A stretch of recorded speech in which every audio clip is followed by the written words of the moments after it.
heavier than a sweater. You're lighter than a feather.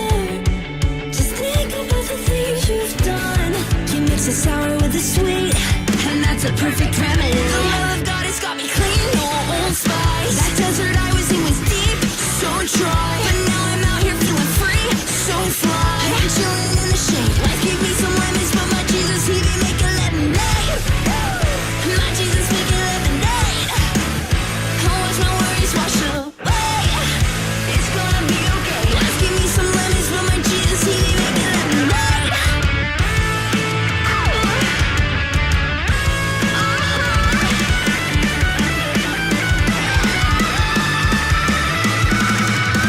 Sweet like sugar cane on a summer day. Yeah, my Jesus better than the words I could ever say. Promise that the great, the good, the bad will come along. Cause if life is always easy, probably doing something wrong. Okay. He comforts in the sorrow, he's giving in the loss. He stole the shame I carry, he worried on the cross, providing me a future, running for today. Life trying to give me lemons, but my Jesus making lemonade.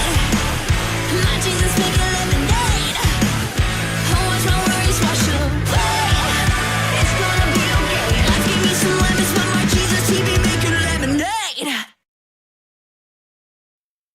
You got red flags when I'm colorblind. I ignore the signs, yeah, you know the vibe. And I still get all the butterflies from your diamond eyes when you tell me lies. You're doing cartwheels in my head, releasing my dopamine. You're breaking bad with things that you can't deny. Just friends hiding underneath your sheets.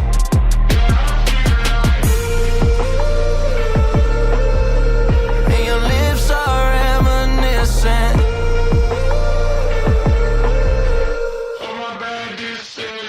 You got red flags when I'm colorblind. I ignore the signs, yeah, you know the vibe. And I still get all the butterflies from your diamond eyes when you tell me lies. You got red flags, but I'm in denial.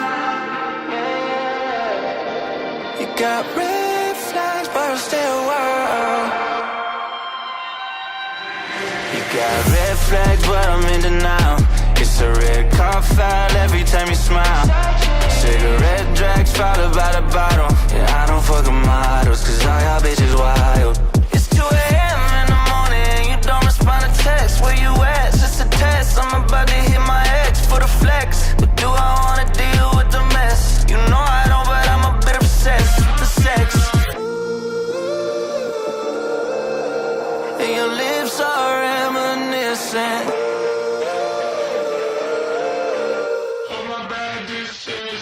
You got red flags when I'm colorblind. I ignore the signs, yeah, you know the vibe.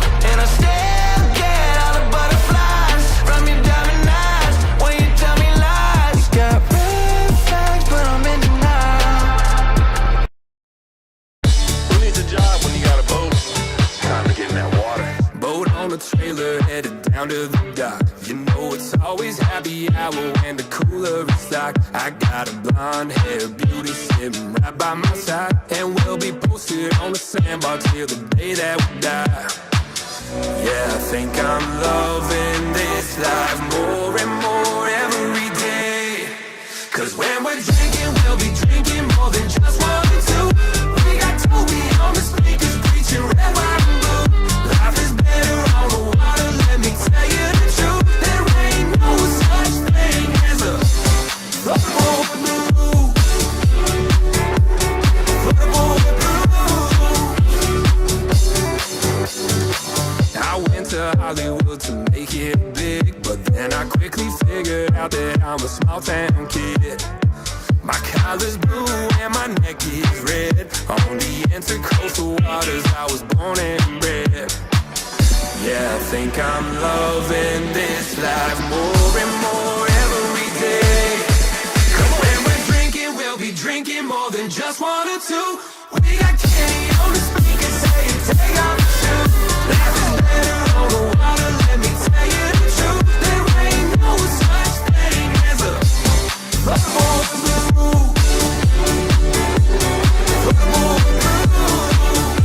Yeah, I'm a floatable blue.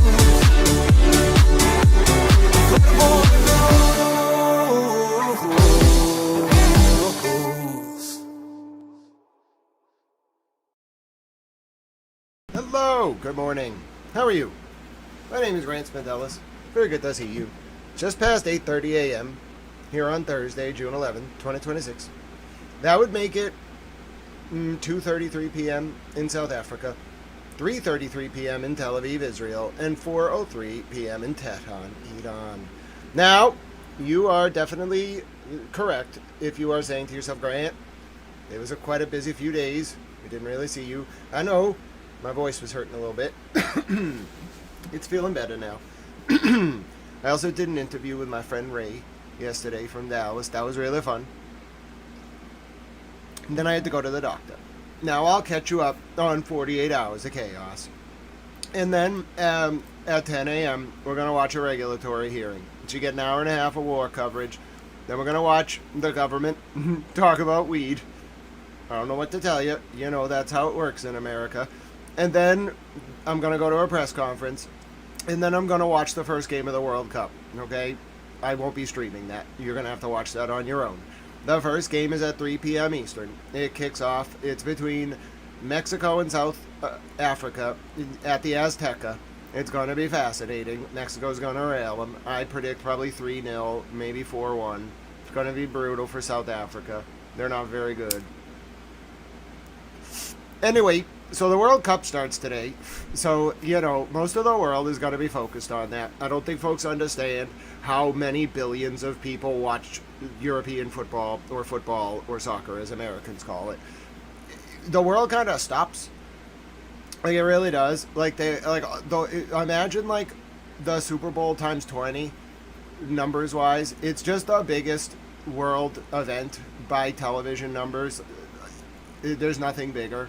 It is the biggest sporting event. It's the biggest television event that nobody watches. It is the biggest. It's the most watched sporting event out of any sporting event. It's 20 times bigger than the Super Bowl, 40 times bigger than the World Series, 100 times bigger than the NBA, 500 times bigger than the NHL. There's nothing that even compares to it. You can't really fight a war during the World Cup. It doesn't even make sense. It really doesn't. It's kind of like the Olympics, but more people watch it. That's the best way I can explain it. Americans don't really understand it until it happens. And then they're like, what is going on right now? Every generation of Americans gets this coming-of-age experience where the World Cup happens, and they have no idea what's going on. And then it just becomes this like thing, and they learn about soccer or football that way. Now, I'm wearing my Man City jersey from way back in the day. This is a Kun Aguero jersey, probably from like 12 years ago, because it's the first day of the World Cup. But yeah, America, you should be ready. There's gonna be a lot of soccer fans, and they're very boisterous, and they drink, and they're very they like to sing, and they like to cheer, and they have way better songs than us, and they're just going to embarrass us and make our sporting culture look bad. Your best bet is to just join in and have fun, and don't go anywhere near those stadiums on the days of the game. I mean, like within 40 miles, unless you have a ticket. It's going to be hellacious. People will pilgrimage. They will walk on the highways if they have to. It's kind of like the scene from Harry Potter when there's the Quidditch World Cup, okay? But it's soccer, and these hooligans or ultras are very intense. And that's just the ultras. There's also regular fan groups that are not violent. So you just got to understand what you're walking into, and just be careful if you're going to wear the colors.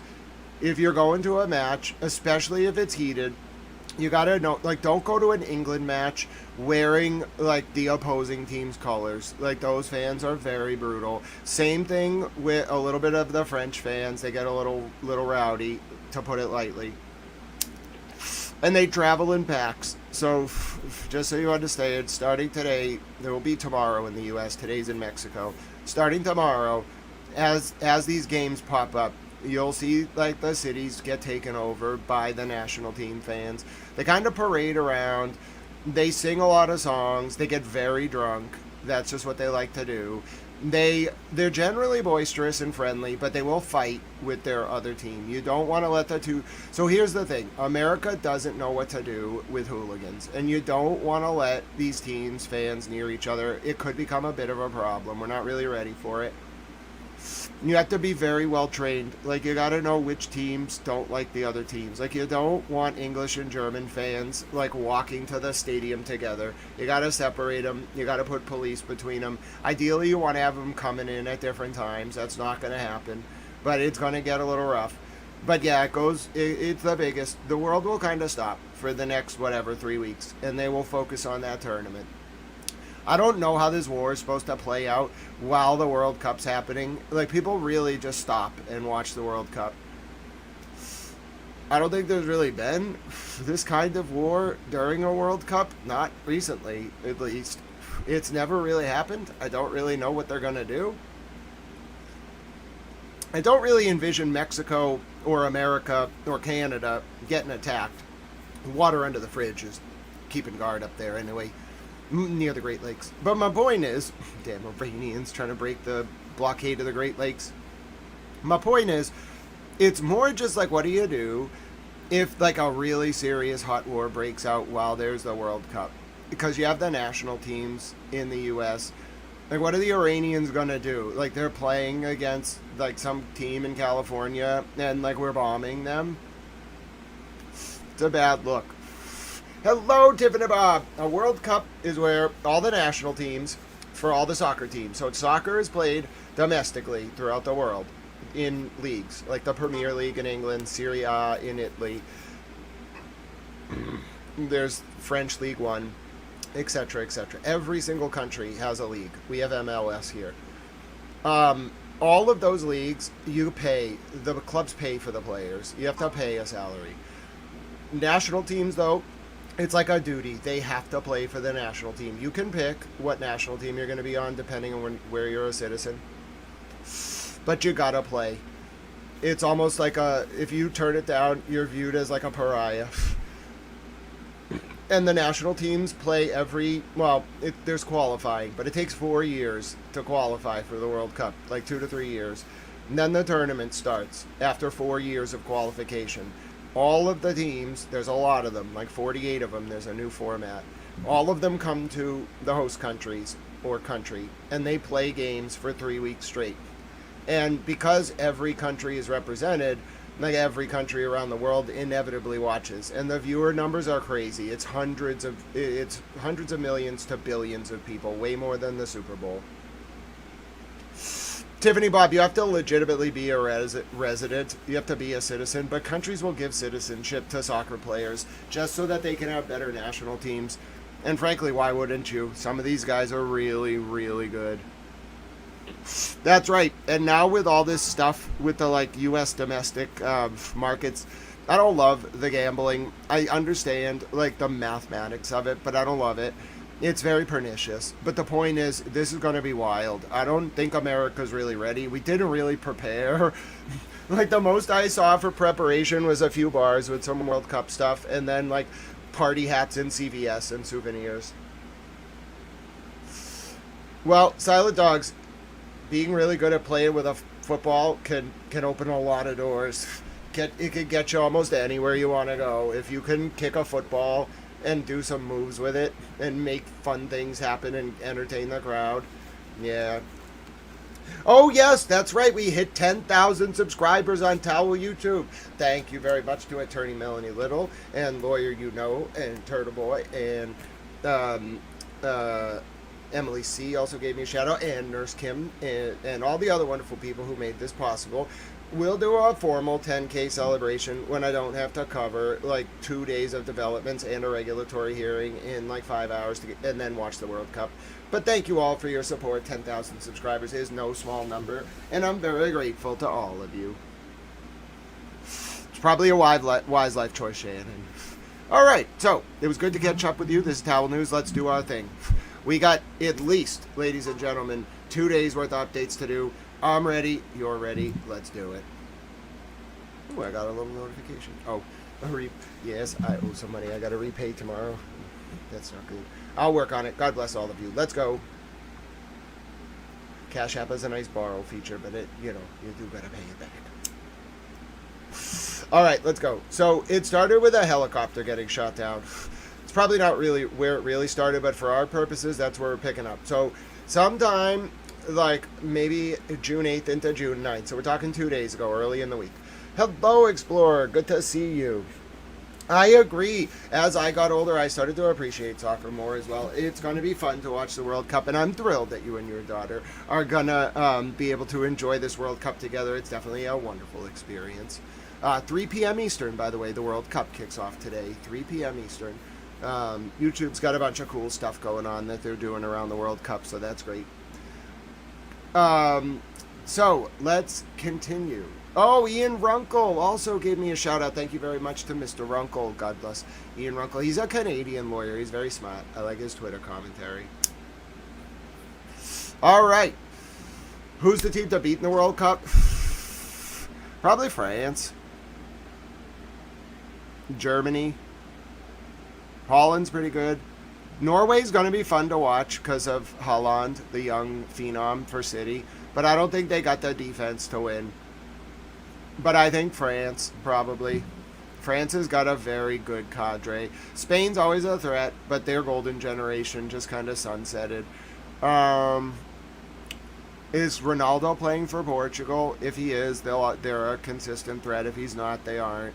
He's in Saudi Arabia now or something? Hell if I know. Germany has a very good, robust system. It really, like, your national team is a reflection of, like, 30 years of investment in your youth academies.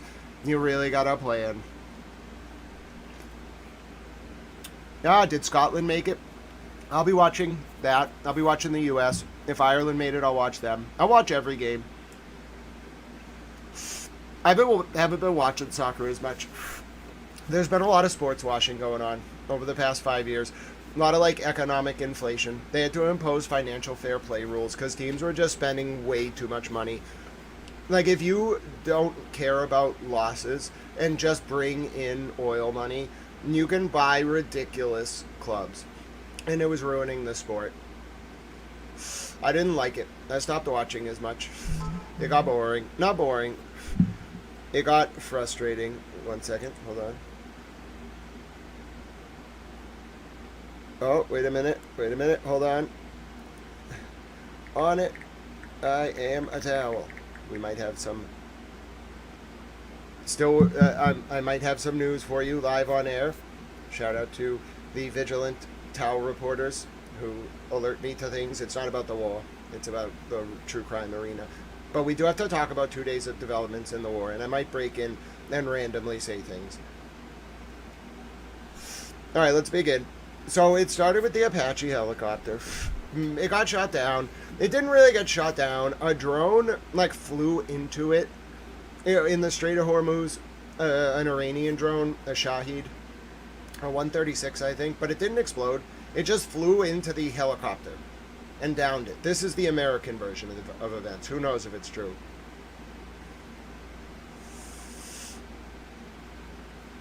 Okay, so Mr. President then tells the world that the helicopter was brought down and 2 crew were left stranded in the Strait of Hormuz. Well, America used an unmanned surface vehicle for the first time ever, like a drone on the water, to rescue these helicopter pilots.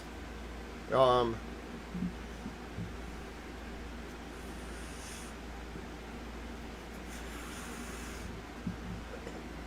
okay. Okay, this is interesting. All right, so the helicopter goes down, and as the helicopter goes down, Mr. President saves the 2 pilots. This is the story that we got. This is what sparked off all of this confrontation.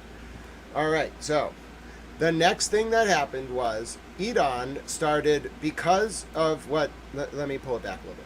So the helicopter goes down. Then America starts bombing Iran.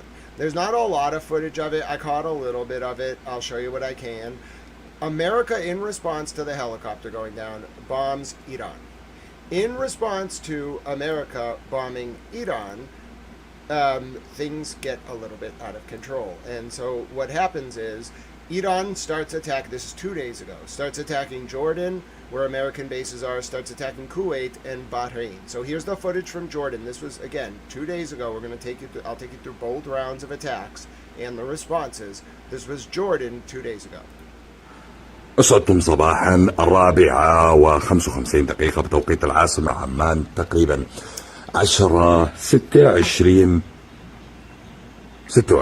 هذه أثار اعتراضات إلى الصواريخ تظهر من اسماء العاصمة عمان، كانت موجهة من إيران، أعتقد أنها نحو الأراضي المحتلة عقب عدة ضربات نفذتها الولايات المتحدة الأمريكية في العمق الإيراني، وكان ذلك أثناء محادثات و اتفاقيات تجريها الولايات المتحدة الأمريكية وإيران لإيقاف الحرب بشكل كلي وفتح مضيق هرمز، إلا أن إيران استبقت ذلك بإسقاط طائرة أباتشي فوق مضيق هرمز، معلل ذلك بتصريح قاله وزير الخارجية الإيراني بأنها كانت في المياه الإقليمية الإيرانية. تصعيد واضح كان في الليلة السابقة من هذا اليوم، وأيضا كان هناك عدة ضربات نفذتها الولايات المتحدة الأمريكية في العمق الإيراني. كما ننوه أن هناك أيضا عدة ضربات تقوم بها إيران على عدد من الدول الخليجية، أبرزها الكويت والبحرين.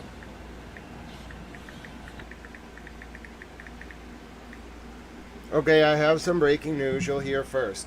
Here, this is related to the Karen Reed case. There will be a hearing in Norfolk Superior Court on July 13, 2026 at 2 p.m. Eastern regarding Karen Reed's seized phones taken by Brian Tully in let's see, what was it, January of 24. It is unclear if Karen's phones have been returned per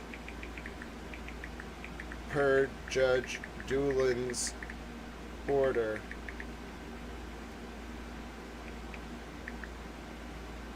More as I know it. That's pretty wild, I must say.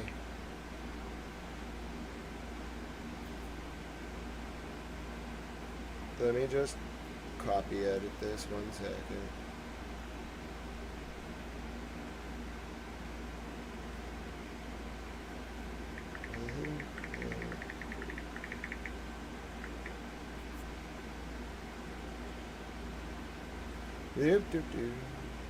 Give me 1 second. Breaking news, Tal here. You know, I gotta do my work. Sometimes you just gotta do it live, especially because nobody knows about this yet. So you're all hearing it first. Because I'm a Tal. You know, that's a benefit. You just listen in. You get news before anybody knows it. I'm a Tal. Robert Cosgrove, the special prosecutor in the case, in the matter, has yet to inform the court whether the Norfolk DA's office, run by Michael Morrissey, there's 2 S's, will be appealing Judge Doolin's order. It appears there may be an ongoing effort to get the phones for a civil case filed by various witnesses and John O'Keefe's family,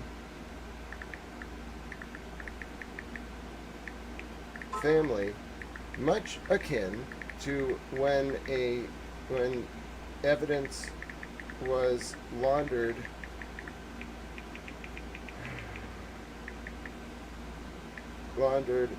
in the Aidan Carney case via stolen documents, and then used in a civil case. Yeah, so I think that's not good. I think this is going to be wild. Truly wild.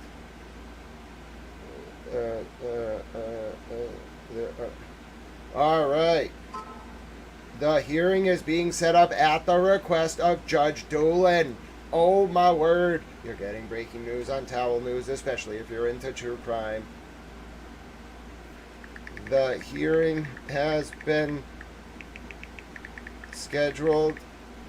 Hold on. Scheduled at the request of Judge Doolin. I wonder if Karen even knows about this. It literally just broke. I don't think anybody knows. In fact, I think I'm probably one of the first people to know. I'm a Towel. That's the benefit of it, you know what I'm saying? You gotta watch Towel News in real time. A lot of you are probably like, what? Yeah, July 13th. It's gonna be a big day. Karen reads cell phones. There's a lot of implications to them. Someone should probably tell Karen. She probably doesn't know about this hearing yet. You kind of, like, they're not gonna call you. They might notice you, but they're not gonna call you. Alright, I posted it. You can go read it on Twitter. Hashtag Breaking Towel News. We do have to get back to the war, but that was literally, there's a public interest in me reporting that, so I pray your indulgence. Oh no, frame drop. Little frame drop. We'll be back. We'll be back. Frame drop. We're back. Hello. Thank you for your patience, by the way, ladies and gentlemen. Sometimes, you know, towels just gotta be towel.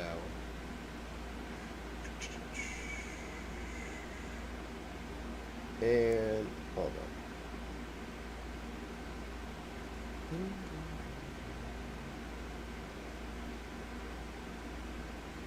You know.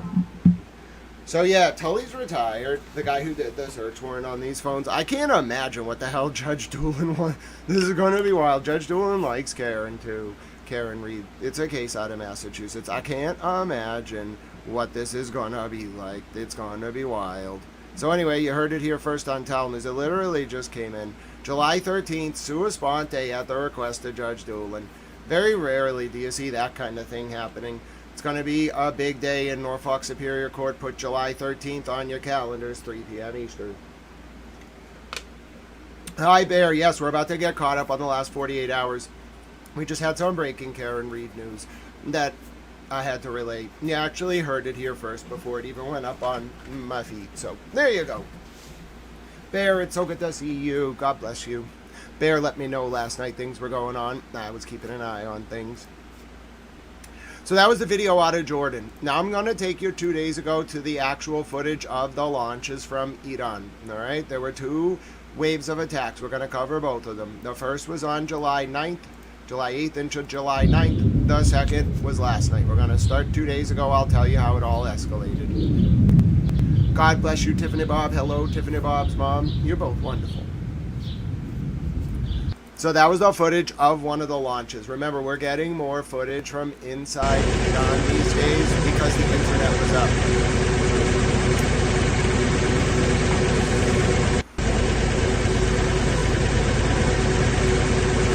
So this was 2 days ago inside Iran. These are the missiles going up.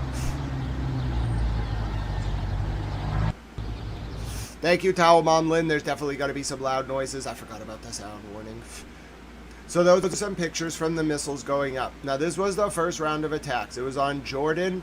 It was America attacked first. After the Apache was attacked, America hit Bandar al-Abbas, Keshem, Minab, and Bandar Sirk. Okay, that was roughly, I'd say, June 8th into June 9th. Okay, Iran responded with a bunch of attacks on Jordan that first day, including the video I showed you before. نشاهد الآن في سماء العاصمة عمان تمام 4:10 تقريبا بعد الفجر.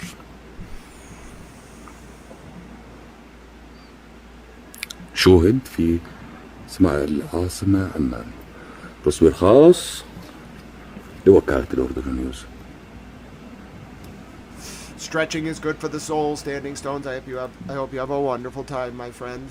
So that was the attack on American positions in Jordan.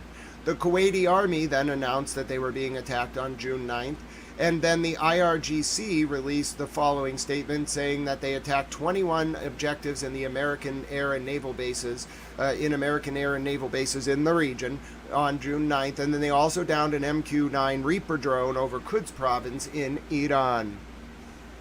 Now, this is the Iranian response as depicted on Tasnim, the IRGC's official outlet. This was on June 9th. Remember, the first wave.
Yeah, I'll just let the song play. What I was saying is they have a lot of missiles, clearly.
It's a very beautiful language. There's a lot of calligraphy in Persian.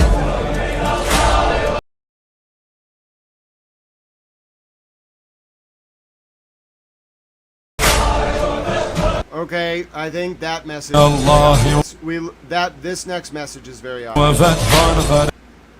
So, the IRGC in their missile tunnel has the names of all 40,000 people who have died in Gaza since October of 2023. Standing Stones thinks it says hashtag save the goats.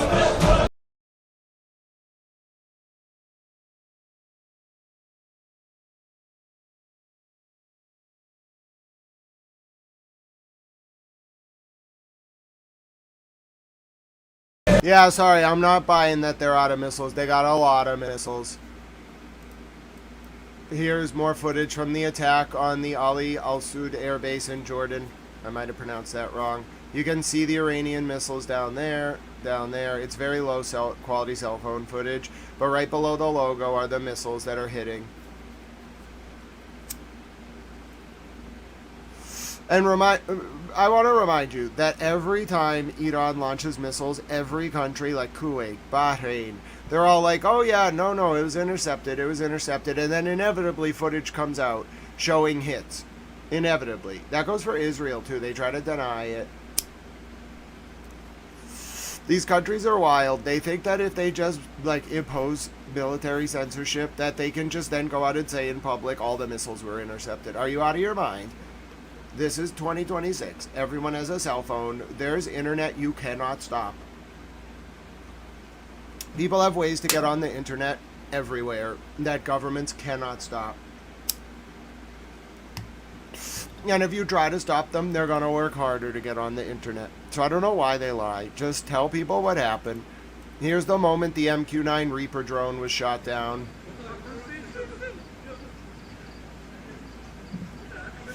Lavender and Rose, I saw that. You must have been like, Towel was talking about it too. Yes, I truly believe that those occultists were involved with Epstein. I agree.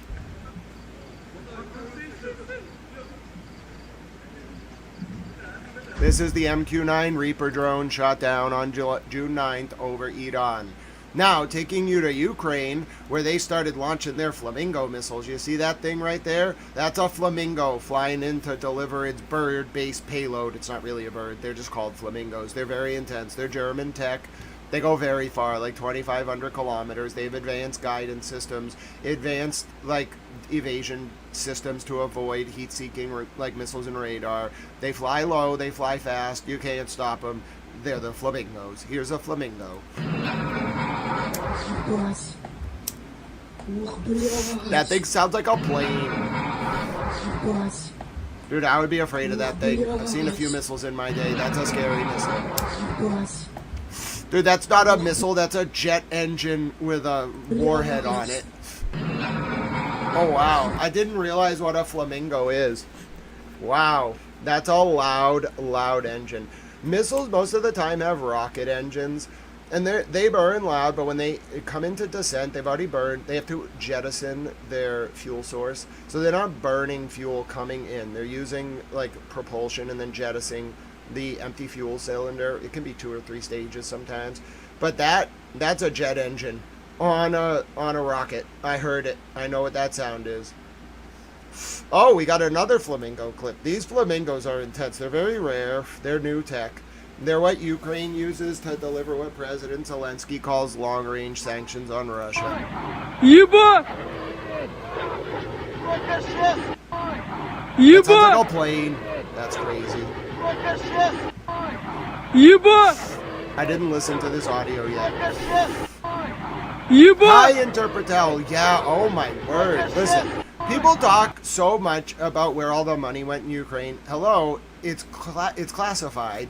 Now you know. That tech that probably went into those missiles cost hundreds of millions of dollars. Еба! Good luck stopping that thing. Look how low it's off the ground. Radar doesn't work at that level. Do you know what radar is? It's just bouncing signals off the ground. You can't detect stuff that low. You can't. It doesn't work. Radar does not work that low. Your only options are to use mounted surface-to-air missiles. You can use one from a truck, but those ones aren't going to be able to stop that because it's not emitting heat from behind its engine. It's really hard to stop. What they can do is fire a man pad or whatever at it. Some anti-aircraft systems can defeat the type of tech that drone has on it. It's really a missile. It's a drone. It's a missile with a drone engine or the jet engine.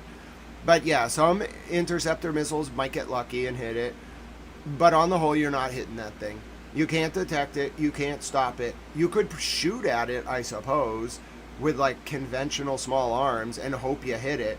You could probably use a jet, like a low-flying jet, to get it, but you better scramble that jet quick. That thing is flying. It's going very fast. By the time you scramble the jet, how you have to have like people calling you on a cell phone, being like, "Scramble the jet. The Flamingo is on the way." So there are jets. The fastest jets in the world go like, I don't know, Mach 1.5, Mach 2.5, like 1,500 miles an hour, 3,000 kilometers an hour. Last resort air defense for missiles is planes.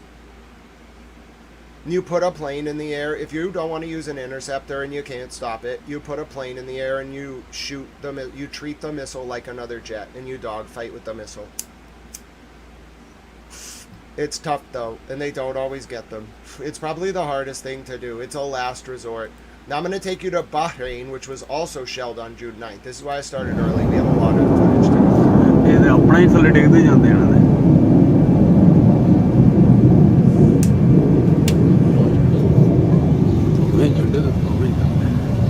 That's an Iranian hypersonic. It's going to hit too, watch. This is going towards the 5th Fleet Naval Headquarters in Bahrain. That's another one. Now, flamingos go fast. These things go way faster. People don't... People who watch this stream know. But the thing that gets me about Iran is that I don't like how our leadership in the U.S. talks about them. They have really serious military capabilities that we don't even fully understand. And it's not degraded. They have more tech. If anything, they're holding back their best weapons. They are saying, test us. And their weapons are very advanced. They put all their money into ballistic missiles. It was very smart. Think about what war is. You're trying to anticipate what your opponent's going to do before you go to war. They had us nailed. They got us. They got Israel and the U.S. and the whole Middle East. They moved. And they moved well. And they prepared. We look like school children compared to them. And they treat us like school children, to be fair. Hello, Pyramid 7. I got it. Julia says they only had pink paint to hand. Its shade was flamingo, and the name and the color stuck. I love it. Julia, I was out in Hawaii one year for Christmas, many moons ago, and there were flamingos at my hotel. I walked down to breakfast one day. I just got out of the elevator, and right in the reception, there were just flamingos. We were hanging out. It was great. They were really amiable. I didn't bother them. They were just kind of hanging out. I was hanging out with the flamingos. It was nice.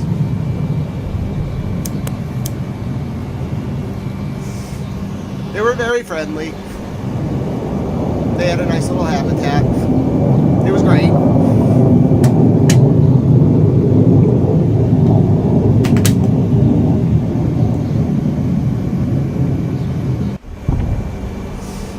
Oh, that's another one. Those Iranian missiles don't mess around. I'm telling you. They're trying to send a warning. No one's listening. Now, Iran, this is going to get loud. Tal Mom Lynn gave you the sound warning earlier. This was so you gotta filter out the static from the noise, and the way you can confirm Iran is firing missiles is the IRGC will put out a video. It's what's called a claim video. In that region, all of the factions around Iran, Hezbollah, the Blood Guardians, the Houthis, there's actually the Mujahideen for the Islamic Resistance. I think they're called Katib al-Hezbollah. They're in Syria. They're everywhere. They don't just, they know war is deception. So they know people are going to lie after they launch attacks, and they know their opponents are going to lie about getting hit. So they do this thing called claim videos. You know the IRGC is fired, and it's not just some false flag or some weird thing when they put out a claim video. This is a claim video. Every group, the Hezbollah, the Blood Guardians, the Houthis, everyone has a different style of video. Iran's like the mothership. Their style is always the same. Every single one is the same. It's like a PGP key to sign it. They start with the picture of the missile with whatever sticker they put on it. Then they show another message or two. Sometimes they'll play the war song. If they play the war song, that is an indication that it's a very serious video. They've made 106 videos or so, maybe 110. The war song's in 3 of them, maybe 10 at most. Then they'll show the missiles launching. That's going to be very loud. FM, God bless you. Thank you so much for your kind words. All right, here we go. You should get matching nails, Julia. That's a wonderful idea. Hashtag flamingo nails. It'll become a trend. You'll be the Lacarista trendsetter. I only know what that is because of Towel Girlfriend. She's all into that. I think it's great. It's going to get loud. این مشت‌های آهنی تا نابودی تک تک شما و اخراج شما از منطقه به حول و قوه الهی به سوی شما نواخته می شود.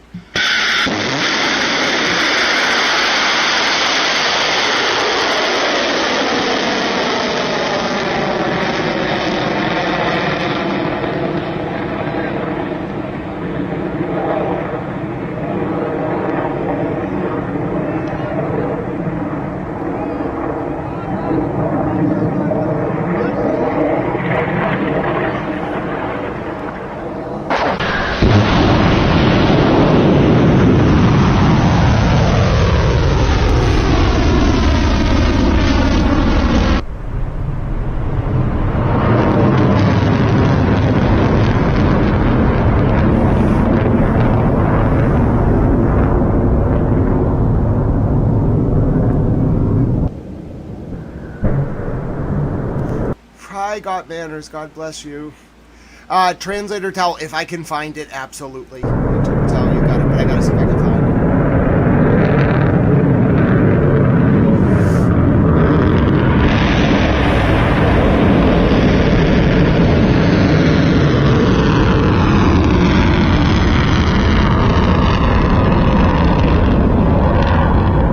Hi, Lavender and Rose. I agree. Yeah, translator towel, that was to protect him. I'll get you the translation in a second.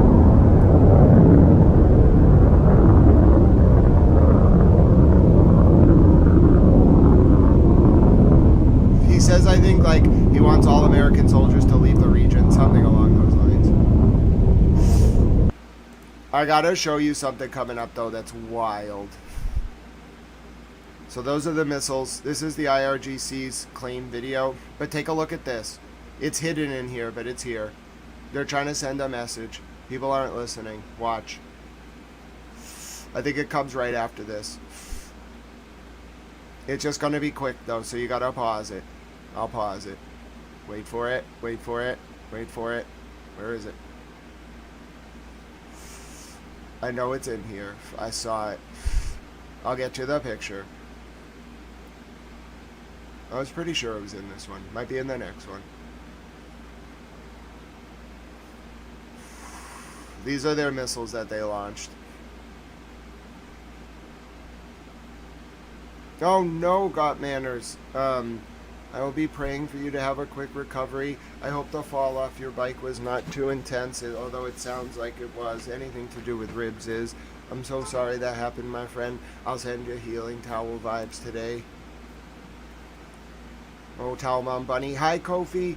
Kofi will help heal. Got Manners. We got this. So that was the Iranian claim video. There's a specific pause sequence. It might be in the next one that I want to show you. Because there's something weird. They're trying to send a message in one of these. It might be the next video. Let me just find it. Hold on. They put out a couple claim videos. This was Chaborowski.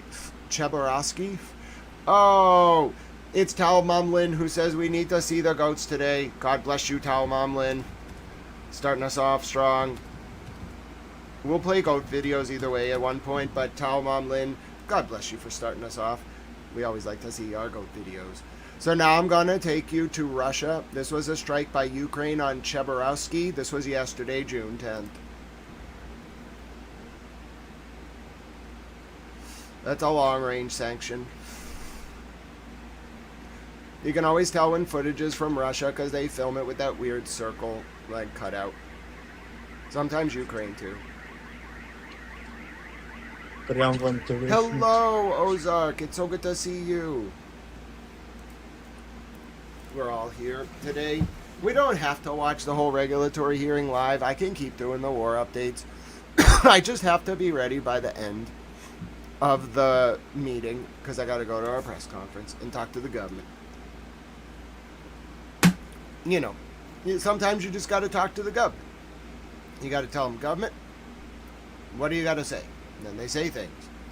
There's nothing really, like, intense going on. The goal of this new administration at this regulatory body is to be boring. And that's a good idea. Being boring is good. I like boring.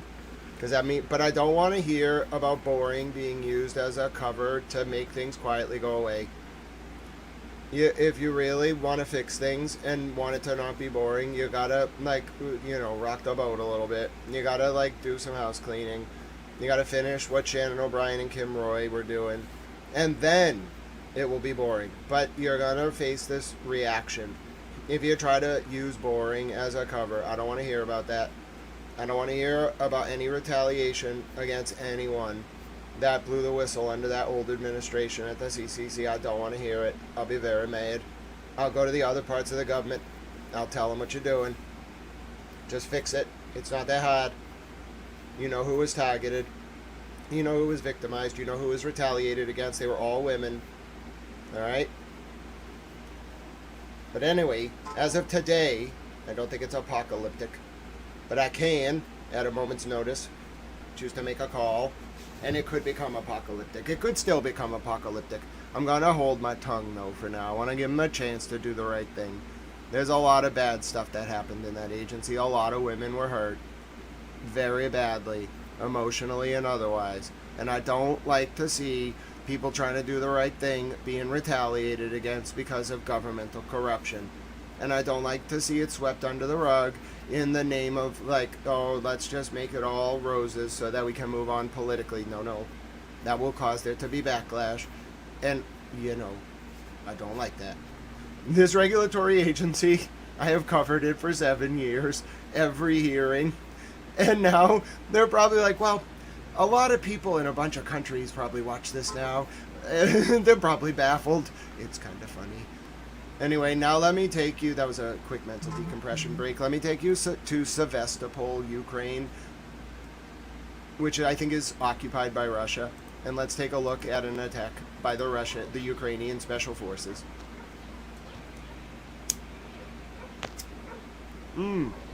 Dubask, I need some context for what exchange you're asking about.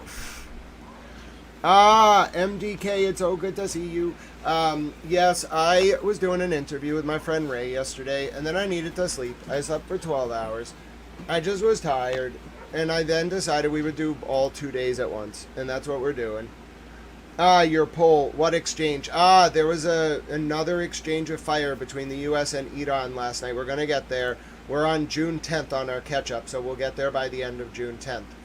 Yesterday, in Suleimania, northern Iraq, anti-Iranian or pro-U.S. positions were attacked. Here's the during the day.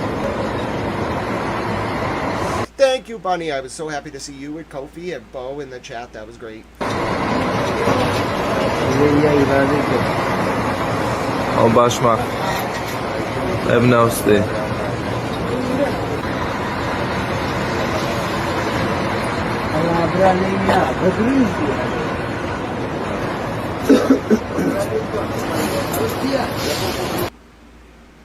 No, Mercury Star, it's so good to see you. Thank you so much for watching that towel interview with Ray. You can find that on Ray from Dallas from YouTube, the towel interview from yesterday. It was great. Alright, now I'm going to take you to Sidon, yesterday in southern Lebanon. Now, shockingly, there's only been one Hezbollah attack over the past, 12 hours. It was a missile attack on Kiryat Shimona and Metula. That was it. Israel, for their part, has been bombing hellaciously throughout the south, but, importantly, not Beirut. Hello, Pick a Handle, good to see you. As you know, after Israel bombed Beirut the other day just once, Iran rained hell down on Israel for 3 hours. We saw it on this stream, in fact, at around 12 a.m. Eastern. I think it was June 7th, June 8th, right before the Apache was downed. Israel never bombed in Beirut again, but they continued to bomb the ever-loving hell out of southern Lebanon, and those people are suffering. Now, Hezbollah has been told, basically by Israel, if they bomb back, that Israel will bomb Beirut. Well, Hezbollah's bombed back 4 times. Far less than Israel's bombed in Lebanon, but nobody's hit Beirut. So I think Israel's a little bit cornered on the Beirut issue. They cannot bomb in the Lebanese capital. So they're taking it out on Gaza, which is getting bombed constantly, even though there's an ostensible ceasefire, and then they're taking it out on Lebanon, South Lebanon in particular. Even the Christian city, the old city in Sur, Tyre, they had not been bombing the Christian quarter of Tyre, and they bombed that too. Alright, let's take a look at footage from Iraq yesterday, where missiles were flying during the day in the lead up to the further round of attacks between America and Iran overnight. This was a drone flying over Suleimania. Yes, translator Tal, I've heard that. There's been a lot of burning of fields and homes in the West Bank near Nablus in particular. Burning of Palestinian homes and fields and stealing of animals like goats. Hashtag save the goats. Yeah, it's a Shahid. Now I'll take you to Chebosky, Russia, yesterday, where an oil refinery excuse me, I showed you Cheboksky. This is now Sakura, what's it called? Samara in Russia, where another oil refinery was hit. Ukraine doesn't hit civilian buildings in Russia. They just burn down Russia's oil export capacities constantly. Every day.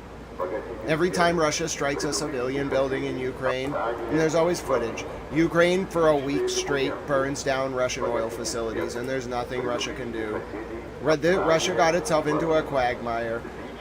Afghanistan's not the graveyard of empires. Ukraine's the graveyard of empires, let's be honest. Russia really never had the making of a third Rome anyway.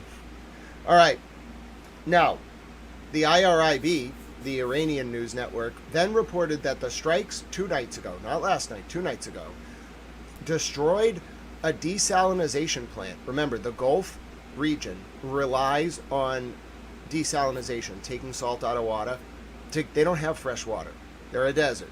They take water from the ocean and take the salt out of it. It's a very complex process. You have to desalinate it. One of those was destroyed in Iran, in Surik, and then 2 of the city's water tanks were hit, and I have primary source footage of it. So it's very bad. When you hit this stuff, it's like a war crime of sorts. You can't be hitting water. There's no legitimate purpose to destroy infrastructure that provides water to civilians. There just isn't. And once you do that, they're going to hit other countries' infrastructure, which is why this can't escalate, because Iran already knows what they're going to hit. They have a target bank. Countries have target banks. Some selected by AI, some manually selected. It's complicated. Some done by intelligence, signals intelligence, human intelligence. It's very complicated. The point is, Iran then responded. First, the Houthis immediately sent a fast boat and tried to intercept a tanker, not in the Strait of Hormuz, but in the Bab al-Mandab Strait. Now, the Bab al-Mandab Strait flows out of the Red Sea, right? That's where the Suez Canal links to. Do you know what happens if you can't get through the Bab al-Mandab Strait? Well, if you're from Europe, you're going around the Cape of Good Hope in South Africa. Have a good time down there. I suppose it's not as dangerous as Drake's Passage, but it's certainly not fun. You're basically in Antarctica. 18-wheeled Magnolia Crate, wonderful username. God bless you, and you are right. Civilian infrastructure should absolutely be off limits, because the second you hit it, the other side's going to hit other people's civilian infrastructure, and you don't want that. So the point is, the Strait of Hormuz, you've heard a lot about that. That is one strait. That's on the other side of the peninsula that you're looking at now. Right now you're looking at the Saudi Arabian peninsula to the southwest, between like Djibouti and Yemen. That's the Bab al-Mandab Strait. That to the north flows into the Red Sea. North of that is the Suez Canal through Egypt. All right, that's a key waterway in order to transit goods from Europe to Asia. If you can't use that strait, you have to go all the way around Africa and go to the southern tip of South Africa. It takes forever. It's dangerous. It costs money, fuel, time, all of which is detrimental to a just-on-time shipping chain. You can Google it. It's complicated. But anyway, the point is, this was a big red flag. Not that the Houthis have successfully shut down the strait, but that they are starting to act on their threats to do it. They can launch missiles to the north at Israel, that's one thing, but when they start shutting down this strait and the Strait of Hormuz on the opposite side of the Saudi Arabian peninsula between Oman and the UAE and Iran, when that gets shut down too, you're talking about a massive impact on global trade. So, just-in-time shipping, indeed. And so it's a big problem. It slows, and you don't feel the effects. It's not like shipping gets blocked and you feel it in the supermarket the next day. You might for some stuff, but the just-in-time delivery market is a little different. That's like a commercial delivery market. You have like maybe 6 to 8 days for supermarkets. There's some latency with the trucks on the ground. But there's some other stuff that goes down immediately if you can't do like when I say just in time, I mean Like, they float stuff on the ocean, and it needs to get there that day at that time.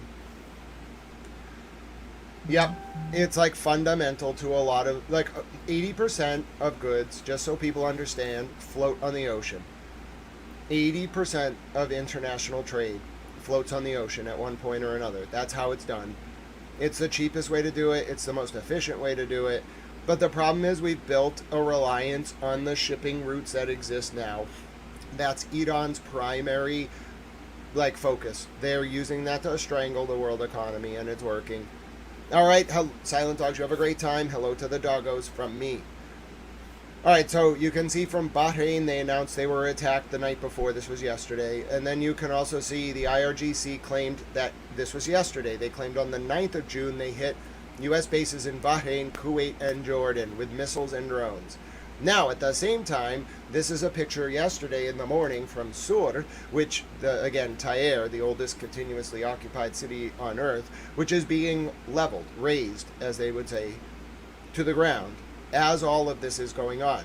Now, I'll show you some footage. I believe this is from Sur yesterday. It might be Nabatayef.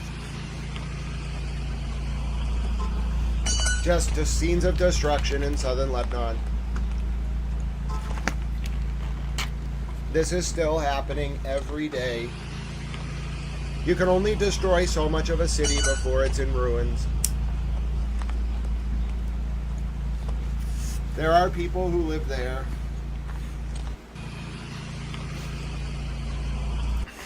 Though what Israel is doing in southern Lebanon, what Bibi's doing, it's disgusting. Let me show you more. This is what the people of Sur are waking up to every day. More and more of their city is turning to rubble. They don't have a city. I don't know. The only people who are stepping in is Iran. Iran can only step in so much, though. They can't protect the south. They can only protect the north. But Iran's the only one. France tried.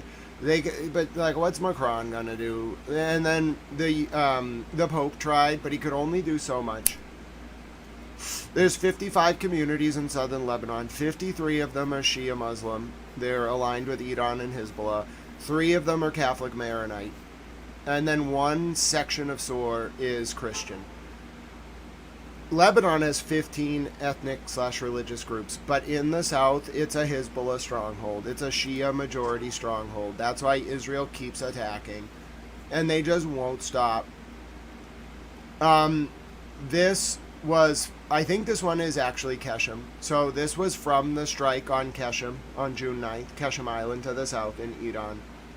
It's really hard to verify, but this one I'm pretty sure is Keshem. And then someone in the comments suggests it might be Tehran, but the original poster stands by it being Keshem. So there's some dispute about it, but it's not flagged, so. Now I'll show you more footage. This is from Gassiania in Sidon. You can see that there's tunnels. Those are GBUs, bunker busters. There are tunnels in those mountains. Iran was investing in Hezbollah's strength in South Lebanon. Those are bunker busters. They're not hitting buildings, they're blowing up the mountain. A bunker buster is a very specific kind of bomb. It's different than like a missile you use to blow up a building. It pushes force down. It collapses tunnels, basically. It penetrates through rock. Not granite, but through most rock. Now I'm going to show you the footage published by the IRGC yesterday of the IRGC's successful shoot down of an American MQ-9 Reaper drone. These things are expensive. I'd say 3 to 4 million, the Reaper drones.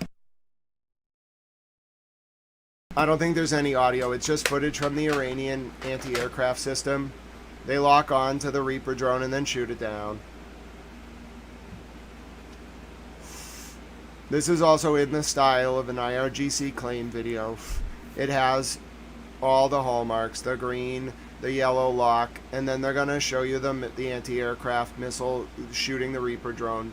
They're trying to flex their anti-aircraft superiority. They're trying to say, listen, if we can get your drones, we can get your planes. They have special anti-aircraft missiles, basically. They're going to shoot the drone down. You'll see it. They're tracking it. They're tracking it. It can't break tracking. It doesn't even know it's locked on, and then they blow it up.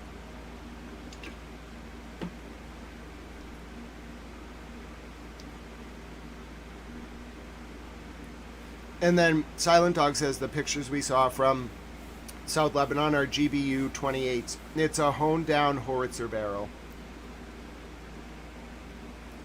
Sean, it's so good to see you. Sean says it's the singularity. The race to tech singularity or extinction or both.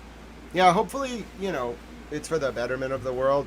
But I just want to show you they're flexing. Iran is trying to make a point. They don't use words. They just show you the primary source. They don't like this, fog of war stuff. They really don't. I think they find it insulting. They're very, erudite, informed people, especially the leadership, and they hate lies. If you're going to lie, they might lie for political purposes, but they don't like lying about stuff that they have video of. Look at that missile. They tracked that drone for 50 seconds. That's a serious interceptor. And it takes that drone out. The drone didn't stand a chance. That's one of our best drones, too.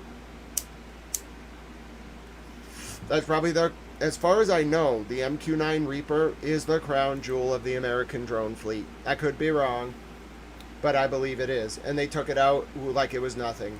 Now I'm going to show you Hezbollah's footage they published yesterday. Although it was published on June 10th, it's from June 7th, and this is an attack by Hezbollah on IDF forces in the southern Lebanese town of Archat. This will have the Hezbollah song. Hello, special shout out to Tiffany Bob's mom. Tiffany Bob is so wonderful. God bless both of you on this beautiful Thursday as the World Cup begins, as we try to process the developments in the war.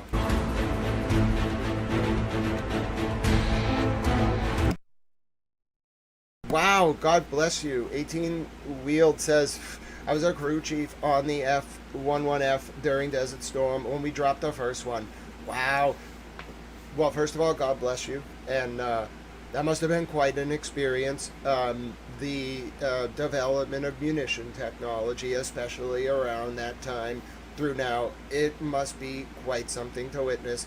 I'm glad you're with us, and God bless you for what you did to protect my country. I really appreciate it.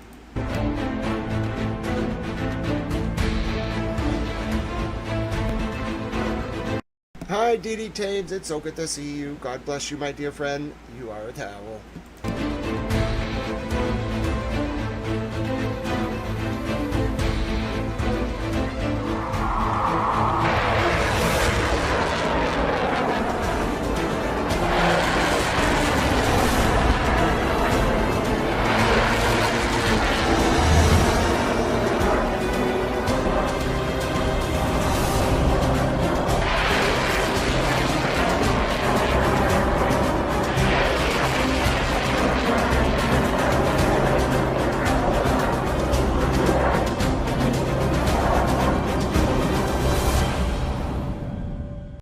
Oh, that is very touching. God bless you, 18 Wheeled. That means a lot.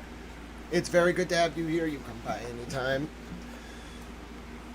It is my honor. So let's take a listen to the statement from Qatar that they released after the June 9th attacks on Iran. And then we'll get caught up on last night's attacks. You got to understand it in context, of course. Take it away, British reporter Towel. Conversation. Statement. Qatar strongly condemns Iranian attacks on Kuwait, Bahrain, and Jordan. Doha, June 10, 2026. The state of Qatar strongly condemns the Iranian attacks on the sisterly state of Kuwait, the sisterly kingdom of Bahrain, and the sisterly Hashemite kingdom of Jordan, and considers them a flagrant violation of the sovereignty of these states and a blatant breach of the rules of international law.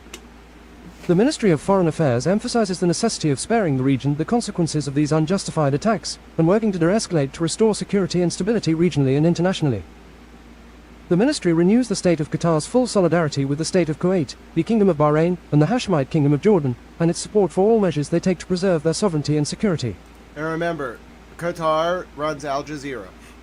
So we got to think about what is going on in Qatar's mind, right? That's always important. Because Al Jazeera's coverage, they fluctuate. Sometimes they like Iran, sometimes they're mad at Iran. When Iran bombed Qatar, in the early days of the war. So Israel bombed an oil field in Iran, the Pars oil field. Iran got so mad. They bombed the hell out of Qatar, the middle of Doha. They just bombed the port, and they were like, yeah.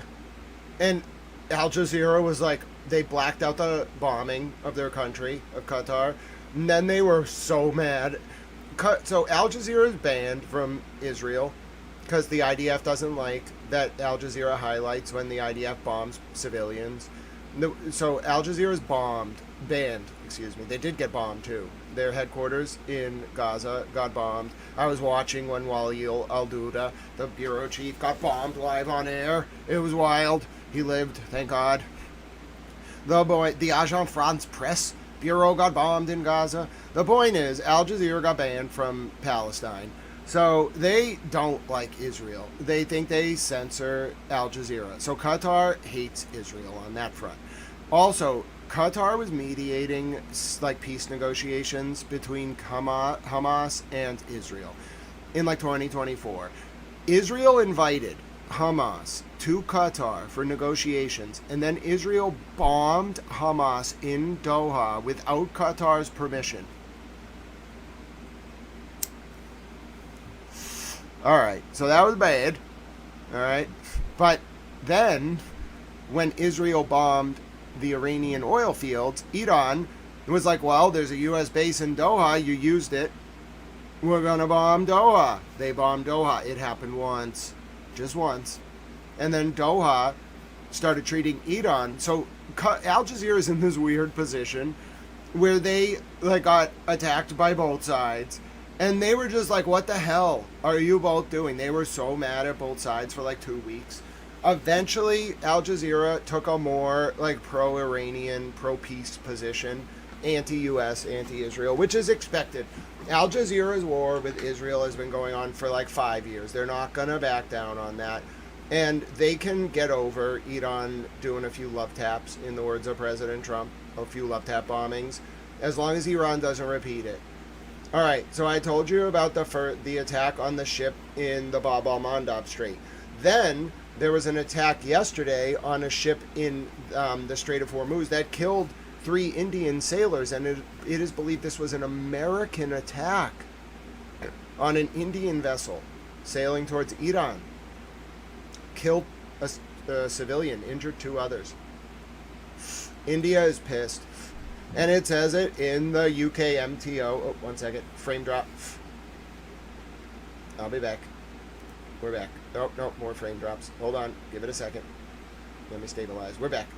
All right. So if you didn't hear me, the UK MTO warning came out yesterday. This was a U.S. attack. It was 20 nautical miles northeast of Sohar, Oman. And local authorities reported a tanker experienced a fire in the engine room. Whenever they say that and then don't use the word from a projectile, it's a U.S. attack, okay? When Iran attacks a ship, the UK MTO, who is our ally, the U.S.'s ally, will call it a projectile. Hi, Kim. It's so good to see you. Hello, George. Yep, I mean, listen, George, I call it how I see it, so you are not wrong.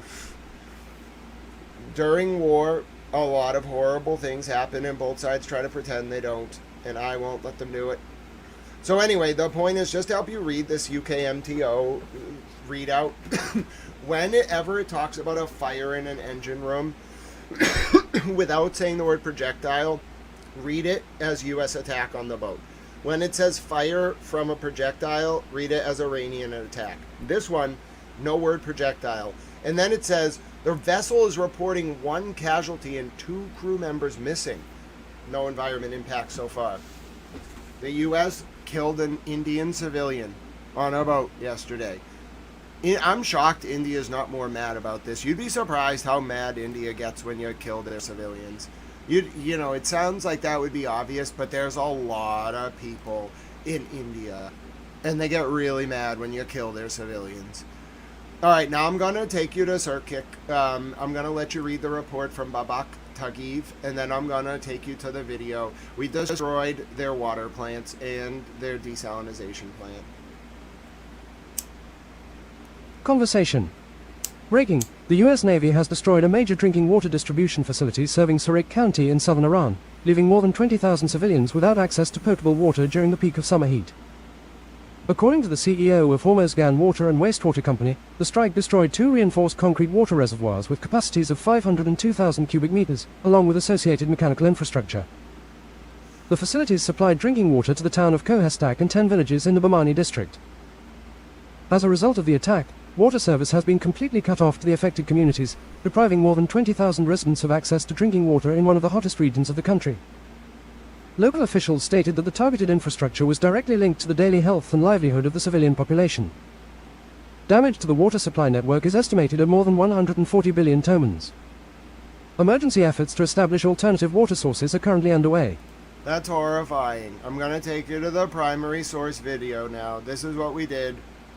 I can't believe we're lucky they didn't hit back harder. They're gonna start to get really mad. You can't be doing this stuff. We destroyed their water infrastructure. Morandi said their desalination benefits from the mountain, right? And don't have small and many desalination plants. Yeah, they don't have a lot of them. And they're near the ports.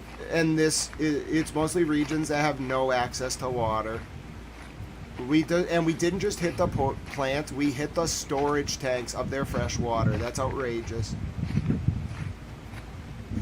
Listen, I wouldn't say it if I didn't see the video of it, but I'm showing you the video, and I track all these. I'm not perfect, 98% most of the time accuracy. I can't remember everything. But yeah, we hit their water facilities. You can't be doing that. That would be like someone hitting a power station in Boston. That's how their people will take it. Yeah, it's a war crime. And this term gets thrown around. We got to be careful with it because it gets diluted when we call everything a war crime. But this is a war crime. Whether anyone will be punished for it, I doubt it. That's the sad reality of war. War is a crime. Every war is a crime. But war crimes only get punished if you lose. Not just lose, but you have to be conquered for war crimes to be punished. Or you have to be a very weak state.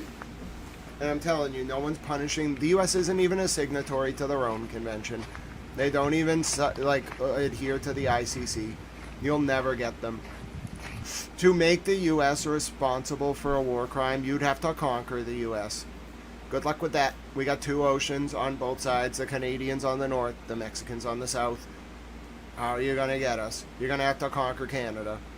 I suppose you could probably do that. But you're going to have to get through the Arctic, and there's an ocean to the left and right of that. I guess you could use the land bridge. You could build a land bridge to Alaska. You'd still have to get through Alaska, though. Good luck getting through Alaska. You're going to need to, run 25,000 Iditarods. That's not going to happen. So, yeah, barring you conquering the United States, which no one is going to do, literally, actually, militarily conquering it, no one will ever answer to this, which makes it terrible. You're just wanton civilian suffering with no one to answer for it. It's the saddest part of this war. There's no doubt about it. And South Lebanon faces a very similar reality. Now I'm going to show you a video from South Lebanon yesterday. This is Kafar Rumneh, which was struck. This is South Lebanon yesterday, June 10th.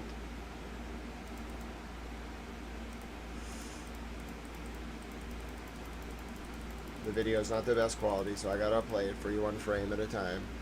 Now I'm going to show you the Iranian foreign minister who was speaking yesterday, and he told the world that anyone who wants to comprehend Iran's logic needs to learn how to speak Persian.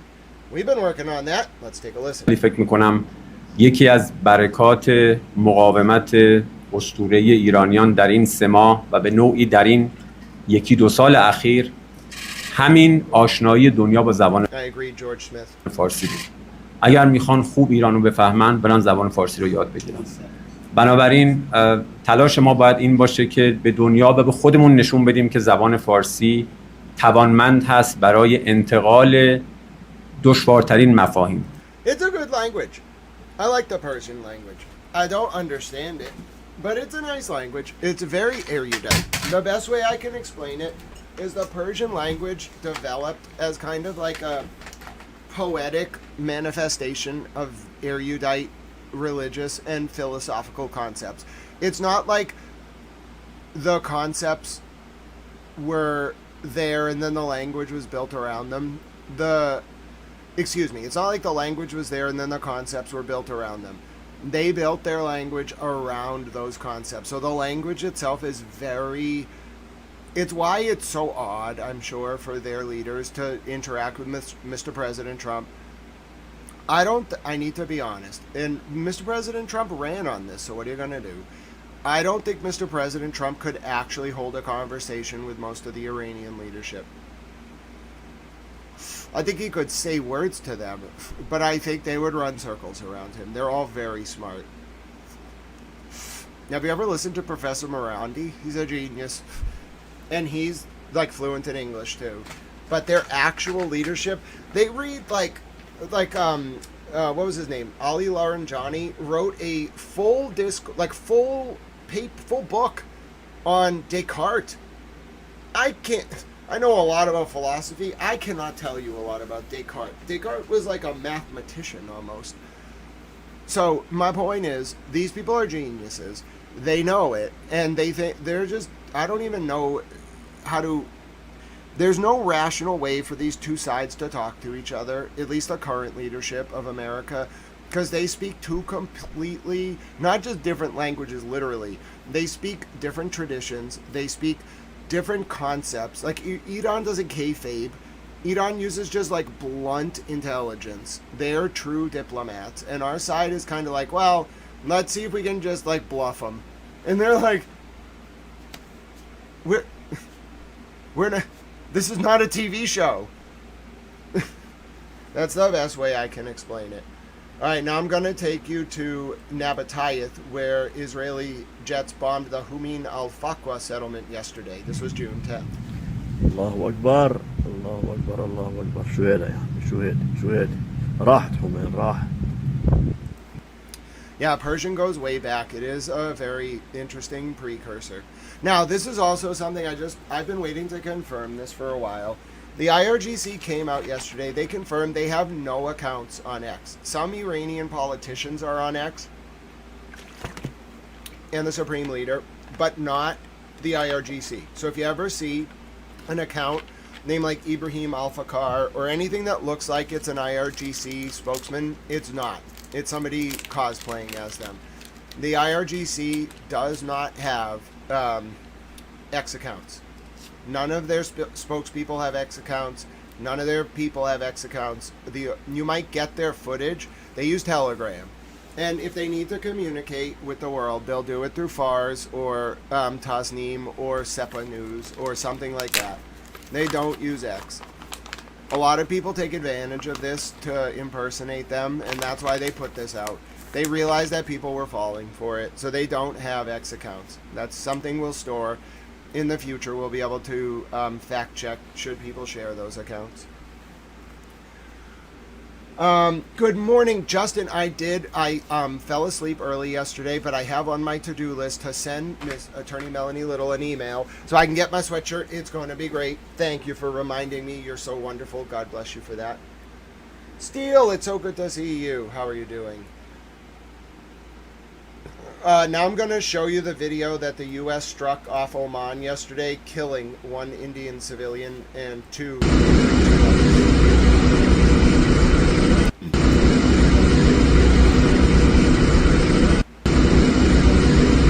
It depends which. So I've noticed that Arabic has a lot of different dialects. George says Arabic sounds a little more intense, to paraphrase. Yeah, but I've noticed that like Lebanese Arabic is different than Bahraini Arabic, which is different than Iraqi Arabic, which is different than Saudi Arabic. The Arabic is there's not a lot of words in the Arabic language, but it's very versatile in how it can be expressed. It borrows a lot of like other languages when it doesn't have a word for something. It will just use the English word. But it's great. I think Arabic is a good language. It's hard to learn, though. It's very hard to learn. It's not as hard as Latin, I'm sure, but it's very hard. It's a whole new like set of rules compared to Spanish or English. It doesn't even make sense, at least to me. All right, so then,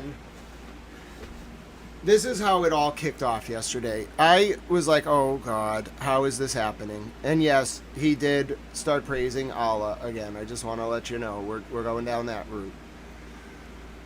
Standing Stones, you have a great day, my friend. We will be here. French and Chinese. I hear a lot of French and Arabic, especially Lebanese Arabic, obviously. Mr. President yesterday said the following. Iran's military is a complete and total mess. Much of it, like their Navy and Air Force, doesn't exist anymore.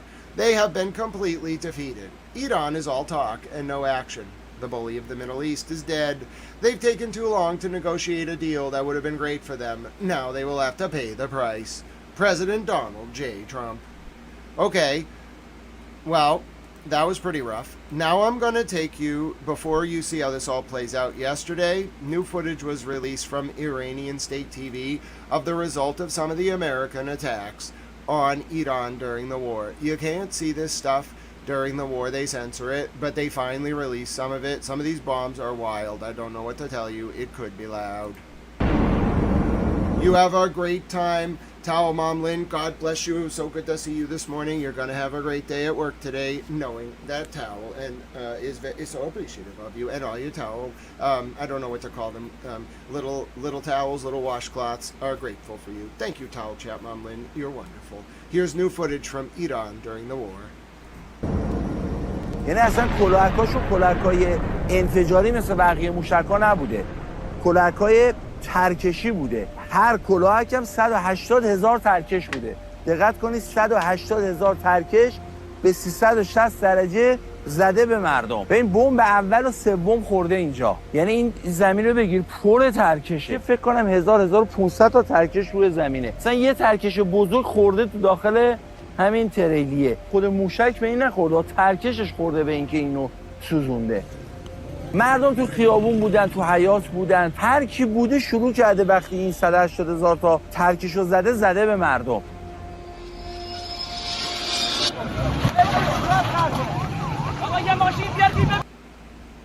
میبینی؟ این خونه رو نگاه چجوری زده؟ 300-400 تا ترکش الان خورده تو این. فقط برای این بوده که تلفات انسانی بگیره. I understand that I didn't understand the scope of it. I understand now.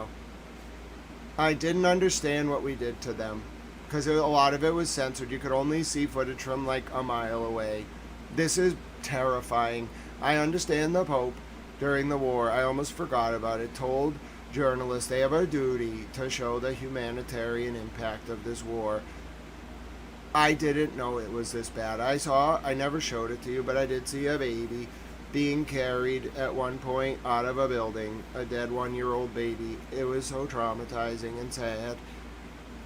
I didn't know how bad it was though, and I saw some of the Red Crescent footage from Iran, but I didn't know what we did to them. These are clearly civilian buildings. معصوم منفرد با آبدین غریب دوست. مادر پسر بودن، جلوی در وایساده بودن که یهو زده ترکش‌ها اینا رو زده شهید کرده. نگاه کن این ترکش‌ها رو می‌بینی 200-300 تا بیشتر رو همین ساختمونه فقط خورده. به تو تهران مثلا زده یه کلانتری رو، یه ساختمون رو زده با خاک یکسان کرده، 2-3 تا خونه هم کنار دستش مثلا آوار شدن. حالا 7-8 تا خونه هم موج گرفتن، ولی هیچ جا تو تهران شما اینطوری خیابون و کف آسفالت و خونه‌ها رو سوراخ نمی‌بینی. 10 20 مثلا 40 این زیر 700-800 تا نیست، بالای 700-800 تاست. موشک دوم میخوره اینجا با اون شهرکی که موشک اول خورده 500 متر فاصله داره. موشک اول که میخوره مردم غریزی از رو ترس میریزن تو خیابون. این دقیقاً رفتاریه که موشک دوم منتظرشه، یعنی اون طراحی شده برای اینکه مردم که اومدن بیرون این 180,000 ترکششو بزنه به مردم. در مجموع 160-70 نفر اینجا مجروح شدن. کل این 4 تا موشکی که خورده اینا سرریز میشن به اورژانس بیمارستان. حالا فکر کن مثلا یه بیمارستان توی شهرستان کوچیک اصلا گنجایش این همه رو نداره. That's heartbreaking. That is heartbreaking. He's trying to make a point. نماینده شهر اون خودش جراحه. اونم میاد شروع میکنه جراحی کردن. این آوینا برزگر اونم اینجاست، اونم اینجا شهید شده. یه دختر 2 ساله است، این یه ترکش میخوره تو پهلوش، یه دونه میخوره تو سینه‌اش. No wonder they were so mad. Oh my word. We have done terrible things. I need to breathe a little bit. The damage to those buildings, the damage to those civilians, we've done terrible things. I'm sorry, the world has to know. No wonder they were so mad. We didn't just hit their leadership, we hit civilians, and we just bombed them. What were we trying to do? Like, impose terror? Who's the terror? Who's imposing terror now? I'm mad.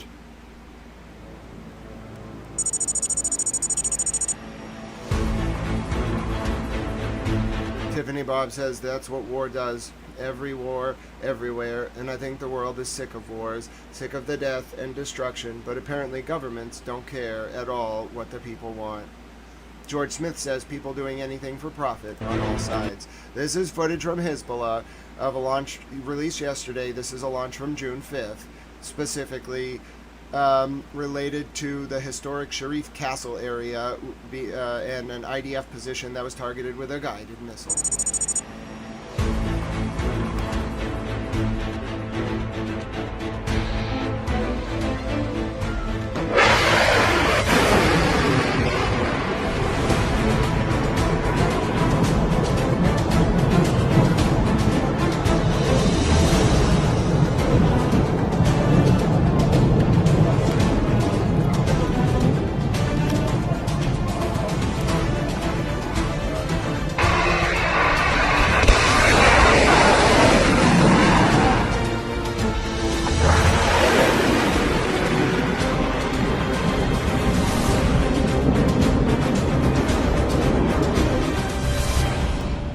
Latest from Hezbollah yesterday. Alright, now I'll show you the Iranian president. It's not translated, but he's saying that the issue of neither war nor peace must be resolved once and for all. This is Przezeskian. رهبری خدمتشون که بودیم، خب در این بحث‌ها و گفتگوهایی که بود، خودشون بارها می‌فرمودن که نه جنگ نه صلح رو باید مسئله‌شو حل کرد. اون موقع هم بحث این بود که خب مذاکره، گاهن هم صدا و سیما این پیام آقا رو نشون میده که مذاکره نمی کنیم. همون موقع ما We will go to the CCC meeting, but I'm going to play it at 2x speed. So let's let a few minutes go by. But I want to create a record of that. And then during the breaks, they're probably going to go for a while today. They got stuff to talk about. Like, they got an ED report. Then they got to review a bunch of motions passed by the last CCC in March and April of 2025-6. I got to watch that part. But I'll just update you on the war throughout. And I reserve the right, if something absolutely outrageous happens, like if they strike again, to depart from my coverage of the CCC in the public interest. Thank you for your understanding. بحث بود که خب ما نه جنگ نه صلح رو بخوایم حل کنیم، چیکار باید بکنیم؟ گفتگو نکنیم، چیکار باید بکنیم؟ و بر اساس همین بود که آقا اجازه داد که گفتگو ادامه پیدا کنه و در آخرین جریانات این بود که برید و حل کنید مسئله رو. ما باید از این حالت نه جنگ نه صلح در بیاییم. جنگ قطعا به نفع کشور نیست، اما اینجوری هم نی. اگر خواستن اونها نسبت به عزت ما، خاک ما و سرزمین ما تجاوز کنن، ما تسلیم خواهیم شد یا کوتاه خواهیم اومد. خواب یه چین. Yes, the notorious mobile ambulance tunnels, Mercury Star, that's the only explanation. Sometimes though that's the best way to process trauma. I understand. The mobile ambulance tunnels, obviously. چیزی رو ببینن. این چیزی نیست که ما بخوایم کوتاه بیایم. So that was the Iranian president. I'm sorry I didn't translate it. It costs money to translate things. And there was a lot of clips yesterday in Persian. Here's footage, not actually of any of the wounded. Here's footage from an Israeli strike yesterday that took the lives of 2 people in Lebanon. That's a strike on a car driving on a road. The Iranian president also spoke a little bit how it is entirely unacceptable that America can strike so easily and hit Iranian commanders. Let's take a listen. ما باید از این حالت نه جنگ نه صلح در بیاییم. جنگ قطعا به نفع کشور نی، اما اینجوری هم نی. اگر خواستن اونها نسبت به عزت ما، خاک ما و سرزمین ما تجاوز. Yes, Taiwan fired some of the short-range HIMARS. Those things are intense. They have long range too. They can hit the Chinese mainland with those, and those things are brutal. کنن ما تسلیم خواهیم شد یا کوتاه خواهیم اومد. خواب یه چنین چیزی رو ببینن. این چیزی نیست که ما بخوایم کوتاه بیایم. Breaking news. The New Hampshire Supreme Court has overturned Adam Montgomery's murder conviction in the death of his young daughter, Harmony Montgomery. I repeat, per WMUR-TV, the New Hampshire Supreme Court, just minutes ago, has overturned Adam Montgomery's murder conviction in the death of his daughter, Harmony Montgomery. That was a very closely watched case. It is horrifying to hear this news, I'm sure, for the family of Harmony Montgomery, the young girl taken. This was a very sad case, but I cannot believe his conviction has been overturned. Wow, Judge Erskine is going to be furious. Judge Carol Erskine from Massachusetts. She's very smart. She covers this extensively. She's written multiple articles about it. I can't believe his conviction's been overturned. It just happened about 10 minutes ago. Oh my word. And it was just, I think she was just a little girl, little baby.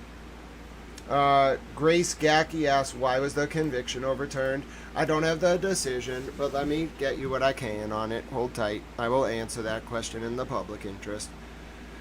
He was sentenced to 56 years. I got the ruling. Please hold.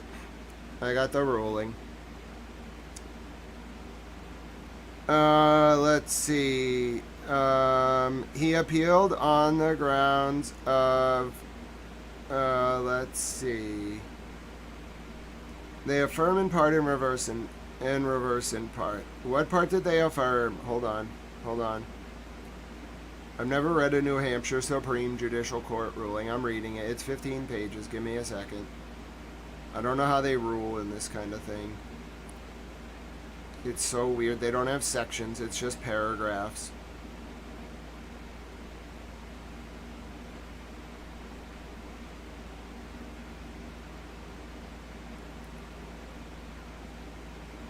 Conclusion. Although the defendant requests that we reverse all his convictions, his brief does not specifically address his convictions of falsifying physical evidence, witness tampering, and abuse of a corpse, quoting the justices. To the extent that the defendant does challenge those convictions on appeal, he has failed to demonstrate reversible error. Any issues the defendant raised in his notice of appeal but did not brief are deemed waived.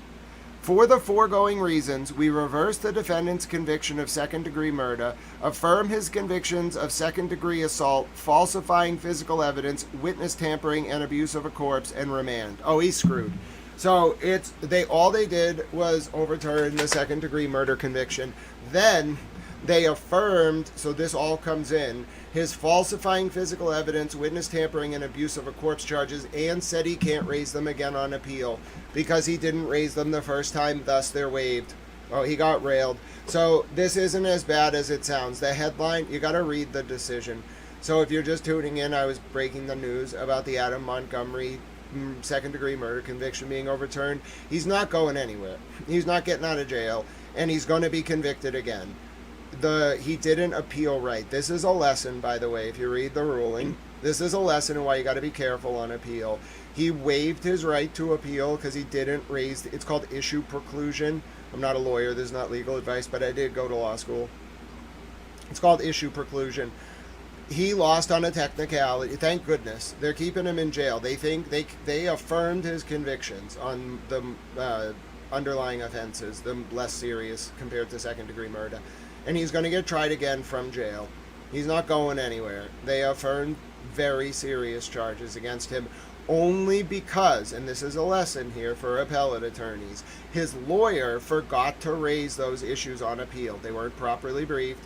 Therefore, issue preclusion, the doctrine of issue preclusion applies, and he loses on those issues and cannot appeal again. So it looks bad. You're going to read headlines about Adam Montgomery that look horrifying, but I just want to tell you, in my erudite towel capacity, that he's not getting out of jail. When you actually read the ruling, it's complex. You got to go to the last page, 14 into 15. He's not getting out of jail, and only on a technicality, which means if his lawyer had briefed it right, he probably would have gotten out of jail and retried on everything. Wow, the state got very lucky. His lawyer might have tanked him on purpose. I wouldn't doubt that. Let's go back to war updates, ladies and gentlemen. Now I'm going to take you to Sidon yesterday in the afternoon, where a vehicle was struck.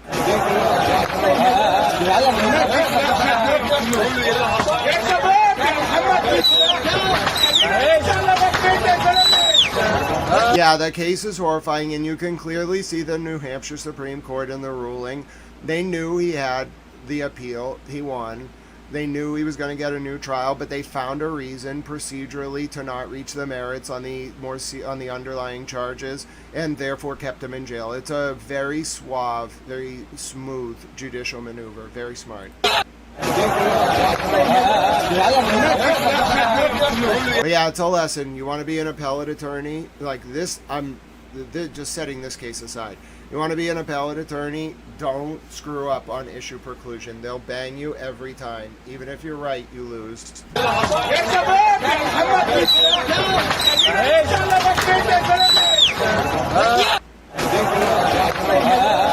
In fact, you can run into a situation where trial counsel screwed you because they didn't raise an objection at the time, and therefore you can't raise it on appeal. But then you got a backdoor to argue ineffective assistance of counsel. You know how awkward it is when you're an appellate attorney and you have to raise an IAC claim, and you have to go tell the trial counsel, like, yeah, sorry, like, you weren't just deficient in your performance, you prejudiced my client's rights to the point where I got to argue IAC because you precluded me from arguing this issue on appeal. It's a bit of an awkward discussion. You know what I'm saying? Yeah, you definitely don't want to be having that conversation with trial counsel. You're basically saying that they failed as a lawyer, and it's the only way to get your client an appeal at that point. IAC is like a fallback. Now, let's listen to what President Trump... This is how I knew yesterday was going to be rough.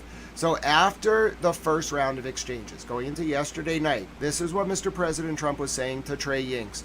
Trey Yingst, this is just a small clip of his report following his conversation on the phone with Mr. President yesterday afternoon. Not yesterday night. There's another one. Yesterday afternoon. I just got off the phone with President Trump, and he gave Fox News some brand new details on what happened with that Apache helicopter that went down earlier this week, and provided his thinking on where things stand with the negotiation. I want to start with a story the president told me, new details about the downing of this U.S. Army Apache helicopter. President Trump tells Fox News that the Iranian drone lodged in between the two pilots in this helicopter. They were flying very low.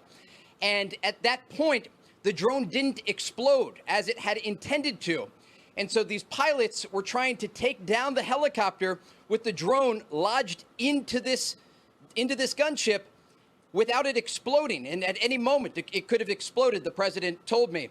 And he said it was on fire. There was a lot of heat inside the cockpit of this helicopter. And ultimately, these two pilots were able to take it down into the sea, where ultimately they were rescued for the first time in U.S. military history by an unmanned sea drone. Now, President Trump also talked about the U.S. strikes last night against Iranian radar systems and air defense sites. He said the Iranians had tried to rebuild during the ceasefire their defensive capabilities, but they were unable to stop these U.S. strikes overnight, and they were hammered by U.S. fighter jets. Now, interestingly, President Trump told me that he is getting close to ordering new strikes against Iranian power plants and bridges, because he says the Iranians are tapping the United States along when it comes to the negotiating process. He says the bully of the Middle East is dead, and he told me I may keep going when I asked him about a possible response to the Iranian missile fire that targeted U.S. forces in Kuwait, Bahrain, and Jordan overnight. The president said they had a chance to sign a deal and survive, indicating again that he may order new strikes against the Iranian regime in response to their dragging their feet at the negotiating table. Again, though, the latest information that we got from President Trump about that helicopter that went down earlier this week, really a remarkable story. The president called it a miracle. This drone hits the Apache helicopter, lodges between the two pilots. It's on fire, and there's a massive amount of heat coming out of the drone, but it doesn't explode. And these pilots very quickly, within seconds, because they're flying very low, take the helicopter down into the sea. And then ultimately, about 2 hours later, according to U.S. Central Command, they are rescued for the first time in U.S. military history by an unmanned sea drone. Again, the president ordering those strikes overnight to target Iranian radar systems and those air defense sites that the Iranians have tried to rebuild during the ceasefire. They weren't supposed to do that, but the president said just a few percentages of that defensive capability they were able to rebuild. And President Trump says they took out about 55% of what they were even able to rebuild. But just a remarkable story about these U.S. pilots from the Army that were able to survive this ordeal against an Iranian drone lodged into their helicopter. And again, President Trump ordering those powerful strikes overnight to send a message to the Iranian regime that he is not done. And if they are unwilling to make a deal, the president tells Fox News he may keep going. And I just got... Okay, so that was yesterday afternoon. Now, Lavender and Rose asked a great question, which was, is it true that only one pilot sits in the cockpit of the Apache? Now, Silent Dog lets us know that Apache is a very complex system, and you have to be very highly trained. Now, I don't know anything about helicopters, I'll tell you. I've never been in a helicopter. They kind of scare me a little bit because of the blades. You know, you got to duck your head and all that. But Silent Dogs then answers and says, one pilot and one gunner, but both of them can fly and control the weapons. Wow. Tizzle says that is physically impossible for that drone to get stuck. That drone is the size of a small car. It would never fit in the helicopter. Oh, interesting. Timothy Snell says it's just another lie. Marguerite says, did you see Letitia Stoff also are appearing right now after unaliving her grandson Gannon in 2020? I didn't, Marguerite, but I will look into that immediately today. Got a few things to cover, but that is on my list. Let me copy paste that, actually. That's horrifying. Thank you, Marguerite, for that update. So good to see you. God bless you, my dear friend. You are wonderful. My name is Grant Smith Ellis. Thank you for turning into Towel News. I know some of you, not all of you, want to see the CCC hearing. We'll watch it at 2x speed once it gets going. They're going to go for a while. It's unlikely you're going to get me the whole time of that meeting. I'm not going past the World Cup.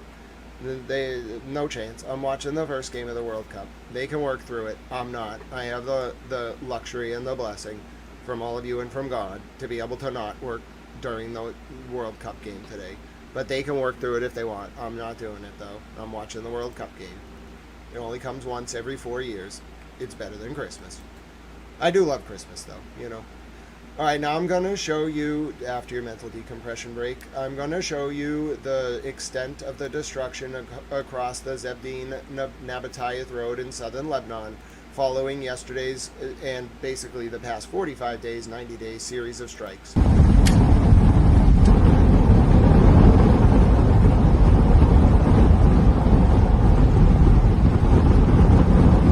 Chris Sims, you may be onto something there, but they need a veto-proof majority to stop it.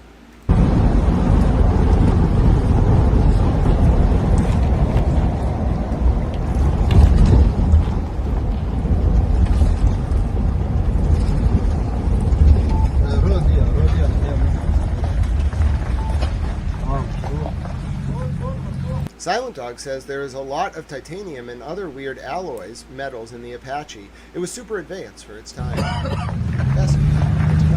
Must be very lightweight. Oh, this is horrifying. Look at, the town is razed. This is the road to Nabatayeth. It's destroyed.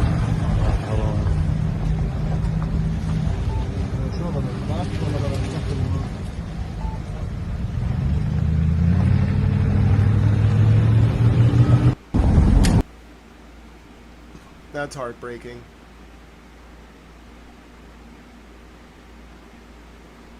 In Ukraine, the son of a Russian general, like a very high general in the command, showed his license plate on social media.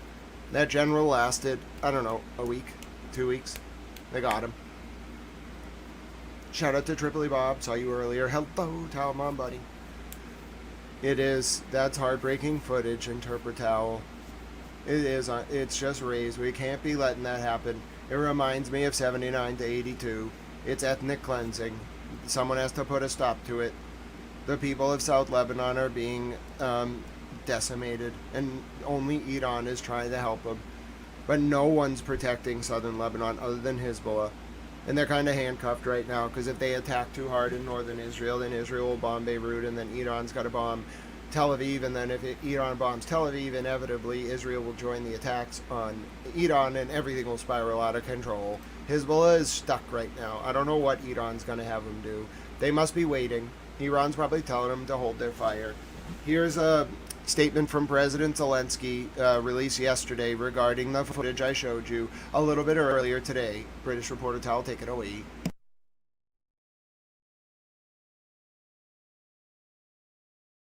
Conversation. We continue to apply Ukrainian long-range sanctions against Russian military facilities and the oil industry. In particular, last night Ukrainian FP-5 Flamingos struck a military plant in Cheboksary that supplies the occupiers' army with components for drones and missiles. I thank the armed forces of Ukraine for their precision. The Kybyshiv oil refinery in the Samara region was also hit last night. The distance from the front line is more than 900 kilometers. I am grateful to the warriors of the Special Operations Forces, the Unmanned Systems Forces, and the Defense Intelligence of Ukraine.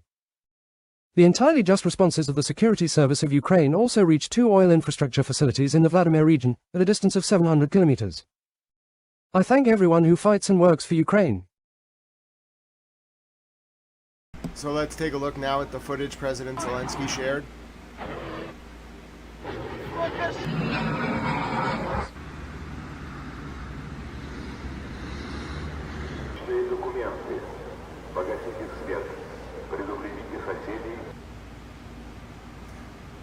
George says regarding the Apache, it's a dual aircraft. The co-pilot is usually operating sophisticated weaponry and delivering payloads.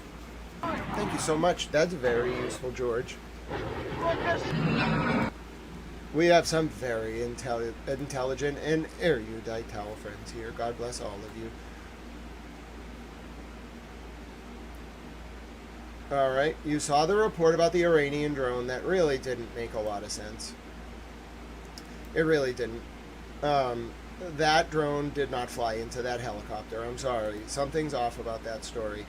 Now I'm going to show you a footage from Hezbollah released yesterday documenting an attack on the Israeli army in the towns of Al-Naqura in the south and Al-Qantara using drones. Latest from Hezbollah. This is from... It doesn't say what date, which is odd. They normally include the date.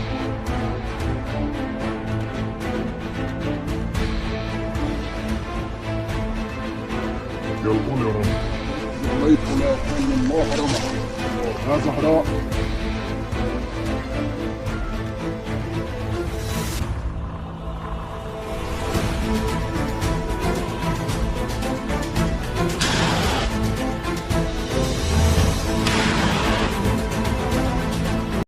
It's from June 5th.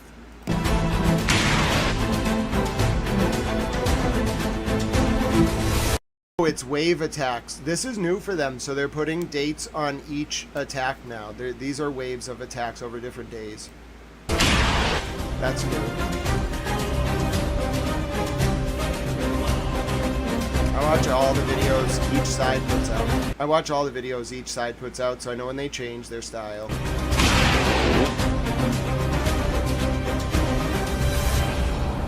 And it's all censored to protect operational security, so they don't show something they're not supposed to show.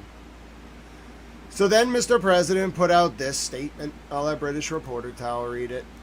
This was in the middle of the day yesterday. Conversation. Trump. Last month, I directed our great U.S. military to execute a secret mission to support oil tankers and other commercial ships through the Strait of Hormuz. Today, I am pleased to announce that this effort has resulted in more than 100 million barrels of oil making its way through the strait and into the open market. More than 200 commercial ships have safely traveled through the strait. This wildly successful effort is because the United States of America controls the Strait of Hormuz, not Iran. Their military is defeated, and their economy is lost. It's over for Iran. Well, this is the same as an... Water under the fridge, my dear friend, the great protector of the Great Lakes and the person who will save the goats. God bless you, my dear friend. You are wonderful. Hashtag save the goats. Water under the fridge protects the Great Lakes from Iranian invasion, and also he protects the goats. So good to see you, my dear friend.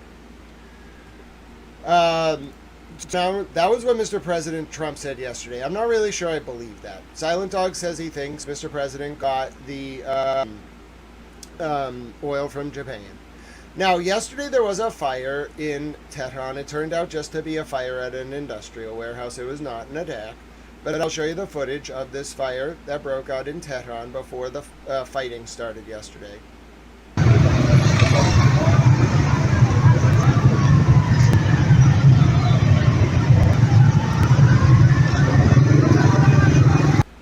Pretty intense fire. I'll show you the footage. This is the fire. This was not an attack. This was a fire in Tehran at a warehouse.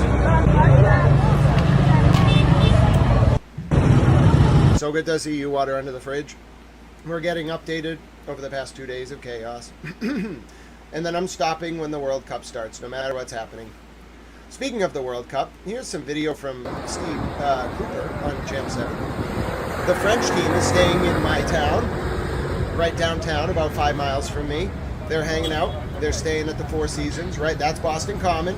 That's the French World Cup team. These are all the people that were waiting to greet them yesterday. Yes, the French national team are in town, ladies and gentlemen. They're hanging out in Boston. They've been visiting the public gardens, I'm sure. It's a very nice hotel. It's probably the nicest hotel you can stay at in the city. The Four Seasons. I've never stayed there, and I don't plan on it. It's a lot of money. So yeah, that was the French national team hanging out in Boston. Now, I'm going to play you a video that Prime Minister Netanyahu put out yesterday, June 10th, in English to the residents of southern Lebanon. Too little too late, if you ask me. I have a message for you, the people of Lebanon. Israel is not at war with you. We're at war with Hezbollah, that has taken your country hostage, that does Iran's bidding, that uses your territory to launch terrorist attacks against Israel. Do you remember what Lebanon was like before Iran and Hezbollah turned it into a nightmare? Remember the cafes? Remember the culture? Remember the calm? All that's gone because Hezbollah and Iran want to drag us into war. Breaking news from President Trump in the last hour. I'm going to quote it. I can't believe he has said this.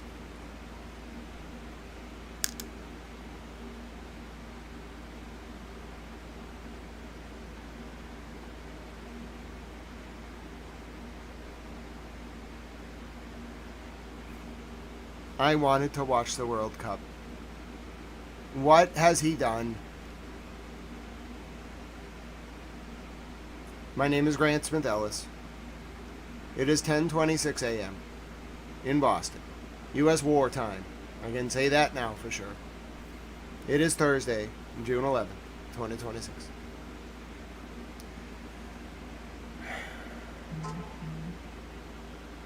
It is 2:26 p.m. in South Africa, 3:26 p.m. in Tel Aviv, Israel, and 3:56 p.m. in Tehran. Here's the statement from Mr. President just an hour ago. Quote, "The United States will be hitting Iran, whose Navy, Air Force, radar, anti-aircraft, and all other forms of defense, together with most its offensive capabilities, typo, are gone. Very hard tonight, all caps. At some point in the not-too-distant future, we will be taking Karg Island and other oil infrastructure points and assume total control of Iran's oil and gas markets, much like we have with Venezuela, which is working out brilliantly for both Venezuela and the U.S. Thank you for your attention to this matter, President Donald J. Trump." Oh, what has he done?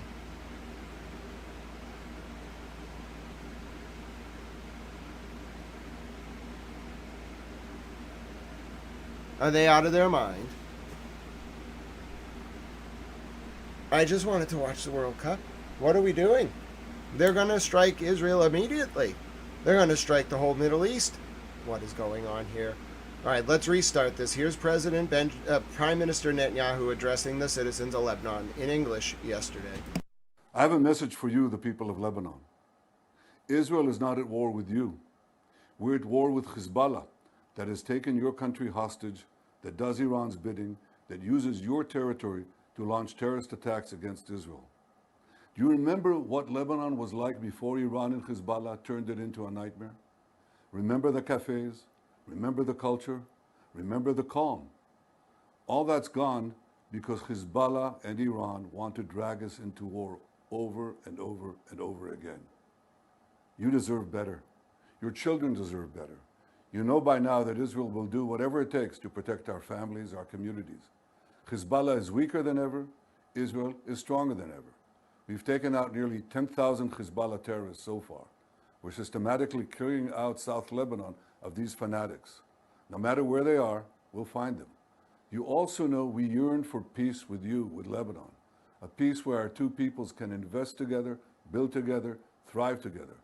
The only impediment, the only obstacle to this beautiful vision is Hezbollah. They want war, not peace. They want death, not life. They will sacrifice as many of you as possible to achieve their sick aims. Don't let your future be dictated by medieval theocrats hell-bent on destroying our common civilization. Israel wants peace with you. Seize your future. Join Israel. Build safety and prosperity for all of our children. And once Hezbollah is dismantled, the possibilities are endless, and they are sky high. Too little, too late. Sorry, too little, too late. He literally has slaughtered thousands of children. No, thousands of civilians. Tens, if not hundreds of children.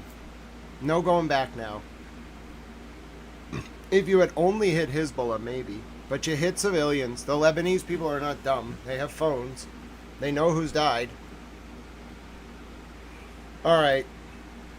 So I told you about that fire in Tehran. Before we really get rolling, let me show you the This is the crews putting out the warehouse fire in Tehran yesterday. خوشبختانه آتش سوزی تقریبا دیگه مهار شده. دیگه خبری از شعله‌های از این نیست و نیروها دارن لکه‌گیری میکنن.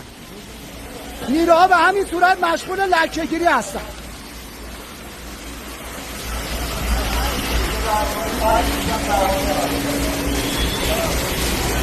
دیگه مشغول لکه‌گیری هستن و این انباری که پر بود از آتش الان کاملا تحت کنترل است. خدا رو شکر. Hi Petty, hi Wayne, how are you both doing? I was supposed to broadcast our regulatory hearing today, but frankly, we're going to watch it at double speed once I can take a breath after covering the past 2 days. So that was Tehran yesterday. Now here's the Israeli defense minister saying the campaign against Iran is far from over and the IDF is ready to strike Iran with great force. מכובדיי, המזרח התיכון משתנה לנגד עינינו. בימים אלו ממש אנחנו רואים בגאווה רבה את לוחמינו הגיבורים פועלים בעומק לבנון נגד ארגון הטרור חיזבאללה שפועל בשליחות המשטר האיראני בצור ותקף את מחבלי חיזבאללה שמצאו שם מחסה כפי שהם נוהגים תמיד להיטמע בקרב אוכלוסייה אזרחית כמגן אנושי. כמובן שכעת התושבים ישובו לבתיהם. אנחנו ממשיכים לתקוף את מחבלי החיזבאללה בכל מקום לטובת ביטחון יישובי הצפון ומדינת ישראל ודוחים על הסף את איומי איראן וניסיונה לקשור בין הזירות. אסור לנו לחשוב שהמלאכה תמה, המערכה מול איראן רחוקה מלהסתיים. אם איראן תתקוף את ישראל, היא תספוג מהלומה קשה, כפי שעשינו לפני מספר ימים. צה"ל ערוך לתקוף בעוצמה רבה באיראן. So in the previous video, not this one, the man was saying the fires were all put out. I don't know beyond what I said initially what this man is saying. Hebrew, I do not speak. Water Under the Fridge said, well, nobody missed the war. We have missed your unparalleled coverage. Well, God bless you, my dear friend. I miss your valiant guardianship of the Great Lakes every day as well. Would we really even have territorial integrity? Would Detroit even exist in the absence of water under the fridges, ever vigilant guardianship of the Great Lakes? Think about the Iranians. You know, they could roll boats with logs over Canada. What's Canada going to do? You know, no, we like Canada. But what are they going to do to stop the Iranians? And then the only thing protecting Detroit is water under the fridge. Thank you very much for your support, my dear friend. We're charging towards our tallow goal. Yes, you may get to see goat videos. I want to play a video for, I think, Interpretal requested it, but I can't find it right now. It's the one, like a critique. It's like a Iranian critique of American policy through a Lego video, but I can't find it. I don't have this translated, so we're not going to listen to the whole thing. I am going to show you, oh, I mentioned there was a Hezbollah fighter that, I don't know if it was on our last stream or on X. There was a Hezbollah fighter that went into Israel. He did it on his own. It turns out he did not do it on Hezbollah's behalf. He broke into Israel, went into a guard post, and attacked. This is his last message he left for his family. أمينو سامحني يا صاحب وخلي كل العالم تسامحني انتو صار معي شي ماشي ديروا بالكم على حالكم وخلي أهلي يسامحوني والرفقات تسامحني يا صاحب ماشي سامحوني جميعا جميعا جميعا جميعا ودير بالك على أهلك وضلك حد أهلي يا صاحبي ماشي تطرد أختك يلا باي يا صاحبي دير بالك بتخلي كل العالم تسامحني أمينو سامحني يا صاحب وخلي كل العالم تسامحني انتو صار معي شي ماشي. So he was Hezbollah, but he was not acting in permission of Hezbollah. Now, I will show you also what's been going on in Belfast and throughout Northern Ireland. There was a beheading, attempted beheading, and the people responded by protesting. And when they protest, I don't know if we've talked about it before, when the people of Northern Ireland protest, you could describe it more as a reminder of what things can get to if you don't listen to the public in Ireland and Northern Ireland. Because you got to remember, Northern Ireland has Protestants and Catholics. So some of them are very pro-Ireland, some of them are very pro-Britain, to put it lightly. All right? But neither side wants you to test them.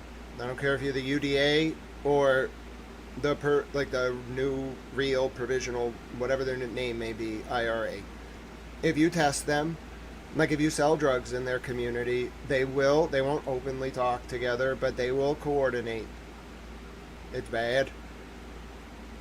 Like, it's a good thing, I guess, if they're stopping fentanyl dealers, but it's bad because it's vigilante justice.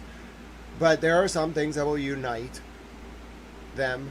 And they won't talk about it openly, but they've been rising up in Northern Ireland. Not really politically, it's very odd. They're rising up because of immigration. And it's the first time, I mean, I've seen some outbreaks of protests. Most of the protests you get in Northern Ireland are on what are called parade days. The parade commission there is very sectarian. Parades are sectarian. And sometimes the Protestants will march through the Catholic areas. The Catholics will march through the Protestant areas. Everybody gets mad. Everybody lights things on fire. It gets a little rough. All right? But the past few nights have not been that. Instead, it's been unified opposition to the government. They're very mad at the government, to put it lightly. And when it goes one night, that happens. When it goes 2 nights, in the UK, you got a problem, because that means they're swelling, and they coordinate. They tell their people not to bring phones, and they tell tell all the neighborhoods to turn off their cameras ahead of time. So what the police do is they send helicopters up, and the news sends helicopters up, and they just film these people burning things down, because that's the only evidence of it, because everything's off. The cameras are off, the cell phones are at home. And then there was some rioting in Portsmouth, England, maybe like a year ago, and a lot of them got banged up, like 3 to 4 years, for protesting outside hotels that had immigrants staying at them. So now what they'll do is they'll put their phones at home and just tape the phone or put the phone on the dog and have the dog moving around, because they know the cops in England can build a case just by your phone being inactive at home during the time of the riots, but active at every other time. They're very smart. Oh, I missed my friend Francisco. Hola, mi amigo. Lo siento. No puedo que ver todas las personas en el discurso cuando tengo que decir muchas cosas sobre 2 días pasado.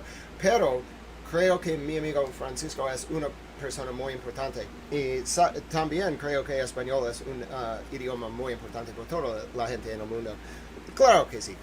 Entonces, necesito decir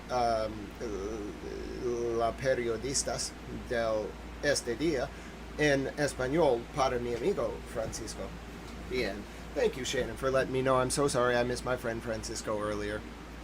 All right, back to the news. I didn't actually give a news update. I just started talking in Spanish to see if he's here, because he'll be like, oh, great, it's talking to me. All right, so here we go. Now I'll take you through what happened yesterday. All right, it all kicked off. It was a little ugly. All right, so it started with this reports of anti-aircraft activity like throughout everywhere. It started about 4 p.m. Yeah, 5 p.m. So anti-aircraft activity everywhere. Then the strikes started. Keshem, Kish, Minab, back to back to back. This was yesterday night. Right now we're pulling in. Then they kept going. Then there was anti-aircraft activity in Tehran. Then there was strikes to the north of those locations, heading up the Persian Gulf. Bandar Abbas. Then there was a second wave of strikes. Then there was a strike in Yemen near the Aden International Airport, very south of the country, which is now controlled by the Saudi-led sort of Yemen opposition to the Houthis. All right, then there were jets last night flying in western Tehran. But Iran doesn't have an air force. Yes, they do. These are Iranian Air Force jets. That's a jet. It's not a U.S. jet. We weren't flying jets over the capital. We got 40 miles outside it yesterday, but we didn't go to the capital. That's an Iranian Air Force jet patrolling the capital yesterday. All right, then there were just blasts constantly last night. It was just bomb after bomb. We weren't getting footage of it. It's in the very south of Iran. Just constant attacks, though. And then, as I mentioned, there was the jet over Tehran. I'll show you one more image of it from a different angle. The jets were encountering micro drones, which spy. They they're picking target banks. And so that's the jet trying to shoot down the surveillance drones. Because what America's doing is taking out air defenses so that America and Iran and Israel can strike deeper into Iran. And they pick their target banks based on surveillance from drones. This is Alpsky Kanatska Krai in Russia, the Alpsky oil refinery. Ukraine struck it last night.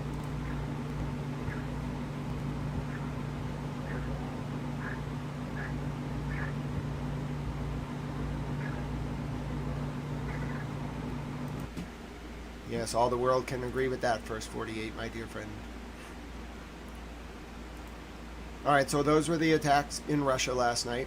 Then the IRGC put out a statement last night. I'll show you that in a second. Now, this is the full map of the attacks. So they kind of went in waves, but this was America last night, just striking up and down the Iranian coast. Look at the layout for when we see more tonight. This was the first wave. I think they want to go deeper. This is the capital. This is where they launch missiles from. Also over here, down here. A lot of nuclear stuff here, a lot of nuclear stuff up here, and here. So that's where we struck, all those red dots last night. Now, Iran, of course, immediately struck back by closing the Strait of Hormuz completely. Just so you understand, the statement that the IRGC put out in response before they launched missiles was that this is the quote, from this moment, due to insecurity in the region, the Strait of Hormuz is declared closed for the passage of any type of vessel, including oil tankers and commercial ships, and any passage will be targeted. And it's just indicating that because America struck in the south of Iran, this was the immediate response. All right. Now I'm going to show you what Trey Ying said last night. This was wild. Mr. President called Trey Yingst from the Situation Room as he was bombing Iran. This is a short clip of Trey's report. This was wild.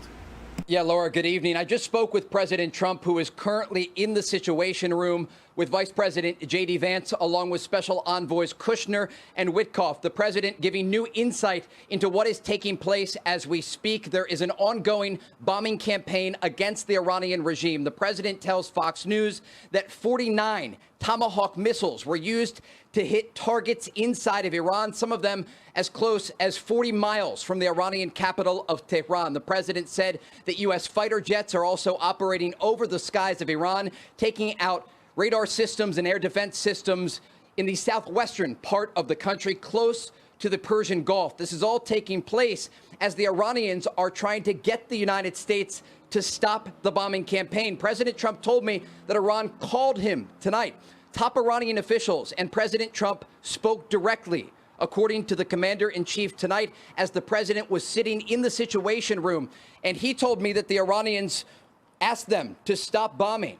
And the president said to me, the bombing will stop shortly. I asked him what will happen if the Iranians do not sign an agreement that was put forward by American negotiators. President Trump said, quote, we'll bomb the S out of them tomorrow night. And so the president is leaving the military option on the table if the Iranians are unwilling to sign this good faith deal that would ultimately open the Strait of Hormuz and ensure that they cannot advance a nuclear program toward a nuclear bomb. That is the bottom line here that President Trump has reiterated over and over again. The reason Operation Epic Fury began was to prevent the Iranian regime from obtaining a nuclear weapon. I asked the president if the ceasefire is over. He told me this was the most violated ceasefire in the history of the world. He also spoke about the broader situation, and Vice President J.D. Vance also spoke momentarily. The phone at one point was on speaker, and the vice president talked about how this negotiating team has dealt with the Iranians, understanding that they have to deal with both moderates and more extreme voices inside of Iran,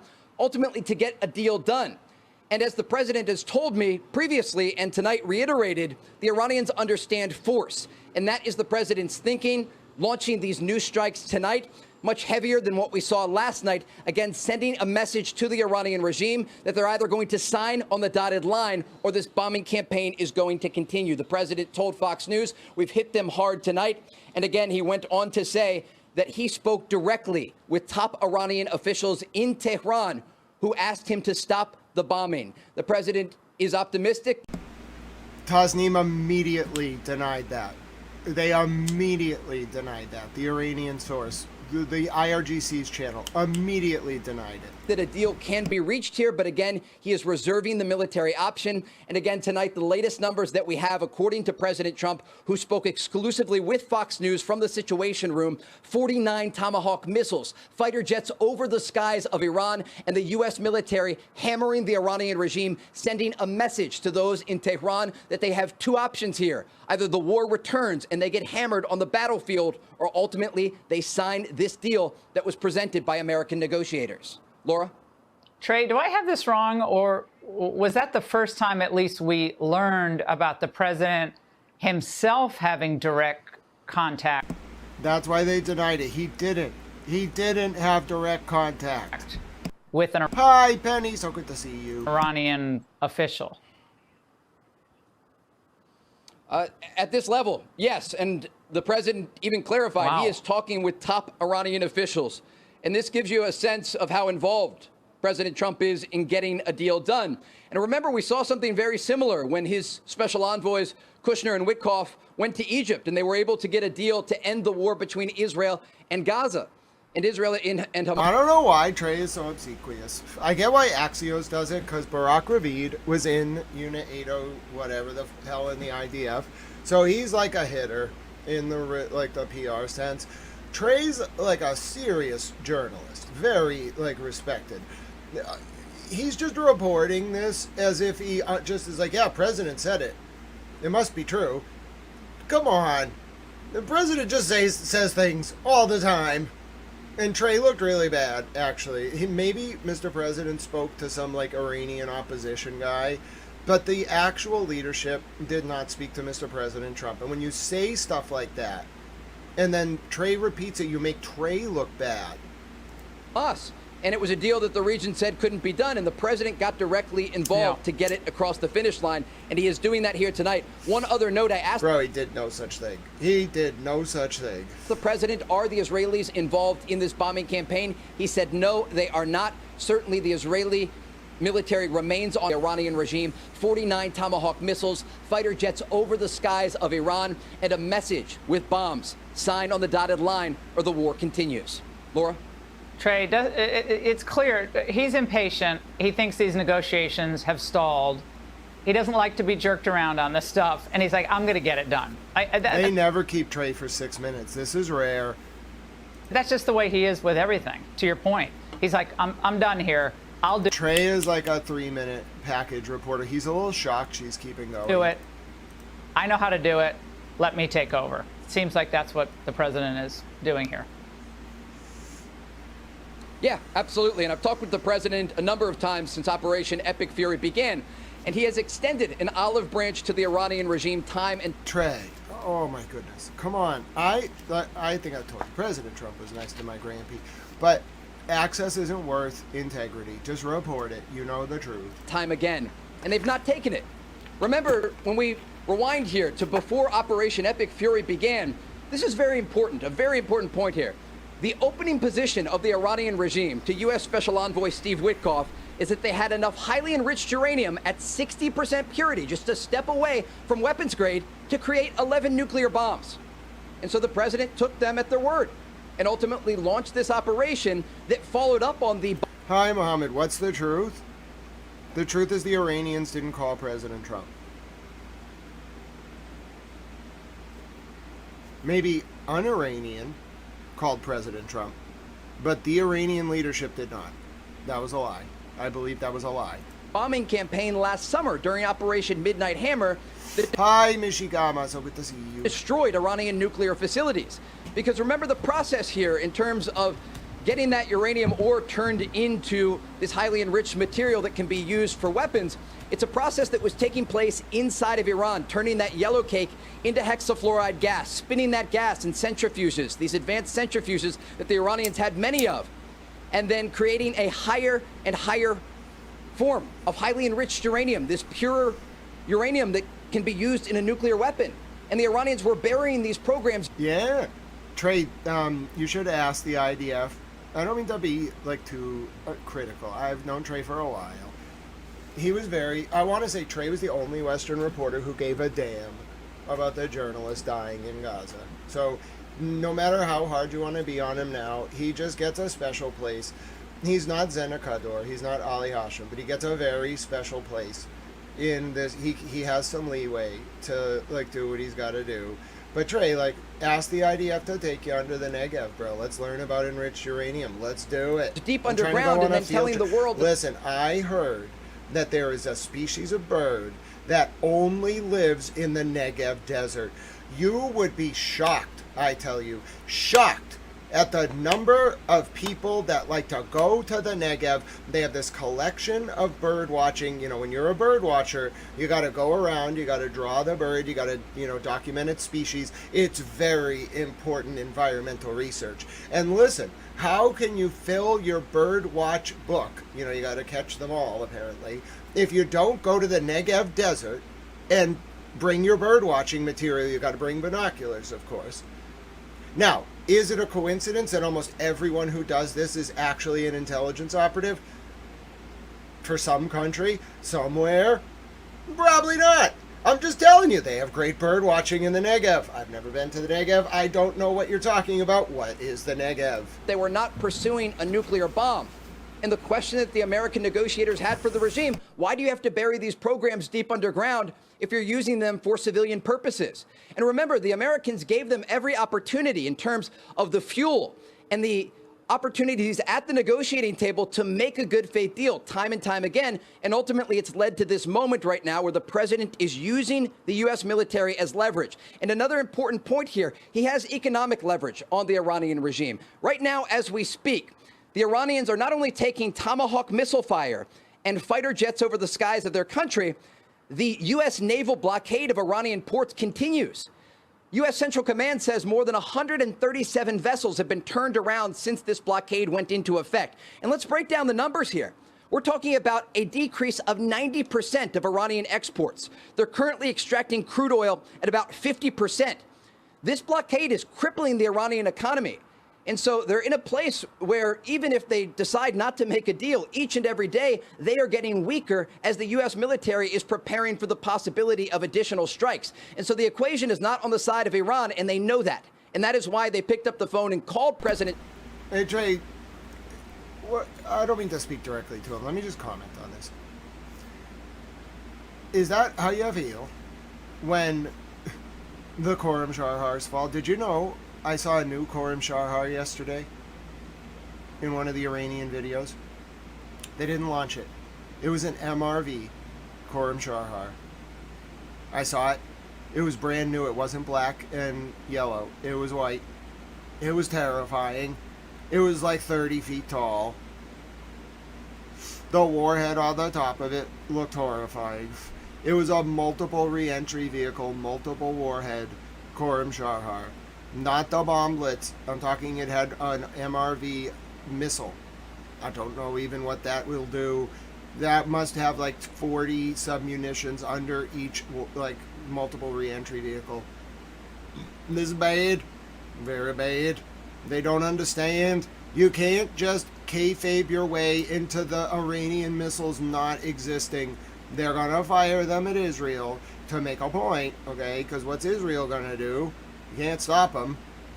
How many interceptors you think you have left, Israel? Let's be realistic. Trey's in Tel Aviv. They have 100 to 200 good ones left. Remember, they have 3 interceptor systems. The weak one, or the weakest, Iron Dome, then Arrow 1 and 2, then David Sling. The best one can intercept a medium-range ICBM. None of them can intercept hypersonics except for the Patriots. America used a lot of its interceptors to protect Israel. We have ships off the coast. Do you understand how much of our interceptor reserve was depleted and we couldn't even protect them?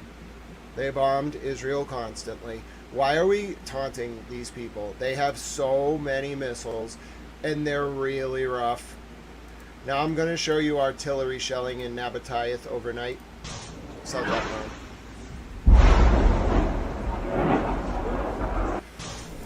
There's no, I don't even believe the nuclear option is a thing for Israel. They can't fire it. They can't. They can't run the risk that somebody gave Tehran the bomb. Remember how North Korea got the bomb? North Korea got the bomb through Pakistan. There was, George says there was no epic fury. There was just a bunch of epic BS, and I think that's well said. What you're hearing in this video is artillery shelling, which is different than missiles.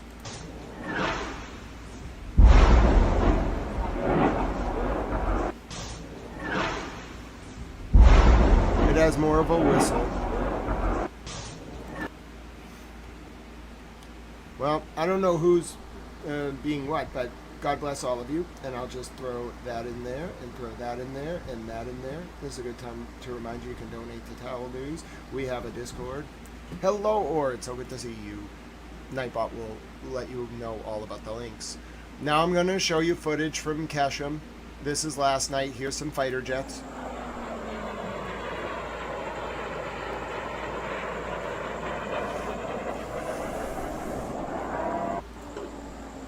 Thanks, Nightbot. You're such a good guy. Everybody loves a Nightbot, except for water under the fridge and triplet bot. They're at odds with Nightbot. All right, now I showed you Trey's report. Then I showed you the strikes. Multiple civilians, 2 at least, were injured from shrapnel in the attack on Kargan, Hormuzgan province in Iran last night. Both injured civilians were taken to the Minab hospital. The IRIB reports, citing a senior official, this was last night, Trump's claim that Iranian officials contacted him is a complete lie. Now I'm going to show you footage from Karaj last night. This is 40 miles outside of Tehran during the U.S. strikes.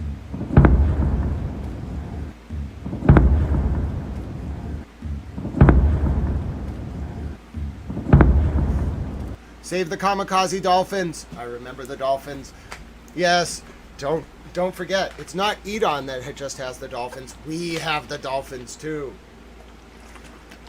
Nobody should be using dolphins as weapons of war. I can't even believe I had to say that at one point. I was like, folks, when we're starting to talk about launching the dolphins with bombs, we've all lost the plot. Forget about jumping the shark. We've reached the jump the dolphin moment. That was my response to that.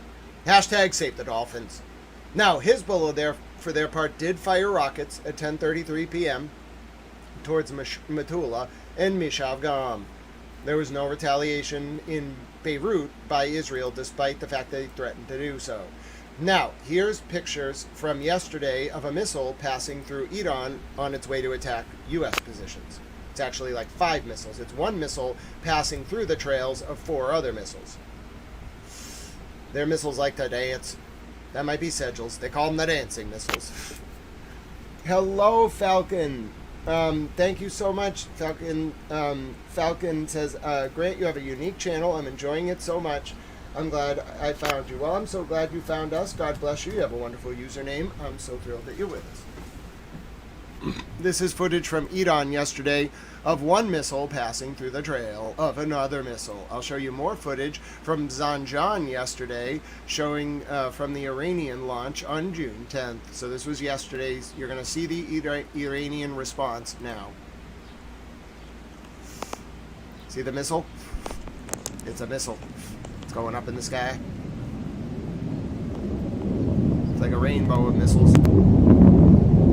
Now tell me again about this non-existent Iranian missile program as I show you footage from yesterday of a lot of missiles.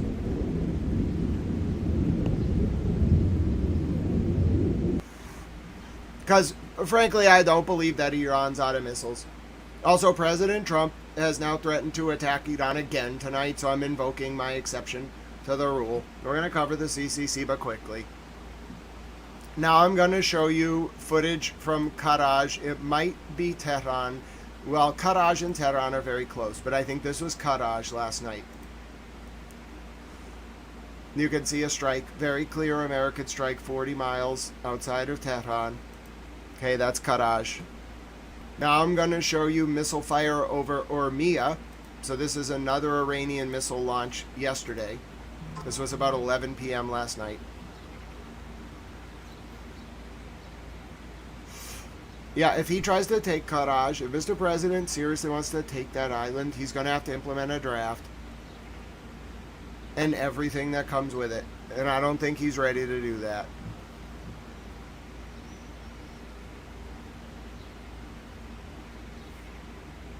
He can do it, but he better be ready, and he better be ready to lose the midterms and get impeached. I don't think we're going to see that until after the midterms. He's got to hold. If he loses, unless he declare, he would have to seriously declare an emergency or something. They might lose the midterms. He cannot lose them, or he's getting impeached. He won't get convicted, but he's going to get impeached. Now I'm going to show you footage from Jordan, not 2 nights ago, last night. Here are all the interceptors going up and 3 Iranian missiles getting through and striking the U.S. base in Jordan, right next to Israel.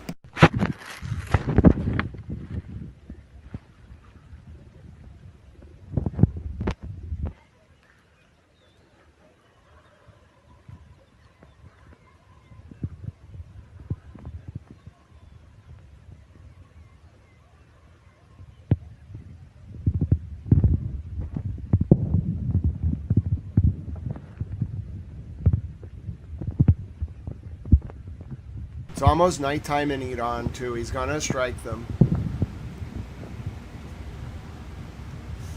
I'm telling you, he's going to strike them. Hello, Justice. Yes, I agree. Karga's a small island. It's very exposed. It's like flat desert. There's some housing. There's an airstrip, but it's very exposed. There's no, like, mountains. There's nowhere to hide. And if you go to, like, below... Hello, Mr. and Mrs. Sweetie. How you doing? If you are in the Canton area tomorrow, Friday, June 12th, Mr. and Mrs. Sweeney will be attending a standout in support of Adam Deitch for Norfolk County District Attorney. Then you may consider joining them. Reach out to Mr. and Mrs. Dennis Sweeney for information.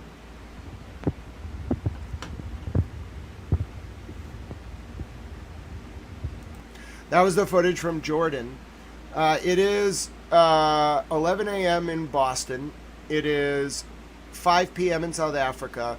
It's 6 p.m. in Tel Aviv, and it's 6:30 p.m. in Tehran, Iran. If it's going to start, it's probably going to be in the next 5 hours. Wayne, I was scheduled to only go live through 3 p.m. so I could watch the first game of the World Cup. My voice is also getting tired, and I have to preserve my throat because it's been hurting. I think I've been talking a lot, and I'm suffering from the consequences, but it's okay. People are going through a lot worse. I can push through. And I did see my doctor, and she didn't see anything too serious, so it's probably just stress on the vocal cords. Next, but the point is, I wanted to stop at 3 p.m. so I could watch the first game of the World Cup with Towel Girlfriend. Now I can't really do that. I mean, if we get through 4 hours with no attacks, I can. But now I have to kind of monitor because President Trump has threatened to basically go nuts, and just bomb the hell out of Iran tonight. Which, what does that mean? U.S. time, Iran time? I don't know. And now he wants to storm Karg Island again. This is war. He's declaring war again. And I think we all want to watch I think the world wants to watch the match. If he bombs during the opening match, he's out of his mind. All right, yesterday, the U.S. Embassy in Baghdad was hit. I'm going to show you this confirm. This was overnight. The U.S. Embassy in Baghdad was hit. I should get some throat spray. That's a great idea. Maybe I'll get some.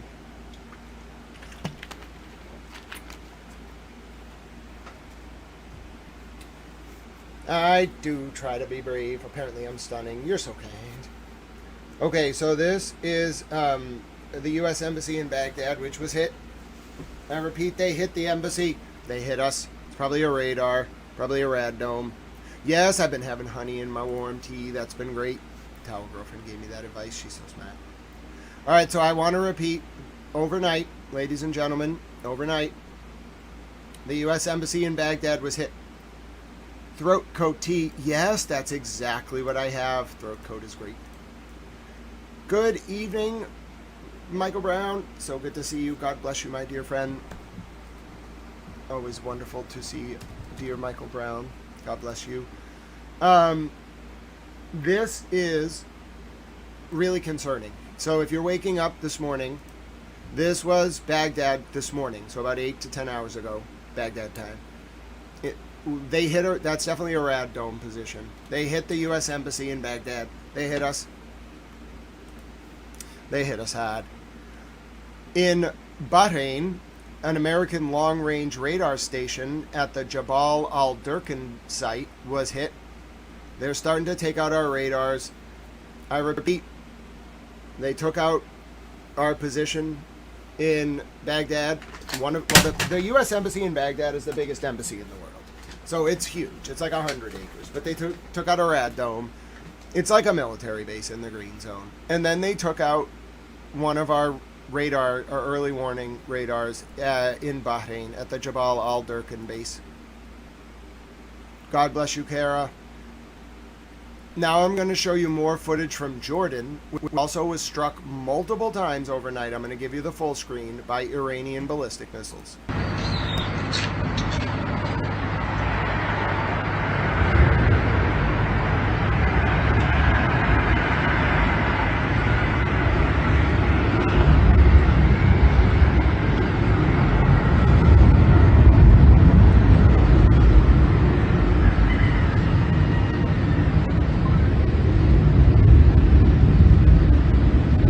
Yeah, those are 1, 2, 3, 4.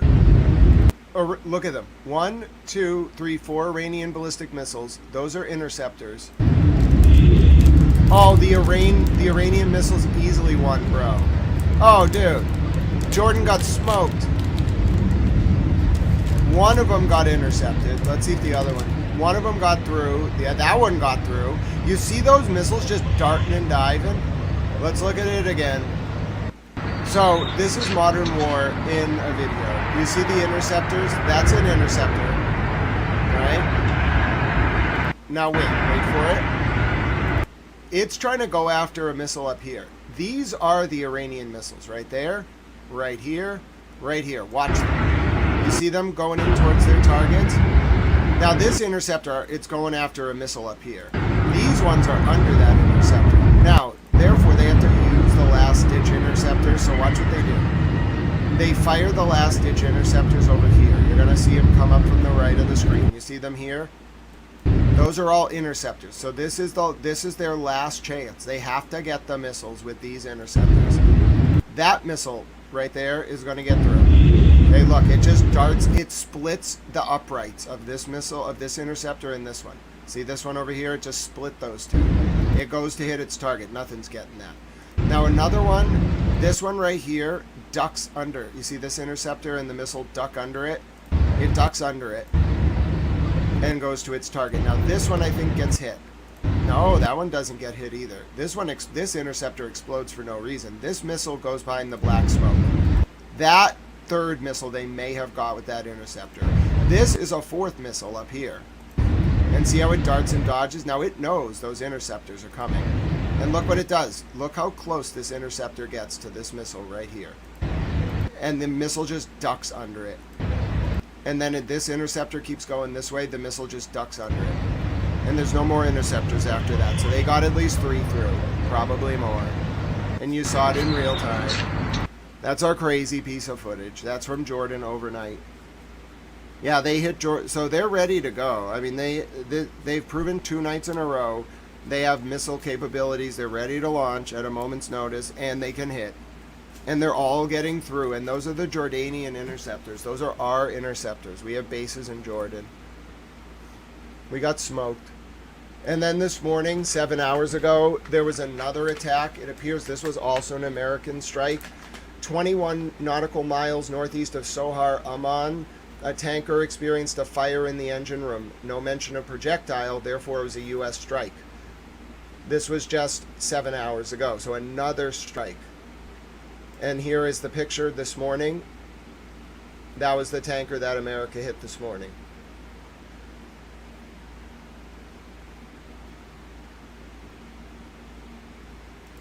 Not a good sign. Now I'm going to show you the damage to Bahrain.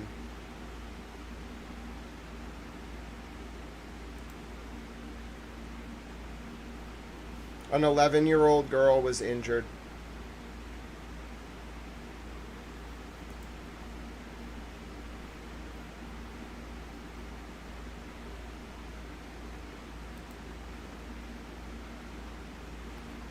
This is Bahrain. Overnight. This morning, in fact. Now I'm going to take you to the Bekaa Valley this morning in Lebanon about 7 hours ago, which was struck hard.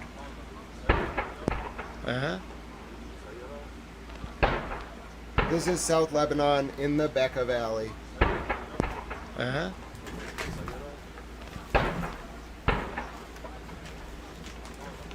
South Lebanon in the Bekaa. This morning.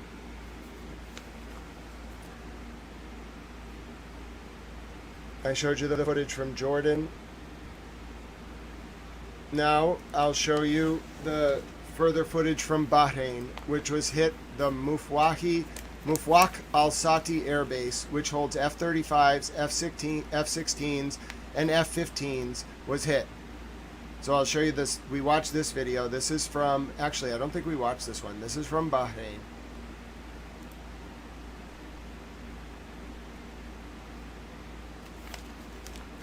Yeah, we haven't seen this one. This is from Bahrain overnight.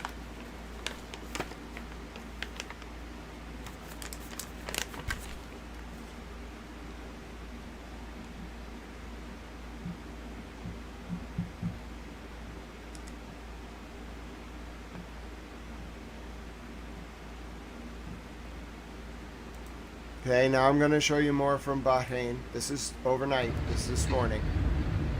No, that was Jordan, actually. The first one was Bahrain. Second one was Jordan. Third one is Bahrain. And one more. I haven't seen this one. Oh, yes, we did already look at that one. Alright, Bahrain and Jordan hit overnight. And now I'm also going to show you further updates from today. This is the UAE strongly condemning the attacks. This is overnight attacks. Hello, Sarah. So good to see you.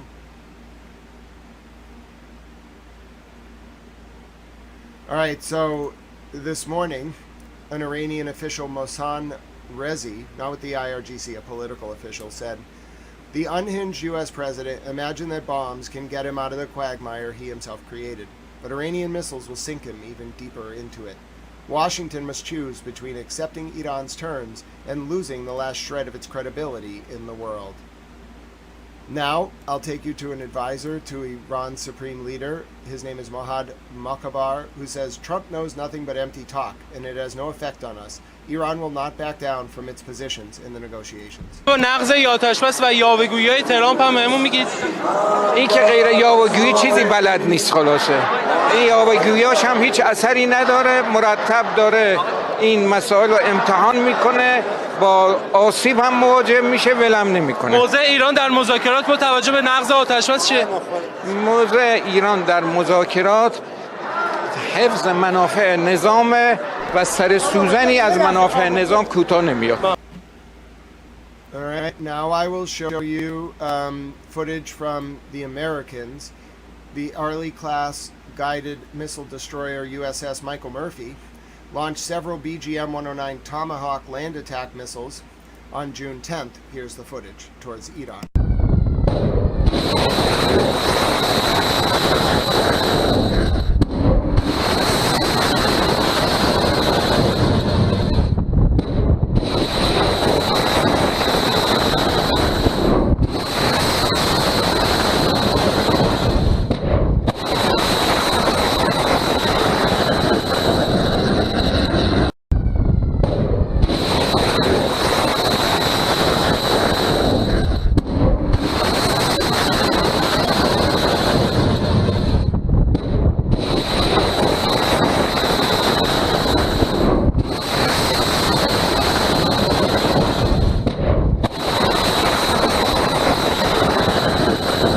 America's starting to make a point. They're starting to show launch videos. That was from CENTCOM, I'm pretty sure. Now, let me show you new footage from off the coast of Oman just 4 hours ago. This is another ship hit by America.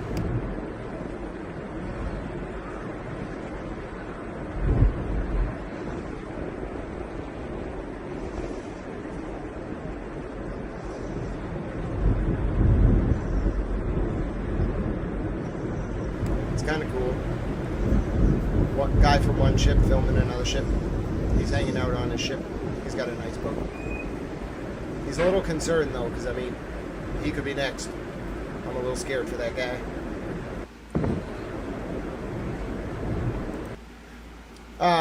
Falcon Eye says, "I get my news from indie media channels, but what they lack are videos such as what this channel provides. And since I don't do X and I don't trust AI, Grant fills in that valuable gap." No, that's such a kind review of Towel Channel. I'm going to save that one. Yeah, so I'm formally trained as a journalist. Used to work at Jurist. I have covered government for years. Covered the war since 2023 in the Middle East. I'm an expert in South Lebanon and Yemen. And frankly, most of these countries now. But specifically South Lebanon. And I have been for a long time. And Gaza. And Israel. And yeah, I provide primary sources to break media blackouts and keep people safe. Sometimes I can tell you when a missile's coming to Israel before the early alert. The other day I got it 3 minutes before the early alert, and it gives people time to get to their shelters. So good to see you all. God bless you, and thank you all for your ringing endorsements of Tao Chain. We got 9 minutes left or so, by the way, on our goal. Oh no, our goal already ended. That's okay. We can have a goat video no matter what. All right. Thank you to everyone who's been helping us. We're gonna get a goat video now as decompression. I will play goat videos and say, God bless you. Now, if you're wondering why do we talk about Save the Goats, it's because about 3 months ago now, March 9th to be specific, 2026, there were some goats. Now, we love the goats. They were forced out of their home. They were forcibly displaced by bombing in the south of Lebanon, along with 1 million civilians in South Lebanon. And so, as a result, I have a video of our goats. We don't know where they are. They were last seen fleeing South Lebanon on the streets of Beirut. Now, Mimi loves the goats. Tiffany Bob loves the goats. These are our goats. Say hello.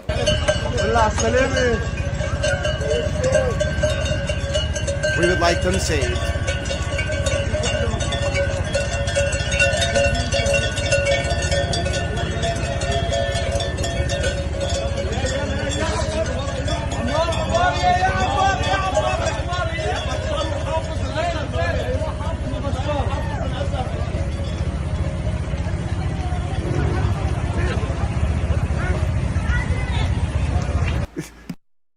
God bless you, Tiffany Bob. Oh, I must have said it wrong. Oh, come on. I said it wrong because for whatever reason, that one didn't count. But we're going to count that one towards the day. You're wonderful, Tiffany Bob. Hashtag Save the Goats. Muhammad Ali was the goat.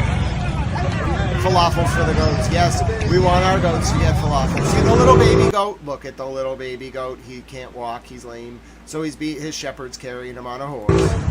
I mean, isn't that great? That's how to mentally decompress. Your brain's not supposed to consume traumatic imagery for more than a few hours without a break. So those are baby goats. Everybody loves goats. Everybody loves the goats. I mean, you really can't want anything to happen. They're just a herd of goats. They don't even know what bombs are. They don't understand why they're walking through the middle of Beirut on pavement. They probably just want to be eating grass. They don't want to be dealing with this. So we just want to protect them. My plan is to build them all bomb shelters.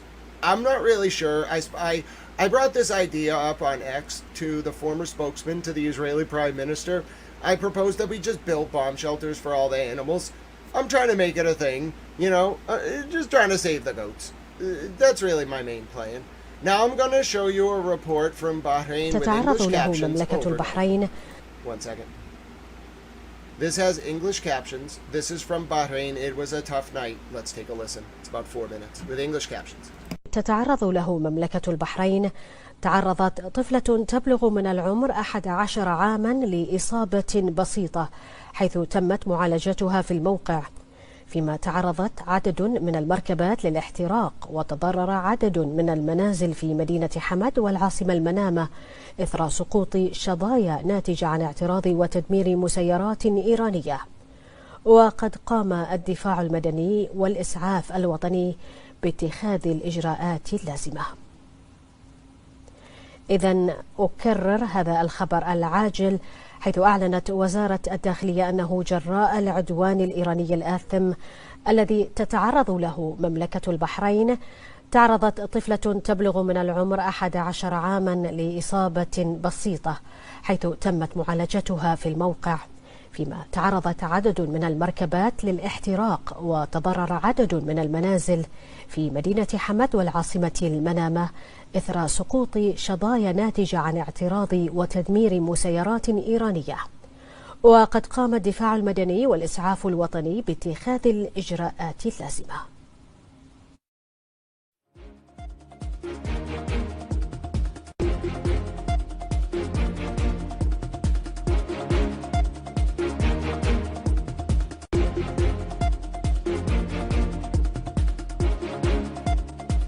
quite intense pictures here. This was more than even the Bahrain government published.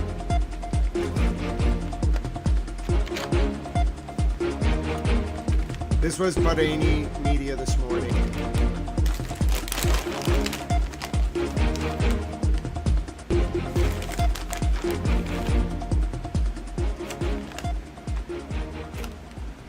للمزيد ينضم إلينا مراسل مركز الأخبار الزميل خالد العون من موقع الحدث. أهلا بك خالد، ما أبرز المستجدات لديك؟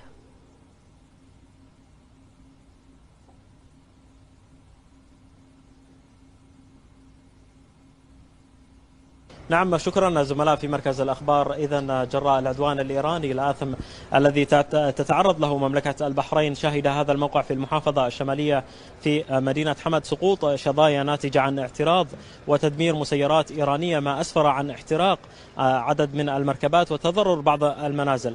ومنذ اللحظات الأولى باشرت فرق الدفاع المدني والإسعاف الوطني مهامها الميدانية، واتخذت أيضا الإجراءات اللازمة للتعامل مع الحادث وتأمين الموقع والحفاظ على سلامة المواطنين والمقيمين.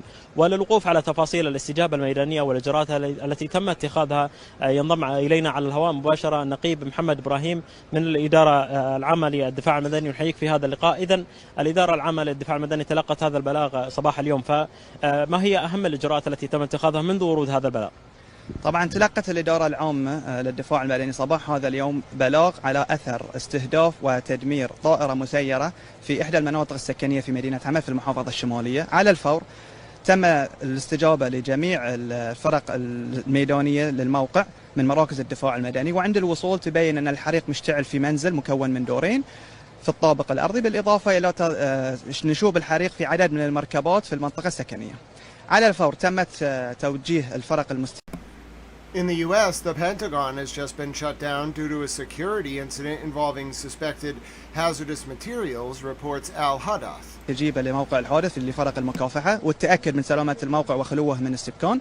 تمت عملية الإخلاء بشكل آمن لجميع قاطنين المنطقة السكنية والسيطرة ومكافحة الحريق. تم احتواء جميع الأضرار والتلفيات في الموقع. كما كانت توجد إصابة واحدة لطفل عمره 11 سنة، إصابة بسيطة، وتم معالجتها في الموقع. إذن نقيب مهندس محمد إبراهيم، شكرا لك على هذه الإضاءة هنا من موقع الحادث. كما شاهدنا مشاهدينا الكرام على هذه الإيضاحات التي استمعنا إليها منذ قليل، تعاملت الجهات المختصة من الإدارة العامة للدفاع المدني مع هذا الحادث فور وقوعه، وأيضا اتخذت الإجراءات اللازمة لتأمين هذا الموقع والتعامل مع الأضرار الناجمة عن اعتراض وتدمير هذه المسيرة الإيرانية. من المحافظة الشمالية أعود إليكم زملائنا في استديو مركز الأخبار. I translated that. Well, I made the caption file, put it all together for you. So, yeah, you can see they're hiding the extent of the damage. It's bad. They're showing some of it, which means the actual damage is worse. That was Bahrain this morning, and you saw the report, so he told you what you needed to know. Now I'm going to show you the Iranian video they released 4 hours ago. The IRGC, this is going to be loud. These are the attacks overnight on U.S. bases.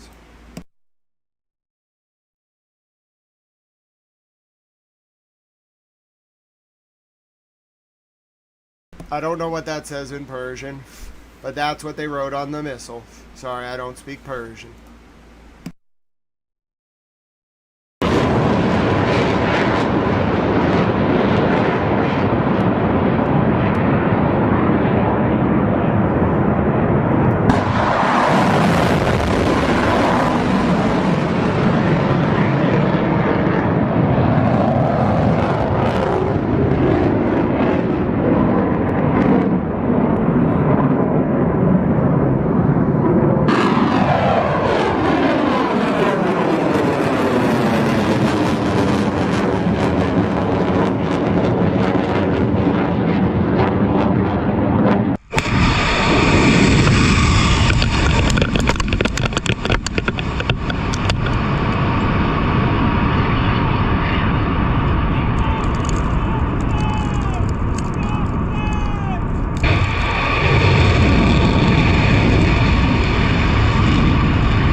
Let me see if this video is the one with the still image. Hold on one sec. No, not that. Is it this one? It was quick wherever it was. I saw it in one of the videos. Hold on. It's only like one frame. It's not this one. It was one that didn't actually fire. They just showed like an ominous picture of it. I'll try to find it. Here's the statement from the Kuwaiti army this morning. British reporter Tal, would you be so kind? Conversation. Translated from Arabic. Statement No. 66. The official spokesperson of the Ministry of Defense, Major General Saad Abdulaziz Al-Otaibi, stated that the armed forces monitored and dealt with 24 hostile drones within Kuwaiti airspace during the past 48 hours, and they were handled in accordance with established procedures. The Iranian aggression resulted in limited material damage without any human casualties. The armed forces affirm their continued performance of their duties and responsibilities with efficiency, within a framework of readiness and preparedness, to enhance national security and preserve the safety of citizens and residents.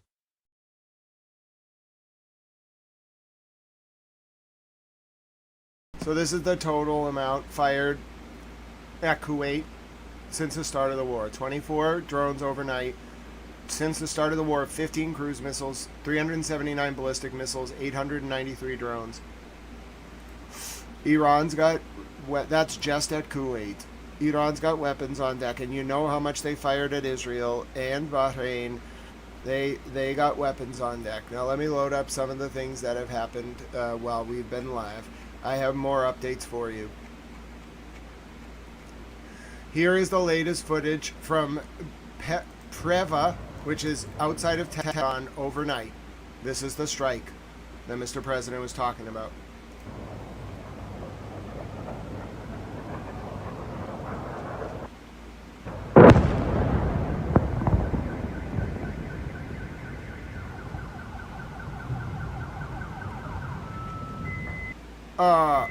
Who did they hit? Oh my God.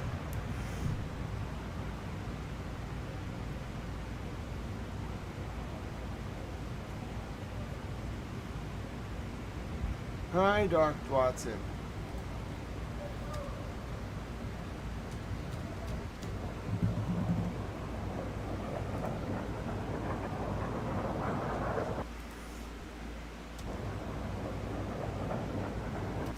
Oh my.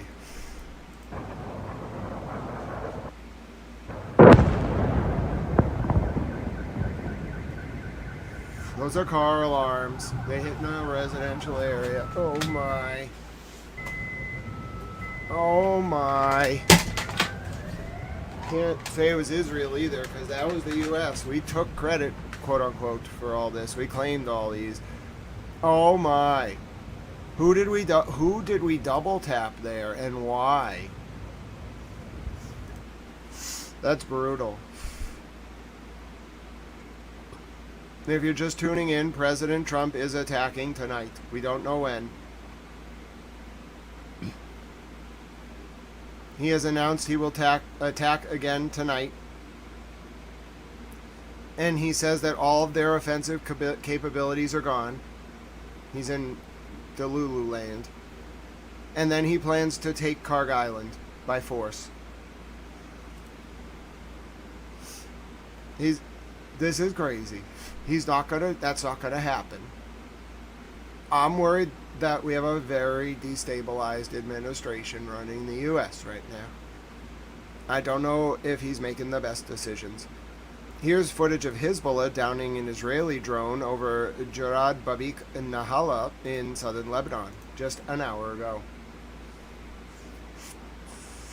That is indeed footage of Hezbollah shooting down an Israeli drone. That is what that is. No sound.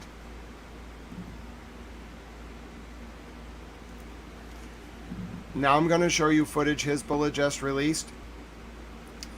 This is... Oh, actually, I'm going to show you the geolocation of the Durkhan long-range radar site in Bahrain.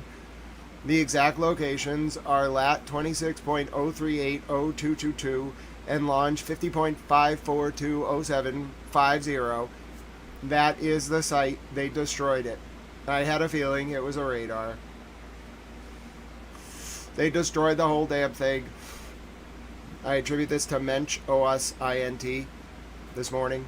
They destroyed it. They hit our radar station. The Bahrain Jabal al-Durqam AR-327 long-range radar site. It's gone. They blew it up.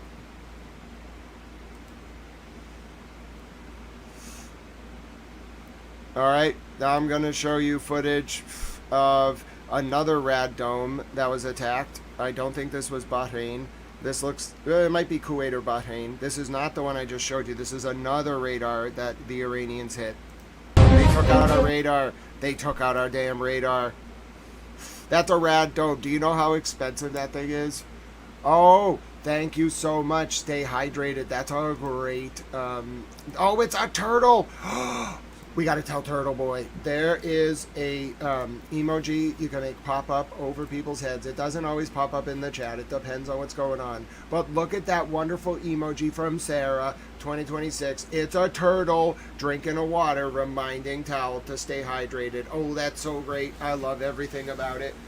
It's a new feature on YouTube. You can send jewels. Sometimes the emojis dance above my head. It's really cool.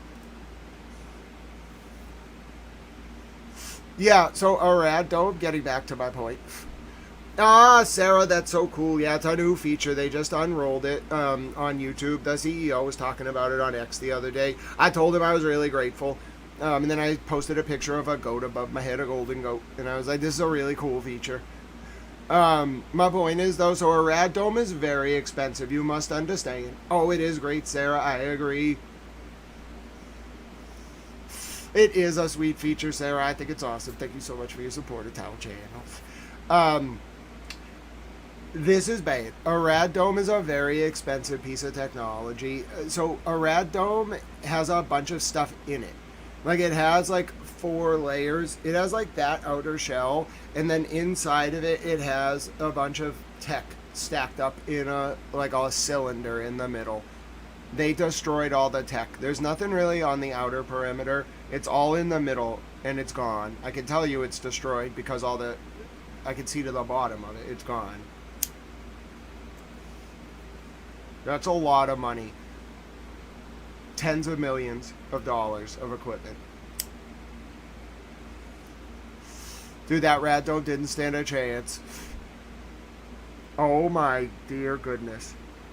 They wrecked that thing. They wrecked it. We look so incredibly weak right now. Remember, Iran has no offensive capabilities. Hi, Trisha. My pleasure. I'm very honored to be able to help in any way I can. God bless you. But yeah, let me just tell you, they hit us. And they have a lot of weapons left. And they took out our that's like... I can't pinpoint it, but it's more than $10 million, less than $100 million. They're just burning through our cash. They took out our planes, our hangars, our radars, our rad domes. They're gonna wreck us. What are we doing? For what? What are we accomplishing by striking water tanks in Iran? Seriously, what is this accomplishing? Nothing. This is like costing us a lot of money now. This is becoming very problematic. What are we doing? I'm getting very upset. This is a serious amount of money. This is extremely problematic. They're taking we can't just rebuild this stuff. You have to appropriate it, then you have to build it, then you got to construct it, then you got to do all this stuff. It's not just, you don't just go to Walmart. Yeah, we're a target-rich environment. That's, I think, fair to say, our bases. Oh, it was a bullseye. They intended, just so you understand, they intended to hit the middle of it because that in the middle is a cylindrical stack of equipment under the rad dome.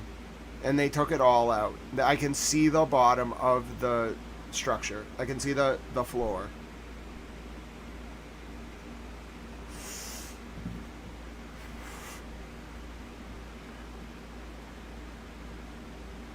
I don't know what they unleashed exactly, but we can't stop them. Here's footage from Hezbollah. This is released today from, let me get you the date, June 5th, of Hezbollah targeting an Israeli army position with a drone.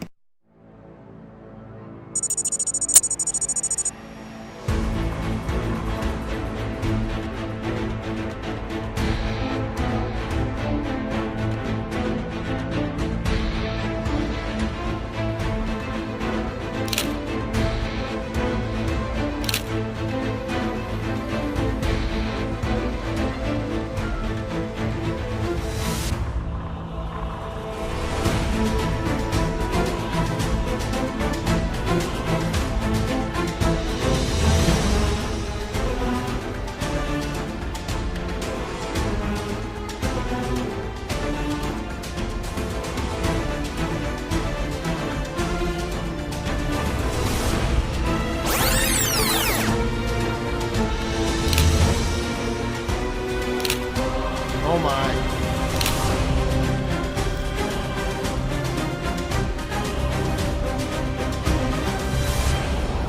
They don't show the actual hit, but that's bad. They got those soldiers. And the IDF is taking a lot of losses. Now I'm going to show you new footage released of the Mitsubishi dealership in Tehran during the war. I don't have a date for you.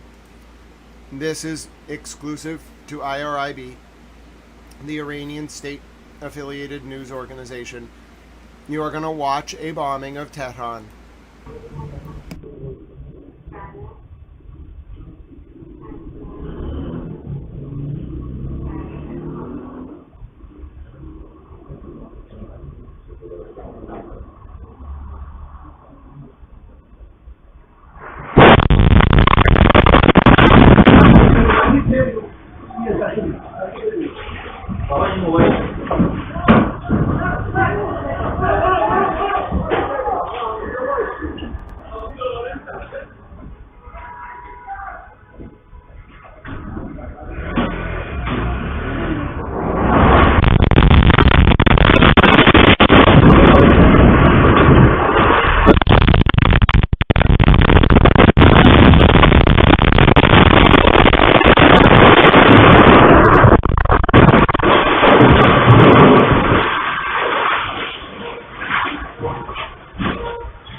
Oh my goodness.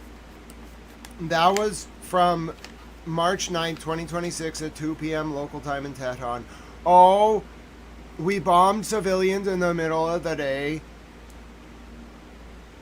Now, I know I gave sound warnings. I'm so sorry. I didn't know it was going to be that loud.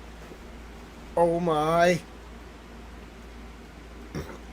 Oh my. Hello, FM. So good to see you. I can't believe what I have just seen. Alright, I'm going to turn the volume down, okay? I'm going to turn it down. I'm going to play it for you one more time on full screen.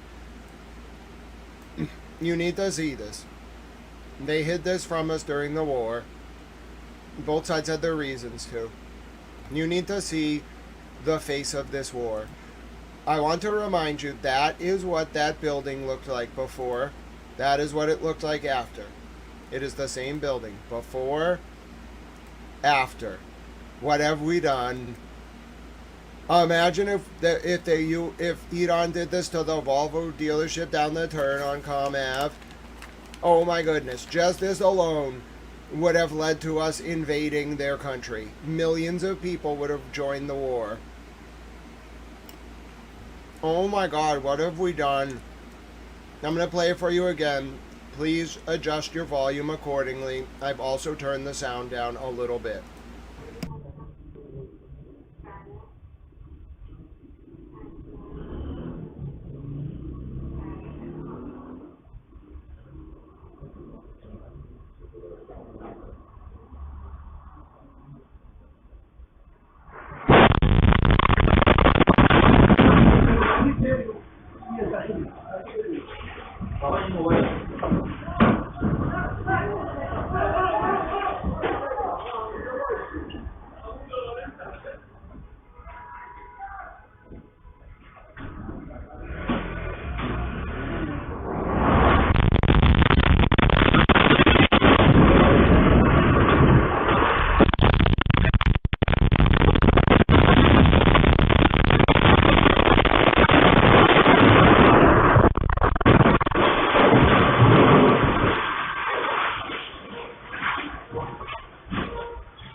I can't believe what I've just seen.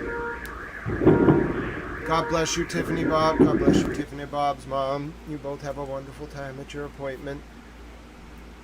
Ladies and gentlemen, I've just seen the most disturbing webcam footage, security cam footage of this war. It's from March 9th, only just released recently, in the past 43 minutes. That was Tehran's Volvo dealership. Mitsubishi dealership, correction. Oh my.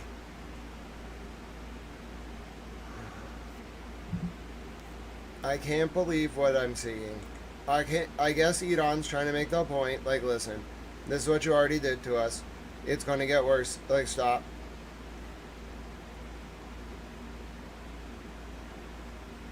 The U.S. has claimed the attack on this on the ship near Oman. I have the confirmation for you now.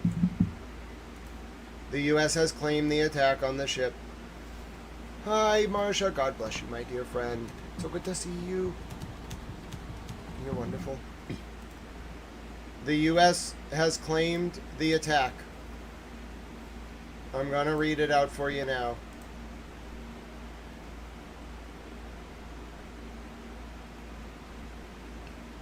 Conversation.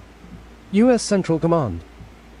U.S. forces have disabled an oil tanker in the Gulf of Oman on the grounds of its violation of the blockade imposed on Iran and the transfer of Iranian oil. The tanker M.T. Jalvir was targeted with Hellfire missiles at the engine room after the crew failed to comply with U.S. orders. Central Command stated that the vessel was the third tanker disabled this week as part of blockade operations. Alright, this is the U.S. strike on the vessel that I showed you a couple hours ago. And this is off the coast of Oman. The U.S. is claiming this.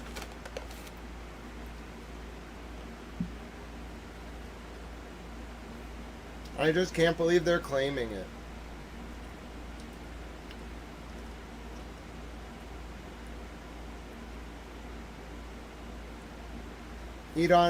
Israel has just struck again in Nabatayeth.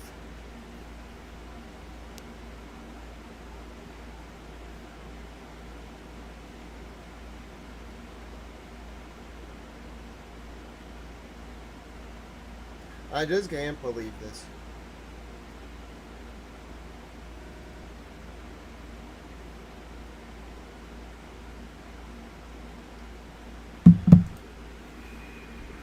This is a very concerning escalation. I agree with you, Penny. Here is the footage of Nabatayeth right now.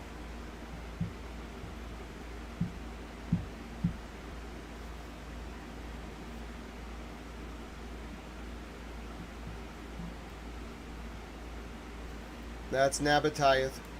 It has just been hit. Now I'm going to show you the latest from the IDF. I gotta translate it. Let's take a listen. This is from the Arabic spokeswoman of the IDF. Conversation.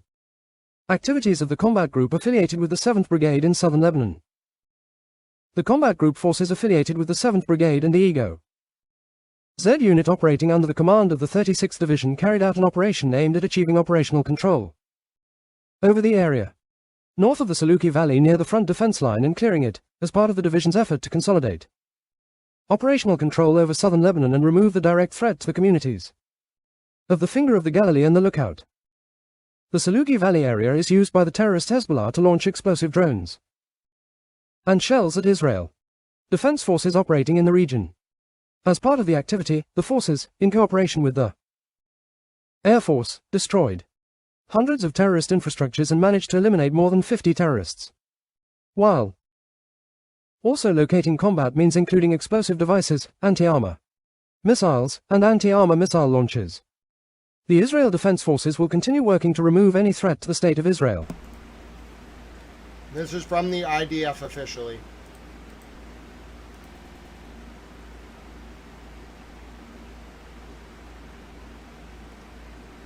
IDF operated in southern Lebanon. This is military footage provided by the IDF.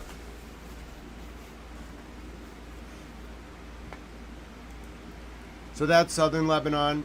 I'm going to show you more footage now that the Israeli army, the IDF, has just released of attacks on Hezbollah targets in southern Lebanon.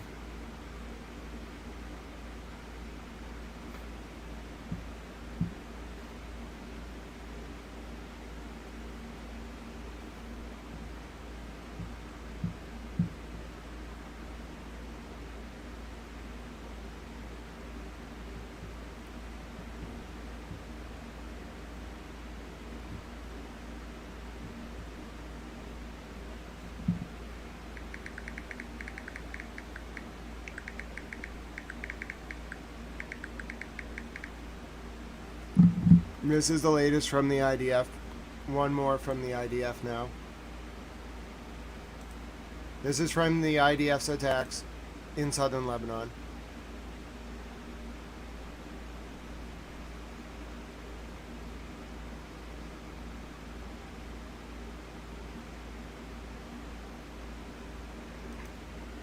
And that's the IDF, southern Lebanon.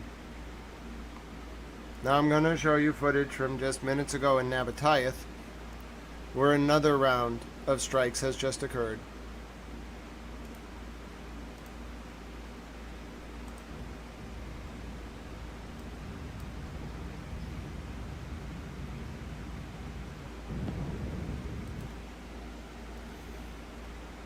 Now I'm going to show you a report indicating that a major fire has just broke out in Homs, the holy city in Iran. I repeat, a fire has broken out in Homs, south of Tehran.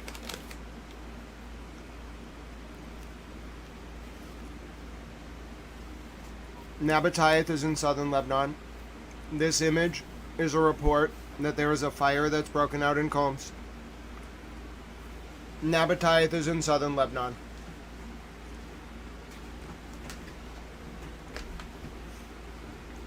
Oh goodness. I don't know why there's a fire in Homs.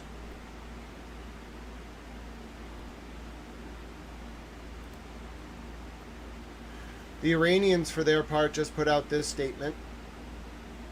The Speaker of the Parliament, he knows Mohatab Khomeini. Quote, wrong strategies and impulsive decisions will reset the entire board for the worse, explode energy infrastructure and markets, and create an endless quagmire that you will be stuck in for years. You will see a different Iran. Now I'm going to take you to Russia. This is the VNIIR Progress Facility in Chobarovsk following the flamingo strike by Ukraine. Oh, those flamingos don't mess around. What do you think of the flamingo, folks? What do you think? Hey, you know, that kind of looks like the Pentagon from September of 2001, doesn't it? Huh. Huh.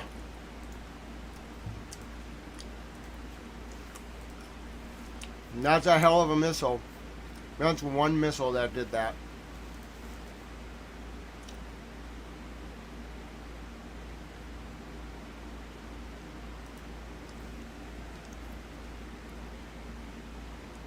My name is Grant Smith Ellis. We might watch a little bit of a regulatory hearing. Need to rest my voice. Here's an FP-12 drone strike from Ukraine that got through Russian air defenses.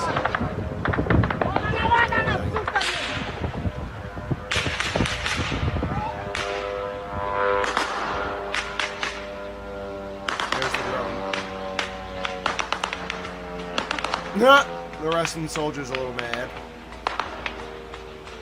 They could not shoot down the drone. When they get desperate, they use small arms to shoot the drone. It never works.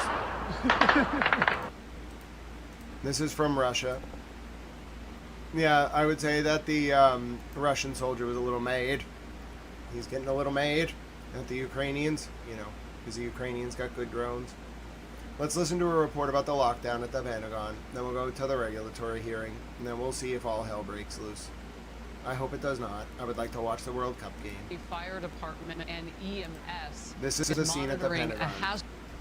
Our nation's capital, the Arlington County Fire Department and EMS is monitoring a hazardous material situation at the Pentagon. And we learned this from their social post on X. Arlington Fire and EMS saying that their units, including the MAP materials team, currently operating at the Pentagon in support of the PFPA's hazmat team during a hazardous materials incident. Now, we don't know what that incident is, but it's the Pentagon Force Protection Agency, that PFPA. So basically all hands on deck right now over this situation. You have multiple, as I just told you, different departments and units responding to that. As we learn more, we'll bring it to you. This again is the our nation's capital, the Arlington County Fire Department. Okay, that's not good. That is not good. My name is Grant Smith Ellis. Hopefully that is just, you know, an alert. Maybe like some strange like odor leaked from a container or something. I think we can all pray that that is nothing serious, but I will keep you updated. I want to watch a few minutes of this regulatory hearing. You got me till 3 p.m. Eastern at the latest, because I'm trying to watch the first game of the World Cup, but I can go live again later if there is some kind of chaos. So we got a few more hours.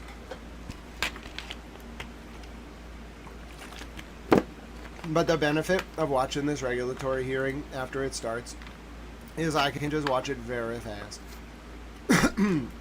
But I kind of have to watch it. I don't know if I'm going to go to the presser, but I like to watch it because, like, I just like to see what's going on. That's the best way I can explain it. I just like to see what they're saying and why. It's a governmental regulatory agency. I helped stand it up. It looks over weed. Like, its job is only to, like, keep, like, weed safe, issue licenses. It does a lot of stuff. It's Article 1 court, though, so it's a administrative agency. It has an enabling statute, MGL 94G and 94I. And then you got to look at the Chapter 180 of the Acts of 2022 and the recent amendments. And then what they do is they interpret the statute into regulations. 935 CMR 500.000, 935 CMR 500.001. There's a bunch of new commissioners that just came in. Years and years of my reporting can be found on patreon.com/@GrantSmithEllis, where you can learn all about this. Basically, things got bad, and because of things getting bad, for various reasons, the agency underwent a legislative overhaul. There's only one person that appoints people to the commission now, the governor. What is wrong with this? You're not supposed to have this. I don't like this at all.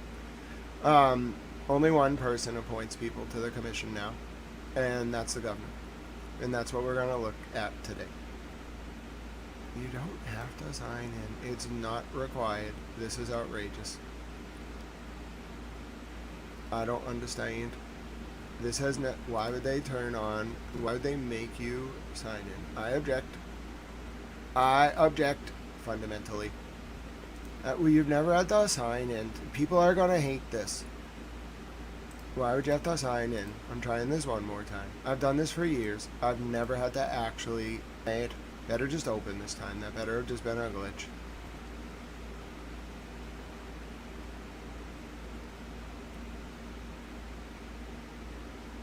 Teams is a finicky software. I get why they use it. It's very secure, but it's finicky. I think it's going to work now. I don't want to actually join the meeting. What the hell?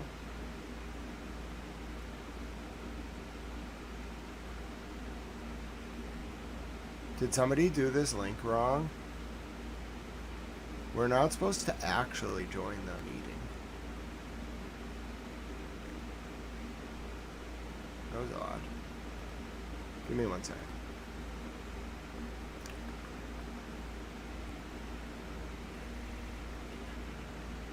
I wonder if they set this link up wrong.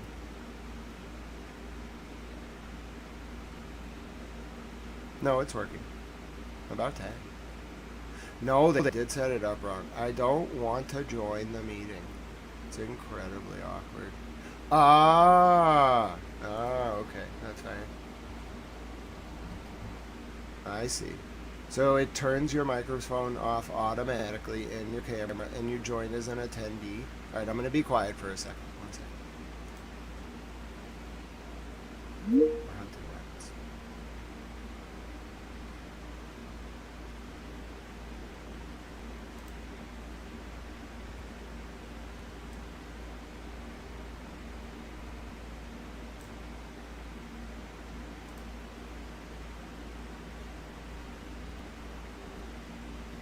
Do this, it seems to me a little bit rushed, especially considering the time period.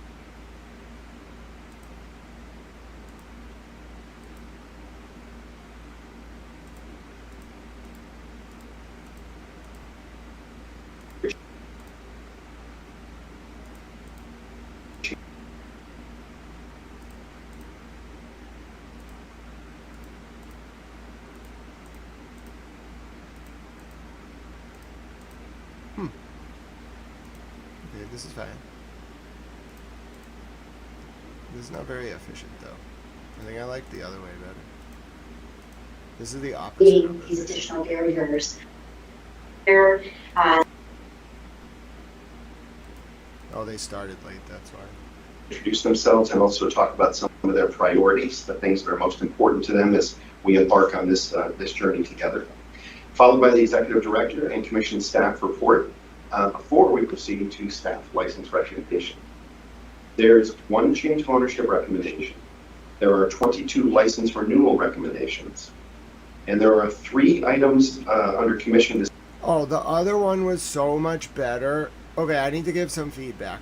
Don't do this. Whoever changed it, I can't play it at 2x speed now. This is terrible. It does have the DVR feature, but it doesn't let you play it at 2x. This is bad. I like the other one a lot better. Under commission discussion and votes. The introduction to Chapter 65 of the Acts of 2026 regulatory package, delegation of license renewals, and a review of the approved board motions from March to April 2026. And in that regard, there were a lot of motions that were made in the final few months. Staff had recommended that we take a look at those, so I know there were at least several that we will open up for conversation. All right, so I'll ask the commissioners individually to again introduce themselves and talk about just a little about their background and also talk about their priorities as we embark. And I will turn to Commissioner Delavanto first. Over to you. Thank you, Chair. Hi, everyone. Everyone who's tuning in, all the team that's here. Xiomara Delavanto, I'm so thrilled So thrilled to be here with all of you today. I don't want to take up too much time, but I do want to start off by saying major thanks to the team. It has been, this is week 3, right? Week 3, but it feels like month 5 in a very good way. And it has been a remarkable 3 weeks, the level of onboarding, just the level of knowledge and expertise that is here in the mission is remarkable. So I do want to say thank you to all of you. Thank you to Travis, our executive director as well, and to all of the leadership with that, because there's an incredible amount of work that has been done to date and so much more that we will continue. And it truly is because of the talent and expertise.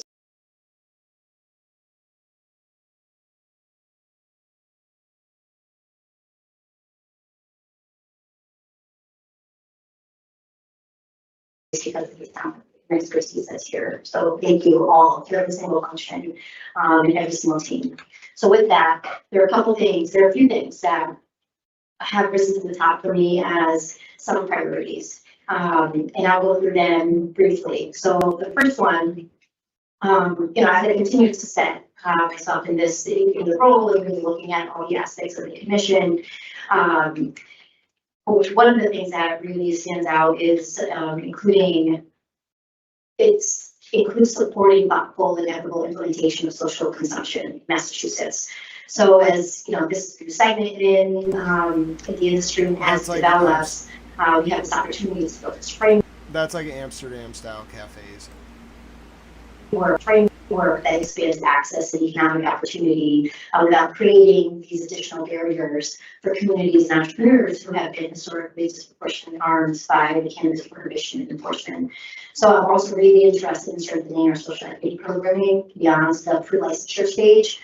Obtaining a license is only the beginning. And when we're thinking about this from a business development perspective, these really, I'm thinking about the sustainable infrastructure, technical systems, that we need in that space, and then also just the municipal engagement. So again, thinking about the approach and how we connect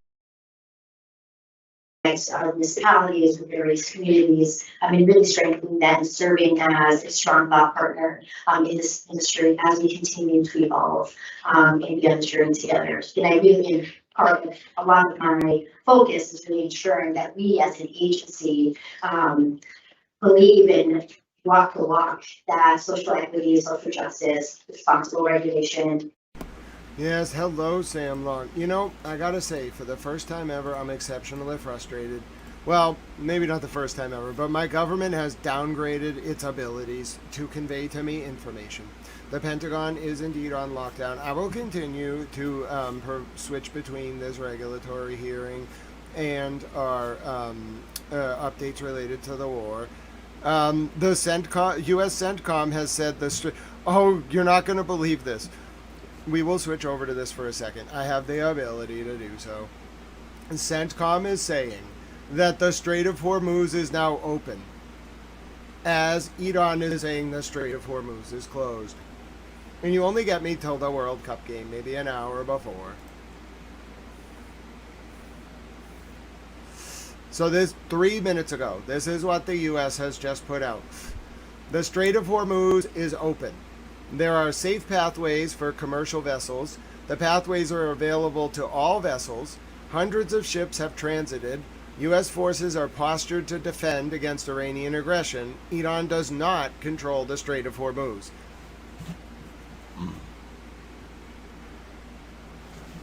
No, that is not good. I don't think Iran's going to take kindly to that.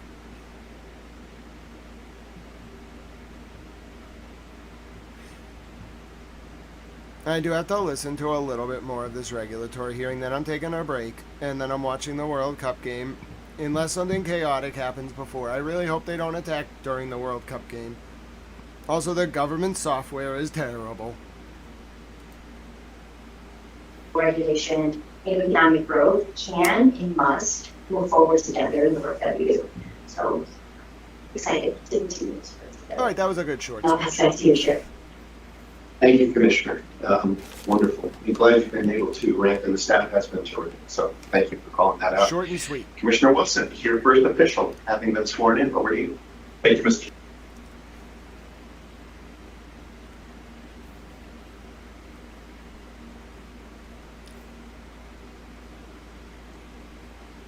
I object. Thank you, Mr. Chair. I'd like to just, as it's my first official meeting, take a moment to thank the governor for the appointment. All of our sort of CVs have been in the public domain for a few weeks now, so I'll just sort of comment on my experience working with licensees and operators from a legal perspective for the last few years, and having the opportunity to bring that experience here, I find very gratifying. In the last 2 weeks since my appointment, I've been very impressed with the quality of the staff. I know that many in the industry have concerns about the commission and some frustrations, but I can tell you that the staff is very aware of some concerns of the industry, has been working through some of those issues internal, and many of the issues that not all of them, but some of the staff are the problem. Many of the issues that have been raised to me personally by various operators. So the commission, particularly from the staff level, is very aware of these issues, has been thinking about them, and I would say have a level of expertise that maybe hasn't been fully shown in the previous years. And I'm confident that the public will see some of these things being addressed in the upcoming year and going further. With regard to my own priorities, I want to focus on regulations that do two things. One is to support the health of this industry, as well as items that protect the public health and safety of consumers and operators here in the state of Massachusetts. This means products that are safe and well tested. It also means keeping this product out of the hands of minors, and it means a strong market that consumers can trust. For too long, this business has been treated as if it shouldn't exist, but this is a legal industry in the state of Massachusetts, as approved by more than 60% of the voters. I intend to treat it that way. We have a priorities document where each of the commissioners have identified areas that they're interested in, which we'll discuss later in this meeting. I'll pull out two things in terms of direct focus areas. Inversion, which is something of concern to operators. For those who don't know, this is the potential illegal importation of out-of-state cannabis products, as well as testing and sort of firming up the testing environment here in the states so we can trust what's labeled on our products. Okay. Finally, I believe that the best policies come from listening. I'm here to listen to as many people as possible, from operators, consumers, and members of the general public. Please feel free to reach out to me, or I want to speak but I can speak to all the commissioners with your thoughts, concerns, and everything. We want to adjust that and think that's the policy we need. Thank you very much. Thank you, Commissioner. Very helpful and thrilled to have you on board. A little bit of a reintroduction from Chris Harding. Actually, yesterday was 3 weeks, so I have a couple more days since we'll be able to host. But thrilled to be here. Like Commissioner Girovato, I'd love to thank staff. Everyone's been terrific, really wonderful to engage with. No one is short of opinion. Really appreciate because it's in sharing those opinions and the constructive dialogue that we get to a better place. So really appreciate that. It has been like drinking out of a fire hose, without a doubt. There are so many aspects, and I think I had mentioned last time, I had been involved at the beginning of setting this up for my first at Department of Revenue back in 16, 17, 18, 19, but boy, a lot has changed. And I'm coming up to speed on that, which is exciting. So, priorities for me. I talked about one, engaging staff.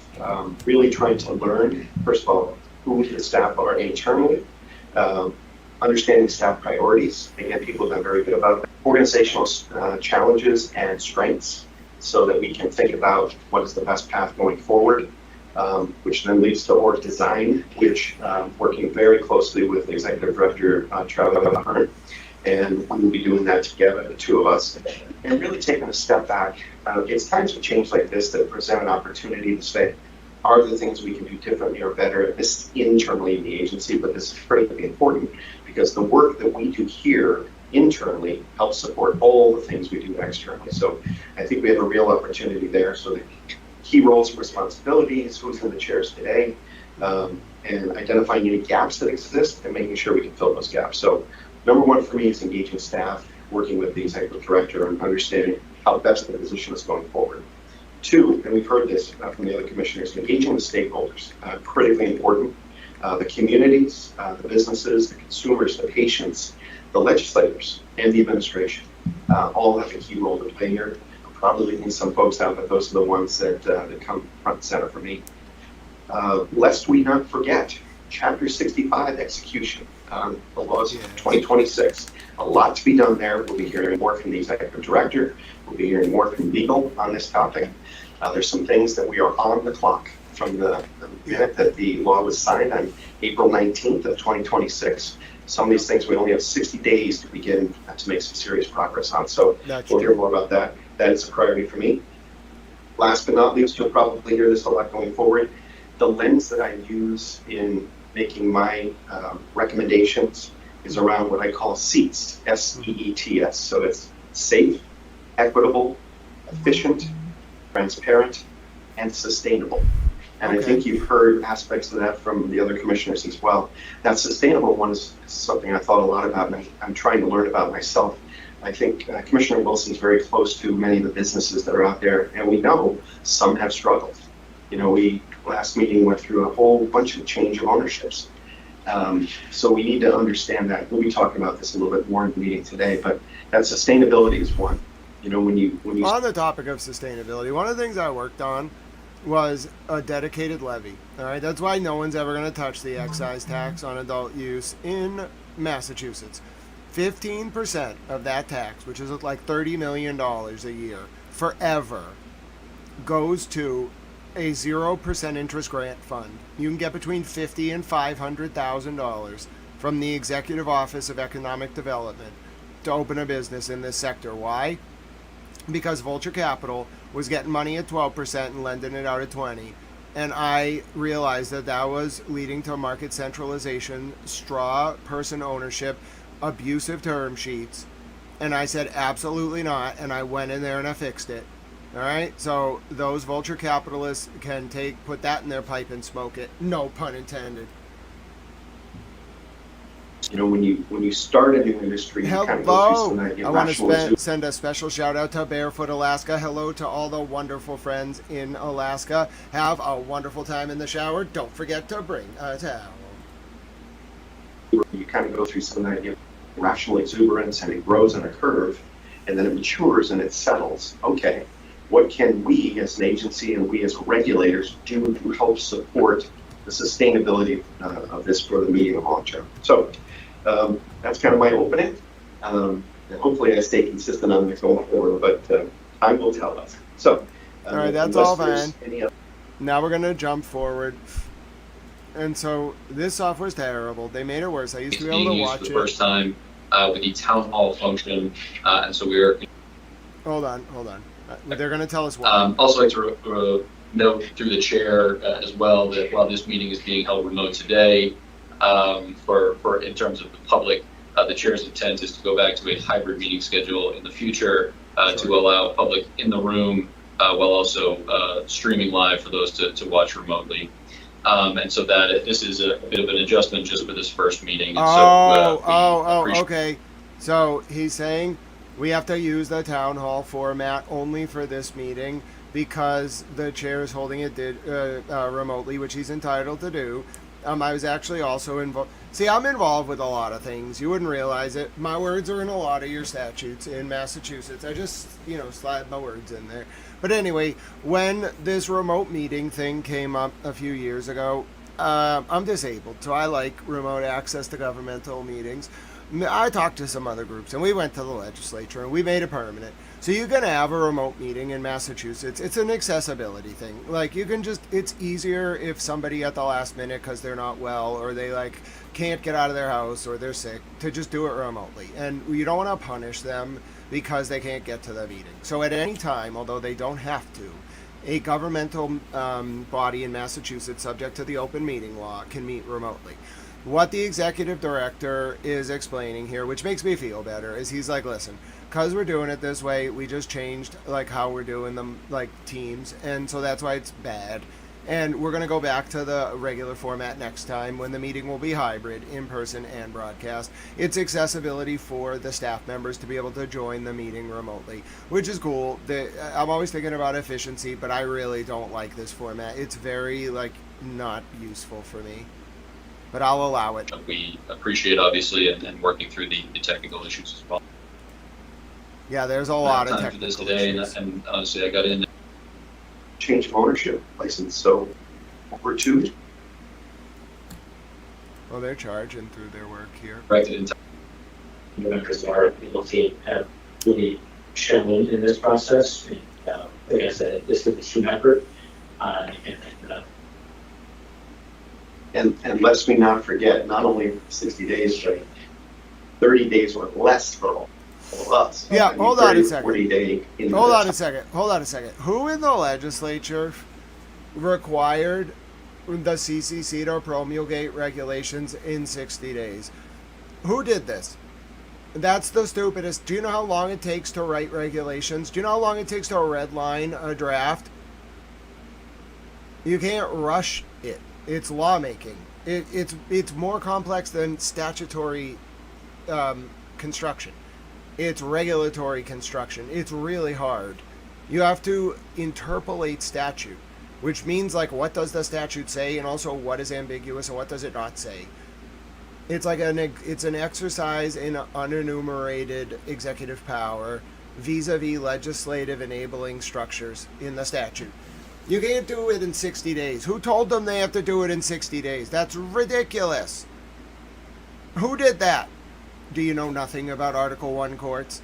I'm mad. I'm really mad. My government can be so... The left hand doesn't know what the right hand is doing. Who did this? Who did this? They went into that compromise committee. They were just like, oh, let's make them do it quickly. I knocked my water bottle down. I'm so mad. You're not going to make them do it quickly. They're going to do it bad. They're not going to you have to determine whether every line is constitutional. You got to cross-reference the definitional sections.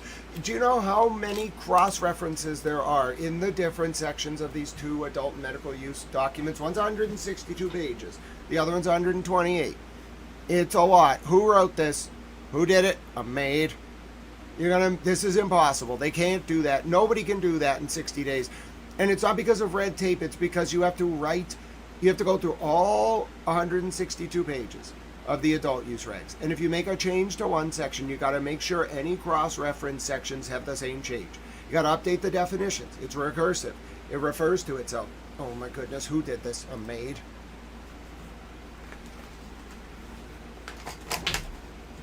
And people are like, oh, it'll just... You can tell it was written by somebody who was just lobbying, trying to be like, yeah, that'll put a fire under their behind. It's not going to put a fire under their behind, you morons. Whoever recommended that, all it's going to do is screw up the damn government. Into that time frame, so yeah, tight time frame on this. Appreciate it. Okay. Mr. Chair, we formally voting on this. You can use the emergency regulatory process. Oh, what a gift. That's so wonderful. A clapping seal. Oh, look at the clapping seal. That's the greatest thing I've ever seen. Hashtag clapping seal. I love it. Yes, and if you're just tuning in, President Trump is going to attack at some point today. He hasn't attacked yet. I'm monitoring. And I'm also yelling about governmental inefficiency. Question was, did you have more you wanted to go through? So Falcon, what they're going to do is they're going to invoke the emergency process for these regs. It's like a shortcut. It's very lazy. It's a quick way to do it, but they sacrifice the thoroughness you need. Every regulation can be subject to challenge. You got to write it like you're writing a law, and if you don't do it right, it's going to get struck down. So it's pointless. It's an exercise in futility. I'm mad at the legislature. Was, did you have more you wanted to go through in the, because I think we know the main categories. I've read the documentation. I don't know if the other commissioners have. I personally am prepared to move to a motion on this, but if there's further discussion or details that the commissioners would like. My only thought is, again, we've all sort of been prepped on this to make it more efficient. If we voted on it as a package, we'll do one. I defer to you, Mr. Chairman, best way to do it. Any thoughts, Commissioner? Like you're going to say. I would be really interested to go through the information before anything. That's just your wishes are committed. Go for it. Yeah. But if I may, not, I was going to say high level, but more summary, and then we can dive further if we need more detail in each of the categories. Sure. Okay. I think we can do that. I'm going to turn it back over to my colleagues here, and we'll do a just kind of an overview of the topics included, and answer any further questions that you may have. Okay, what are the topics? Okay, thank you, Mr. Chair. So if we could move to the next slide, and actually one further after that as well. So just as you, Commissioner Wilson, anticipated. Oh, okay. So they need to do one. They already did this. This was done by the executive director. Licensing caps and exclusivity. I need to listen to this part. And then the ESOP trustees, and then the ownership and control limit. So this is a little convoluted. You can own a little bit more. In Massachusetts, you can own up to 3 dispensary licenses, like retail, 3 delivery, maybe more now. 6 retail, 3 delivery, 3 manufacturing, 3 cultivation, and I think that's it. You can own up to 20%, I think, now of any company without it counting against your ownership and control limit. Ownership and control are different. Owning a company and controlling the decisions of a company are different. If you own or control more than 20%, now what does control mean? There's direct, indirect control. It's in the regulations. You have it counted against your license cap. People try to centralize market control. We don't allow it. We have a firewall against oligopoly built into the regulations. And they will find you if you try to own a company and hide it. How do I know? Well, I would know. As you, Commissioner Wilson, anticipated, these are exactly the topics that we'll be looking to propose as far as a narrow scope for the possible emergency regulations. So again, the 1 to 2 ounce sale increase for adult use. Licensing caps and exclusivity, ESOP trustee carve out of licensed caps, as well as ownership and control limits. If we could go to the next slide.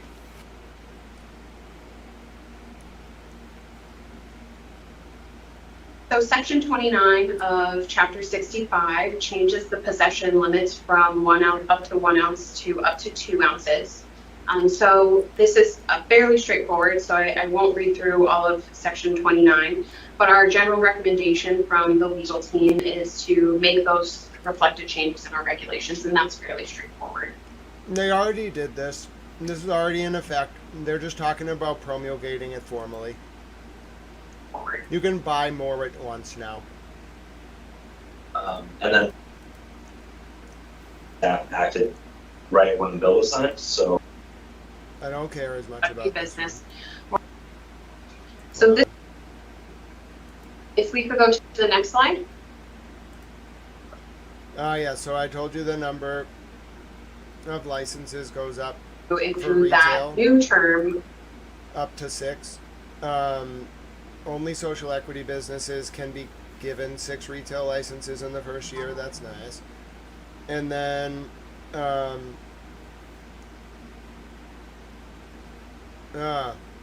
there's a limit on medical treatment centers. Yeah, interesting. Yeah, if you hold 3 medical treatment centers, you're prohibited from holding other types of licenses. To include that new term fully what of an employee stock ownership plan. The limitations or the ownership restrictions shall not apply to someone who's functioning solely as a trustee during or after the sale through an employee stock ownership plan. Oh, that's fine. That's fine. I like employee stock ownership plans. I'm a fan. Now, who'd they probably write that for? Sierra? Didn't Sierra get bought out by someone? I don't know. Anyway, someone has employee ownership. There's one company that does it. It's kind of cool. I'm a fan.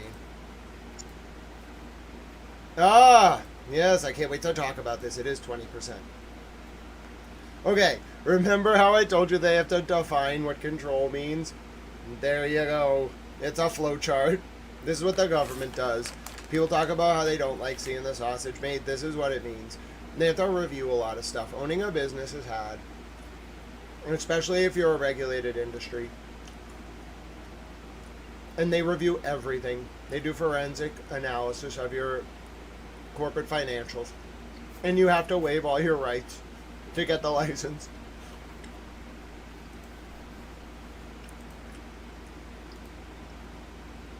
But if you get the license, it's very lucrative. That's why people do it. And just briefly, in response... It's not really a license to print money. You said a very interesting thing about, we were talking about the less than 20% on ownership. But and it's said, a lot of money. We believe the intent of the ledge was.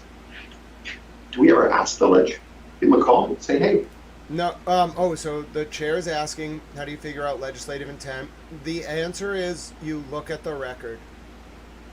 You have to look at the discussions that they had. That's how a court would do it. You can just ask them, but who is them? The chair? No, you have to look at what all of the people said during the debate. And then you find a section of the debate about that word, which you will. Say, hey, what do you mean by this? Or do we just have to interpret on our own? No, you Because I'm a big record. believer in clarity. One and of the if we lawyers don't better know what be their on this. intent is, why not ask them? Mr. Chairman, I'm not to respond to that. We have had many conversations with our staff, so we do know, but it's dangerous to take one person's perspective from the legislature because it's the body of many folks. So we've had many conversations. That is not the answer. The answer is the record. You want to add Oh, my time? goodness. Oh my goodness. All right, we're jumping forward. I don't like this format though. They went into recess till about like 11:45. Then they're gonna pick up. They're probably gonna be done soon. I'm gonna be done soon. So, I mean, before we get to a motion, or if we do, right now my mindset is certainly to reconsider, likely to rescind, but with a homework assignment, which then would say staff go away in light of our new commission, our new 3-person commission. What would you recommend in clarifying policy? Because I agree with Commissioner Delamato. I think the rules are pretty clear out there on things that are appropriate or not appropriate. But if you want to look at that in light of a 3-person versus a 5-person, I think that's very fair. That's kind of where my head's at right now, but I'm open if the commissioners feel differently. That sounds very good. All right. Whoa, wait, we to a point. How about a motion to reconsider? Do we have, or actually, do you want to give me language? Yeah, of course you do. No, of course. But just do attorneys get paid on the word?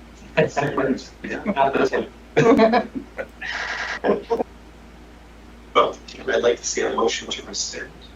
Pick up homework assignment. To go away. Take. Okay, do we have a motion to rescind the previously approved motion dated March 26, 2026 regarding recusals and the rule of necessity and the open meeting law, and to direct the legal department to develop a prospective policy for the board review and approval? So what they're doing is overturning everything that Chair O'Brien and Commissioner Roy did at the end, and the staff, who the ones were trying to same problem that happened before. We have a motion. So moved. Second. Roll call. Commissioner Delamato. Aye. Commissioner Wilson. Aye. Chair, aye. So moved. All right. We'll move on to the next one. Stuck out to me, and it was on April 7th of 2026. The commission approved the motion to Frame drop. Hold on 1 second. Sorry, bit of a frame drop there. We should be back. I believe we're back. We're back. Bit of a frame drop. Sorry about that.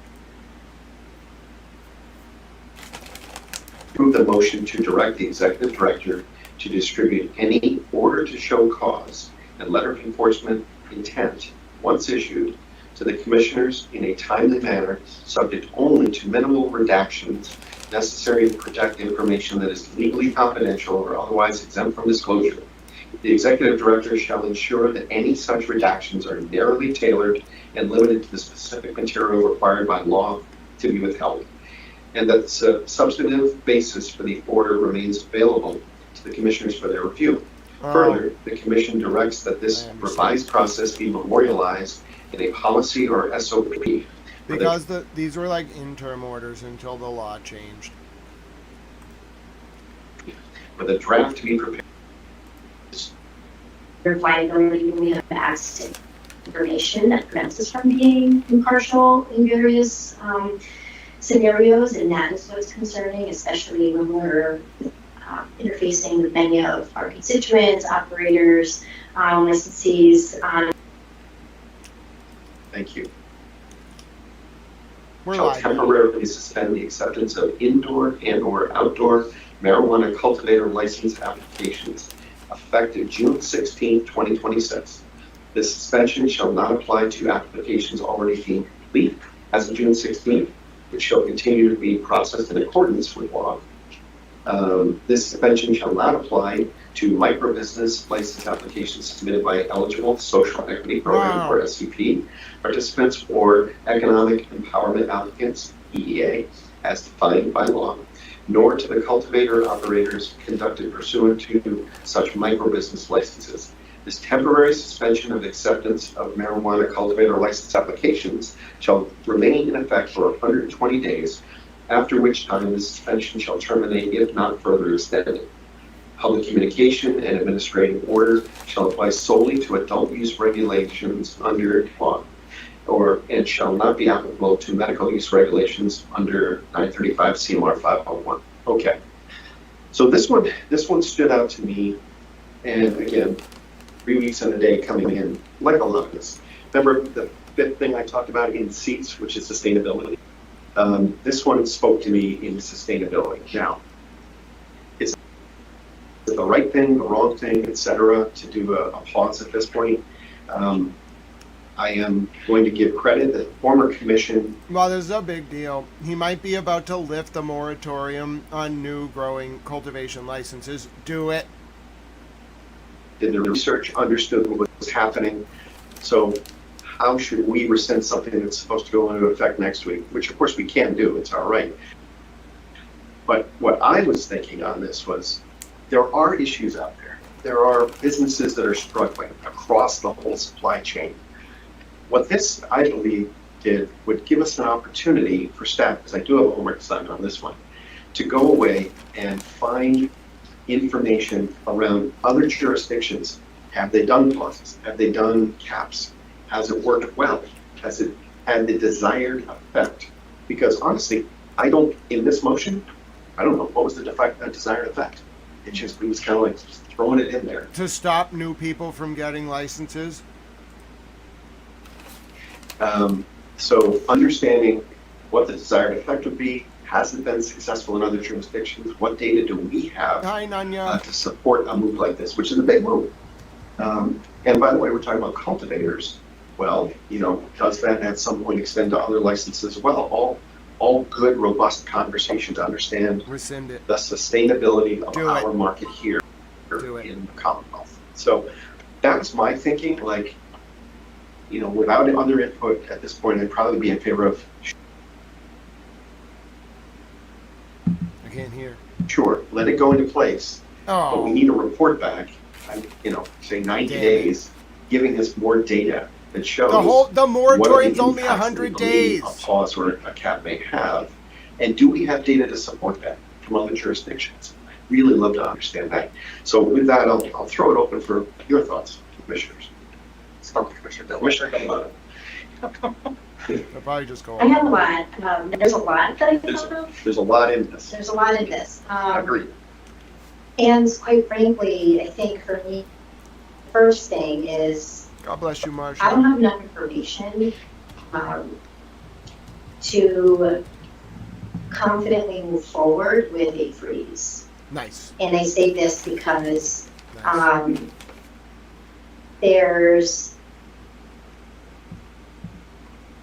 but it sounds like, unless there's a report or anything that we haven't seen yet, there hasn't been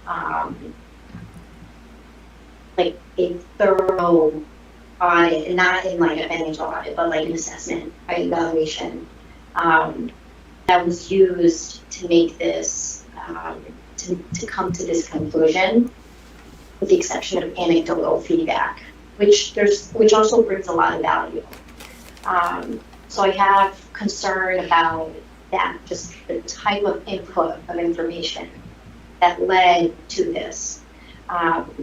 Perhaps some context on just why, the carve-out was also just threw up a question mark for me.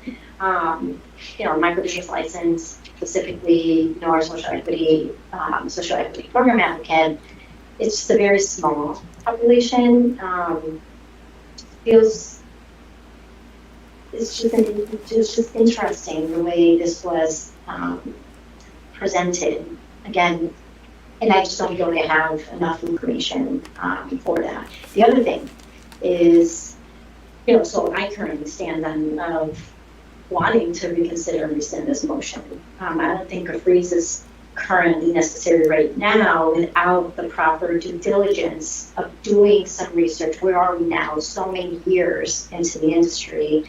We're about to expand yet again in a substantial way. We do need to have some type of assessment formally to just do a comparative analysis with our peer markets.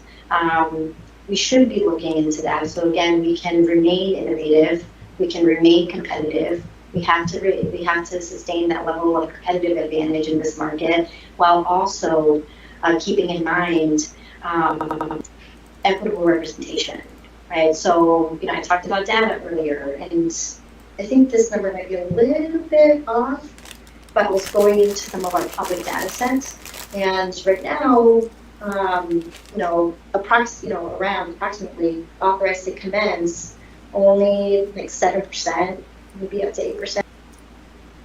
President Trump now says Iran will be attacked every night until they sign a deal. How is that any different than us being at war with them? What does this even mean? For social equity participants and disadvantaged business enterprises are only about 11% of that, and that includes our veterans, women-owned, LGBTQ-owned, people of color, minorities, specifically in most categories, and only 4% of our economic empowerment program. So it's such a small number. I worry about a freeze stalling any type of movement forward, mainly for more specifically for historically marginalized populations. And if there is a freeze, if we do set on a freeze, I would be in favor of a complete carve-out for social equity applicants. I know that there's a risk to that. Sure, they will share what those risks could be, just given the nature of where we are on a federal level. But that's something that I personally would be. I'm willing to stand on it and go in that way. But that's, I think, a different topic or a different conversation that's still attached to this. But for this particular motion, there isn't enough information for me to justify saying yes, we need a freeze, or that it's such a substantial problem with just anecdotal feedback that I have not received directly, or that this board, as an official governing entity in this chapter of its iteration, has received formally. So, and before Commissioner Wilson weighs in, I'd love to get a reaction, because we did say one very similar thing there, which was data. What drove this, or was it pure anecdotal? I mean, was there any information that was taken into consideration, or again, commissioners on the road bumping into businesses? Wow, there's too much product. There's too much. Well, okay, that's fine. That gives you a path to pursue as a hypothesis. But what was the data? Thank you, Mr. Chairman. A lot of the data specifically that was discussed in this context is strictly price compression. And so a lot of that was driving the discussion. We did hold, the former chair posted and held. Did he just say they passed this because consumers were paying less for their product? Oh my God. A listening session on the licensing freeze. The feedback generally against the freeze was, if you're going to do it, have an equity carve out, which ended up in the final motion. My feedback is don't do it. What staff did in preparation, understanding that the commissioners were looking to discuss the licensing freeze in that situation, was government's job in a free market is not to protect the profits of companies by artificially increasing price, by reducing the amount of available licenses. That's absurd. And poll in terms of data that we would track in a licensing free scenario.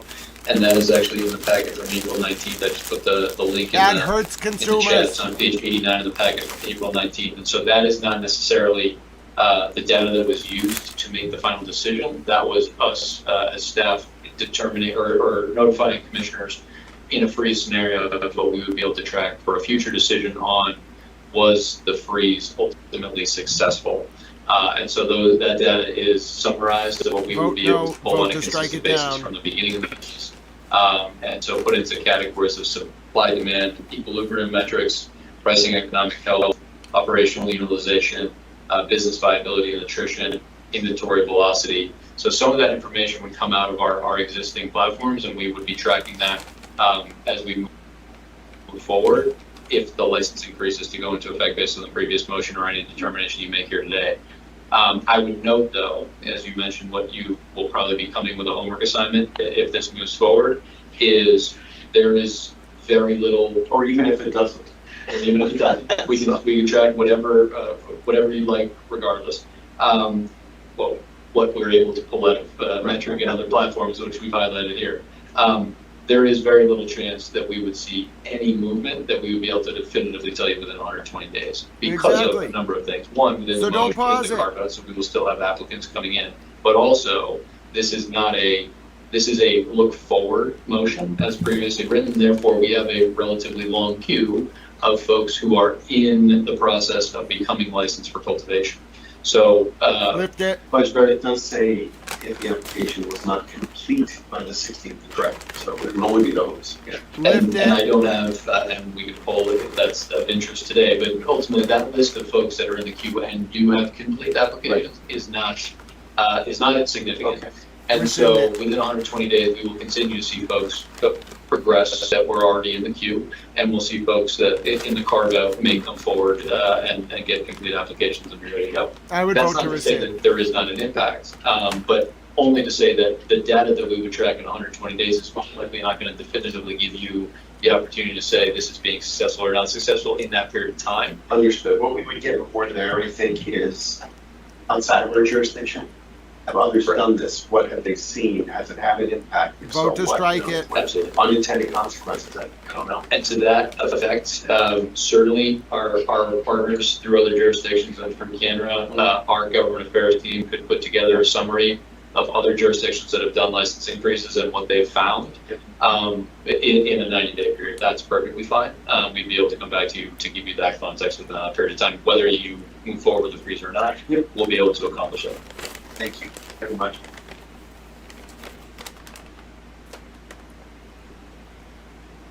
A good point of view on this, given your background in history too. Yeah, it's just anything for us is I think we're all coming to it. Yeah. So I'll just sort of state at the outset, broadly, I'm in favor of a pause, freeze, whatever you want to call it. There are some things in here that I think are complicating. We've got now the deverticalization for medical marijuana, which now that I'm reviewing this, that's the complications here. However, just looking through the packet that we got today, again, this only applies to cultivators. And I was just doing some, back of the envelope math. We've got about over 50% of our cultivators are micro level tier 1 or tier 2 licenses. They've only got licensed canopy up to, that's less than 50% of the total licensed canopy. On the flip side, our tier 10 and 11 licensees, there's about 17% of the cultivator licenses. They've got about 30% of licensed canopy. So there's a big distinction between our larger operators and our smaller ones. And I think I'm actually also in favor of keeping the carve out for the social equity group. And I don't know this, the data doesn't say it, but I can't hold my finger on it. But I'm thinking they're probably on the smaller end of the scale, and this might allow them to get more of that sort of canopy share. And I was actually just at a cultivator that all right, he won me over. He won me over, but barely. Barely. Because I know how many people are in the social equity program. It's a lot.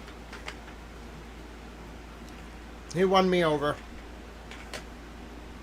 Smart man. I was going to get all mad. I was going to start yelling. He won me over. See, that's why I listen to everybody before I call my play. Because there's probably something I didn't think about. And he's right. He's right. That's enough of a carve-out to serve my purposes. A week or two ago. And my purposes are equal access to the market, whether you have money or don't. So if you qualify for the social equity loan fund, you have to basically be a social equity participant, basically.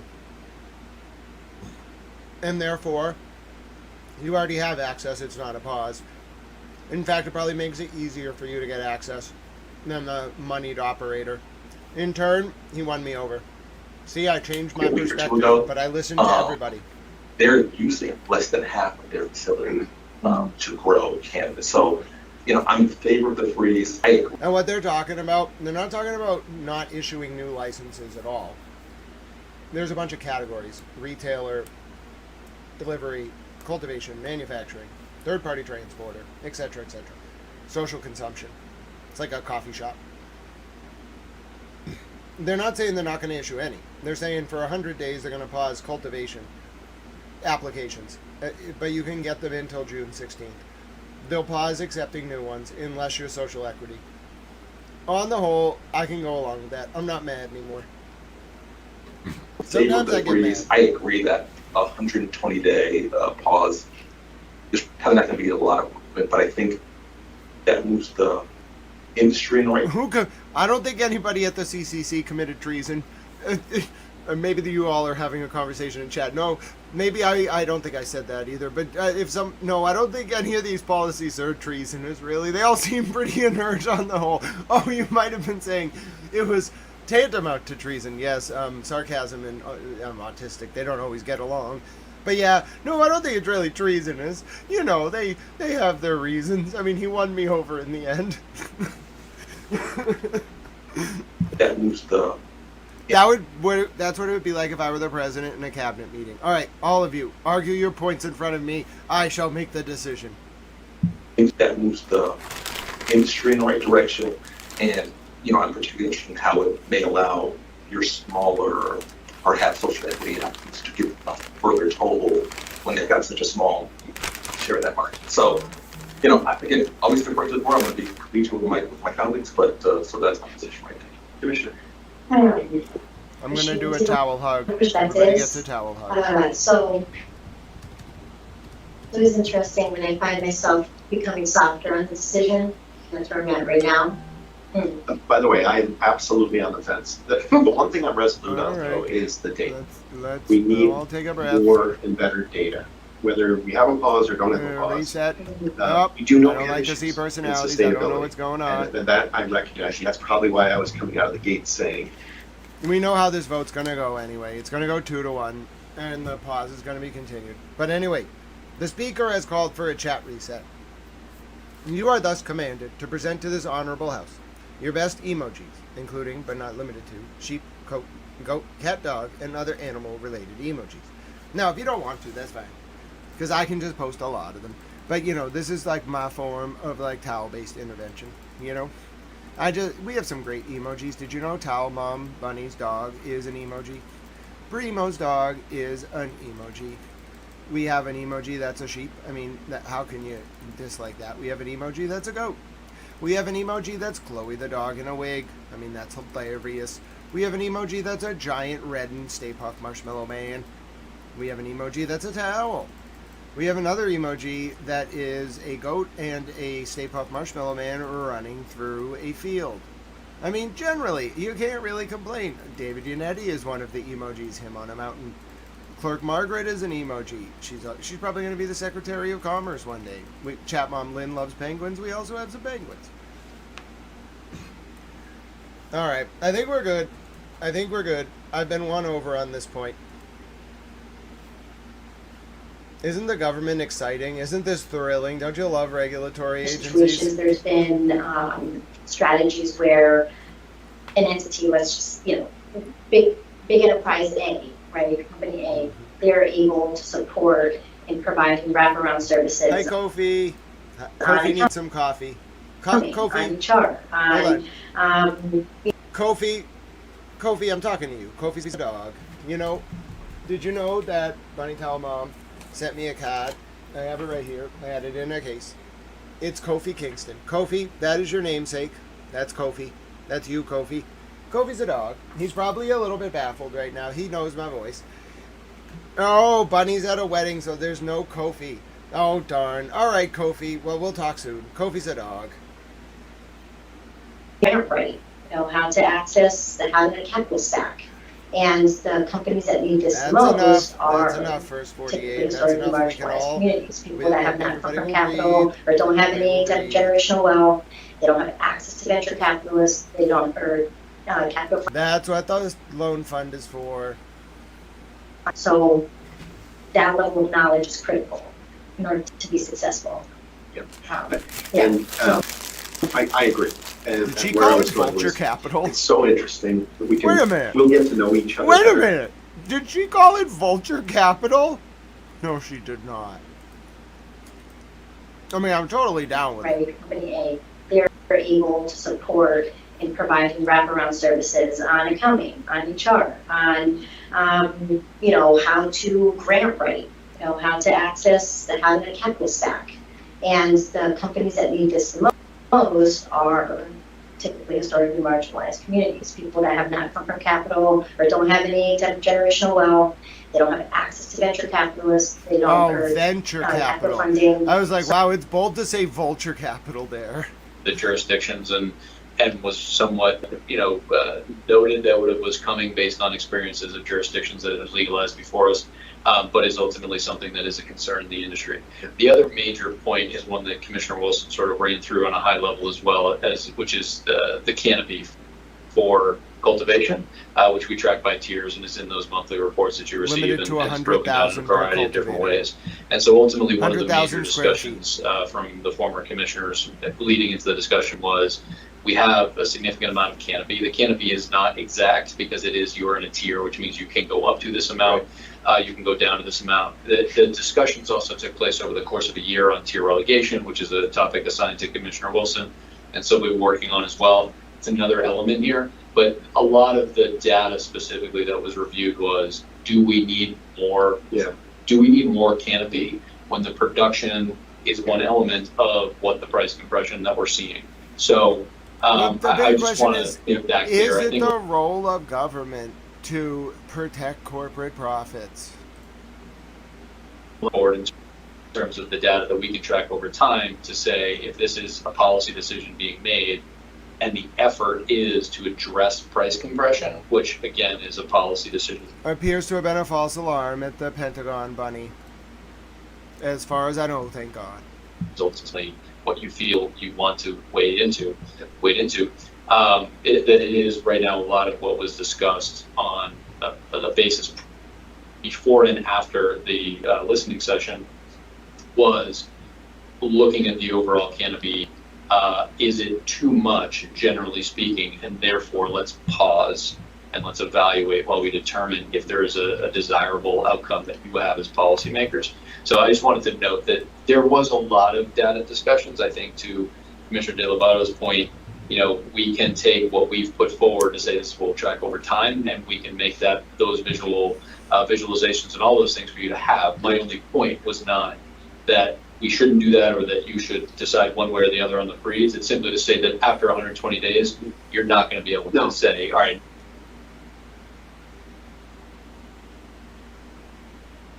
now we know. It's just because of all of those other factors, how many people are already in the pipeline, that 120 days will give you, it is more of a pause than a freeze, and I think that was the only intent. I just want to clarify. Yeah. Right, so another question now, adding social consumption to this.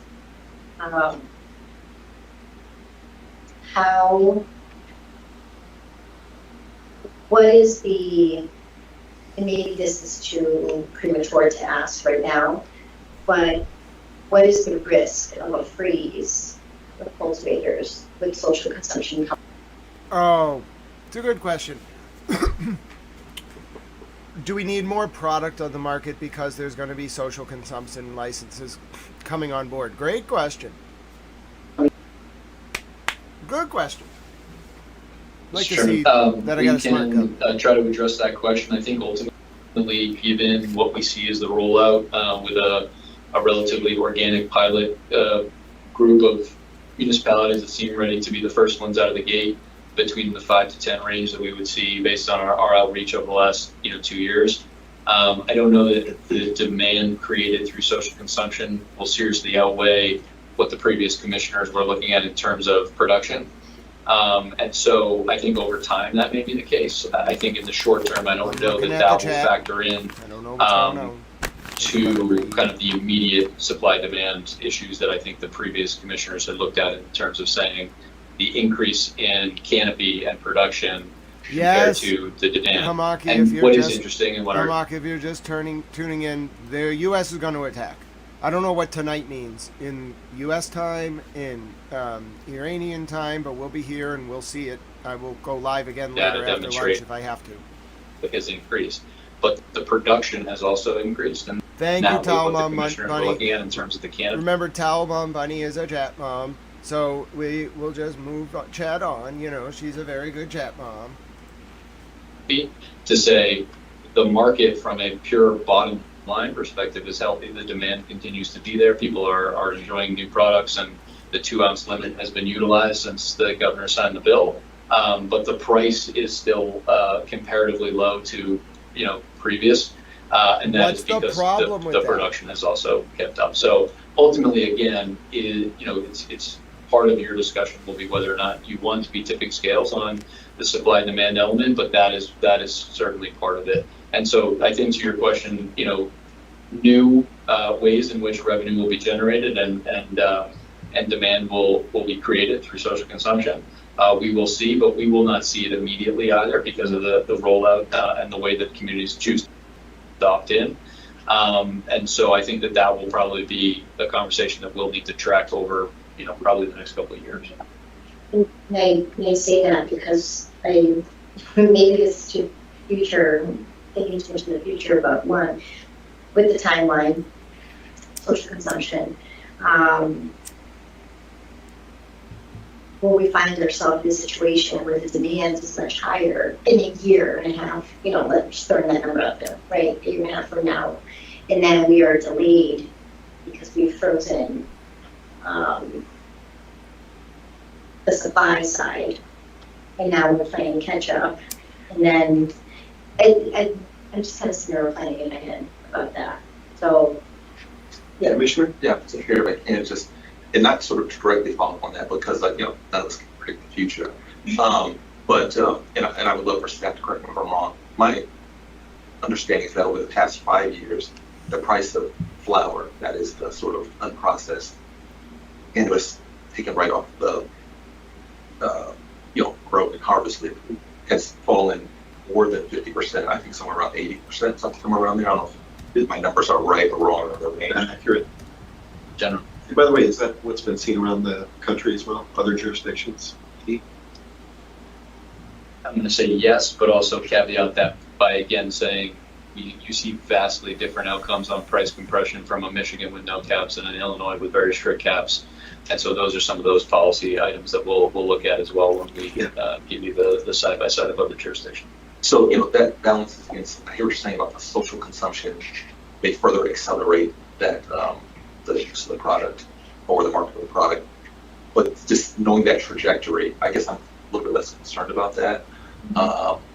And I think, the flip side is I can admit I visited a number of facilities. They are not operating at 100% capacity. I think I can't really think of any anecdotal, but so they're not growing up to their license. Yeah. We were in a room that they could grow 100% of their use of capital. Okay, the majority of them. Did you ask why? Because the price doesn't support it. Interesting. The price does not support them growing more of it. I'm sorry, I just wanted to close out with sort of one thought. If there had not been an exemption for social equity, and I understand there may be some little complications here. I'm hoping that there's some way we can maybe protect that group or protect that exemption in this freeze. And they are in this.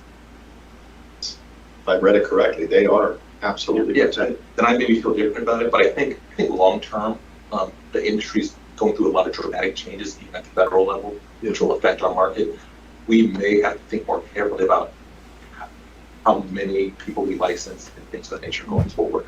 And that's, I think it's a tough thing for people to hear, but I want to be honest that based on where people are in the market, you have to be very thoughtful about those types of things. Not just anybody who walks the door that's up to me. That may be where we go. Yeah. So fair enough. Commissioner, another thought? I have a story if you want to think about that.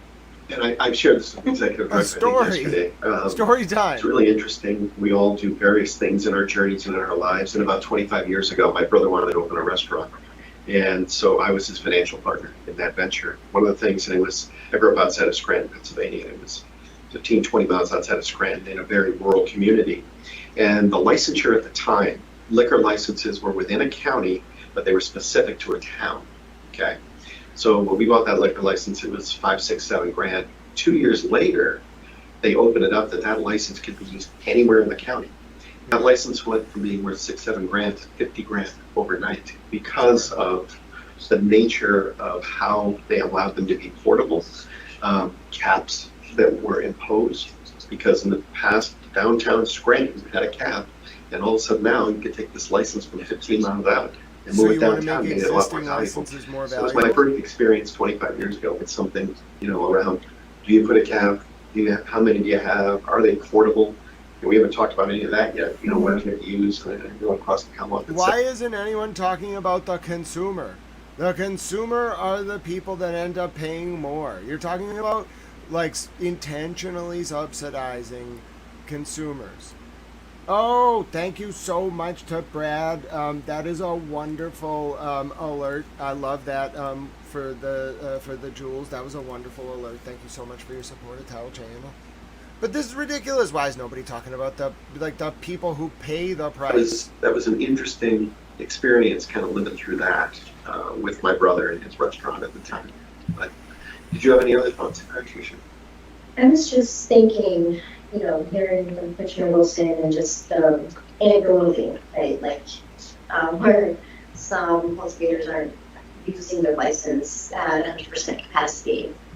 This just my economics for anyone, online, and my background is in economic development and really thinking outside of the box, this industry and how we can grow from an innovative perspective, always keeping, right, the social lens.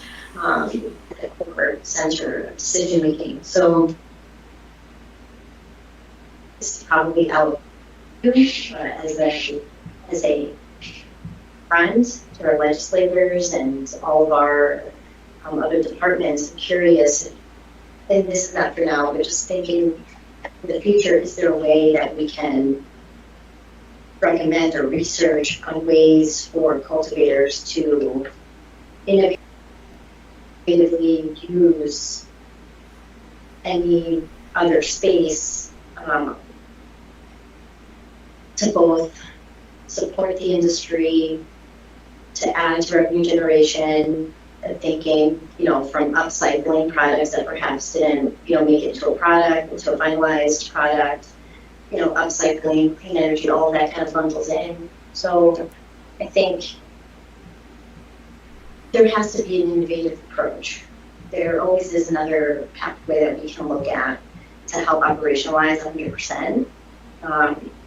I think we need to be thinking about that from a future perspective, from a technological perspective, from a consumer perspective, and from when we're thinking about industry as a whole and the versatility of cannabis. And I think there's a lot of opportunity. We're just scratching the surface right now and what we're involved in and what we're regulating. And I think, I don't want to open up a can of worms, I'm just going to say I'll keep it there.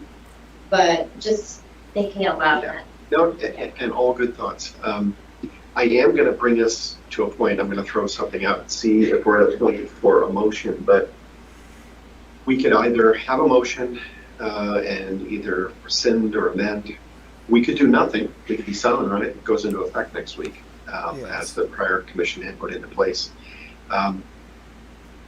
As I mentioned, I'm kind of on the fence, but right now, if I were to put forth a motion, I would say motion to let it go through as constructed with the social equity carve-outs, with the homework assignment, so we get more data, and then we can make a better decision, I think. And if we can work with staff, but 90 days seems reasonable. That'd be 30 days before that 4 months expired. That's kind of where I'm thinking right now, but I'm fine. Sounds like you're of a similar mindset right now. I'm fine. I'd be amenable to that. And because what I'm thinking is, I don't want to see. So you got to keep the price reasonable for medical patients and for consumers. It's probably like 80 to 100 on the ounce, and that's what they're talking about. Price compression. You're probably paying about that in most retail stores, pre-tax. You can't push that up. You got to balance this very delicately. Volume makes up for the lack of individual profit on purchases. If you try to make up profit by raising the price of individual items, you will lose volume. Profit is in volume, not in individual transactions. I tell this to dispensaries all the time.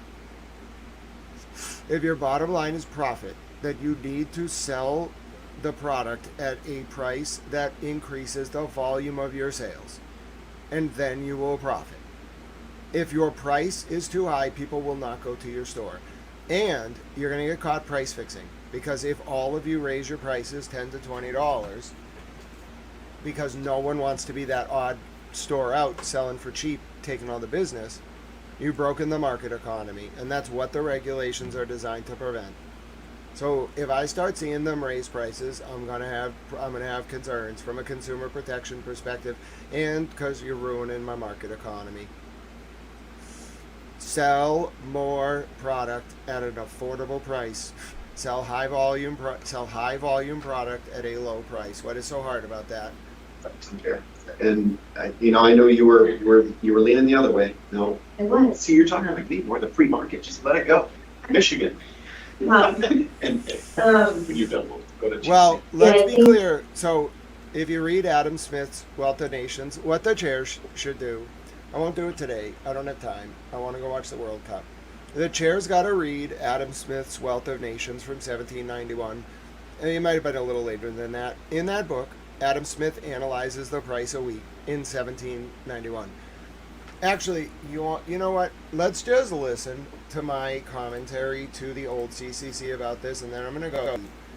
Because they don't need, this is not a black and white issue. It's really not. I wish I could say this is what they should do. It's not that simple. You have to balance if consumers are paying too little for the product, then the companies will fail.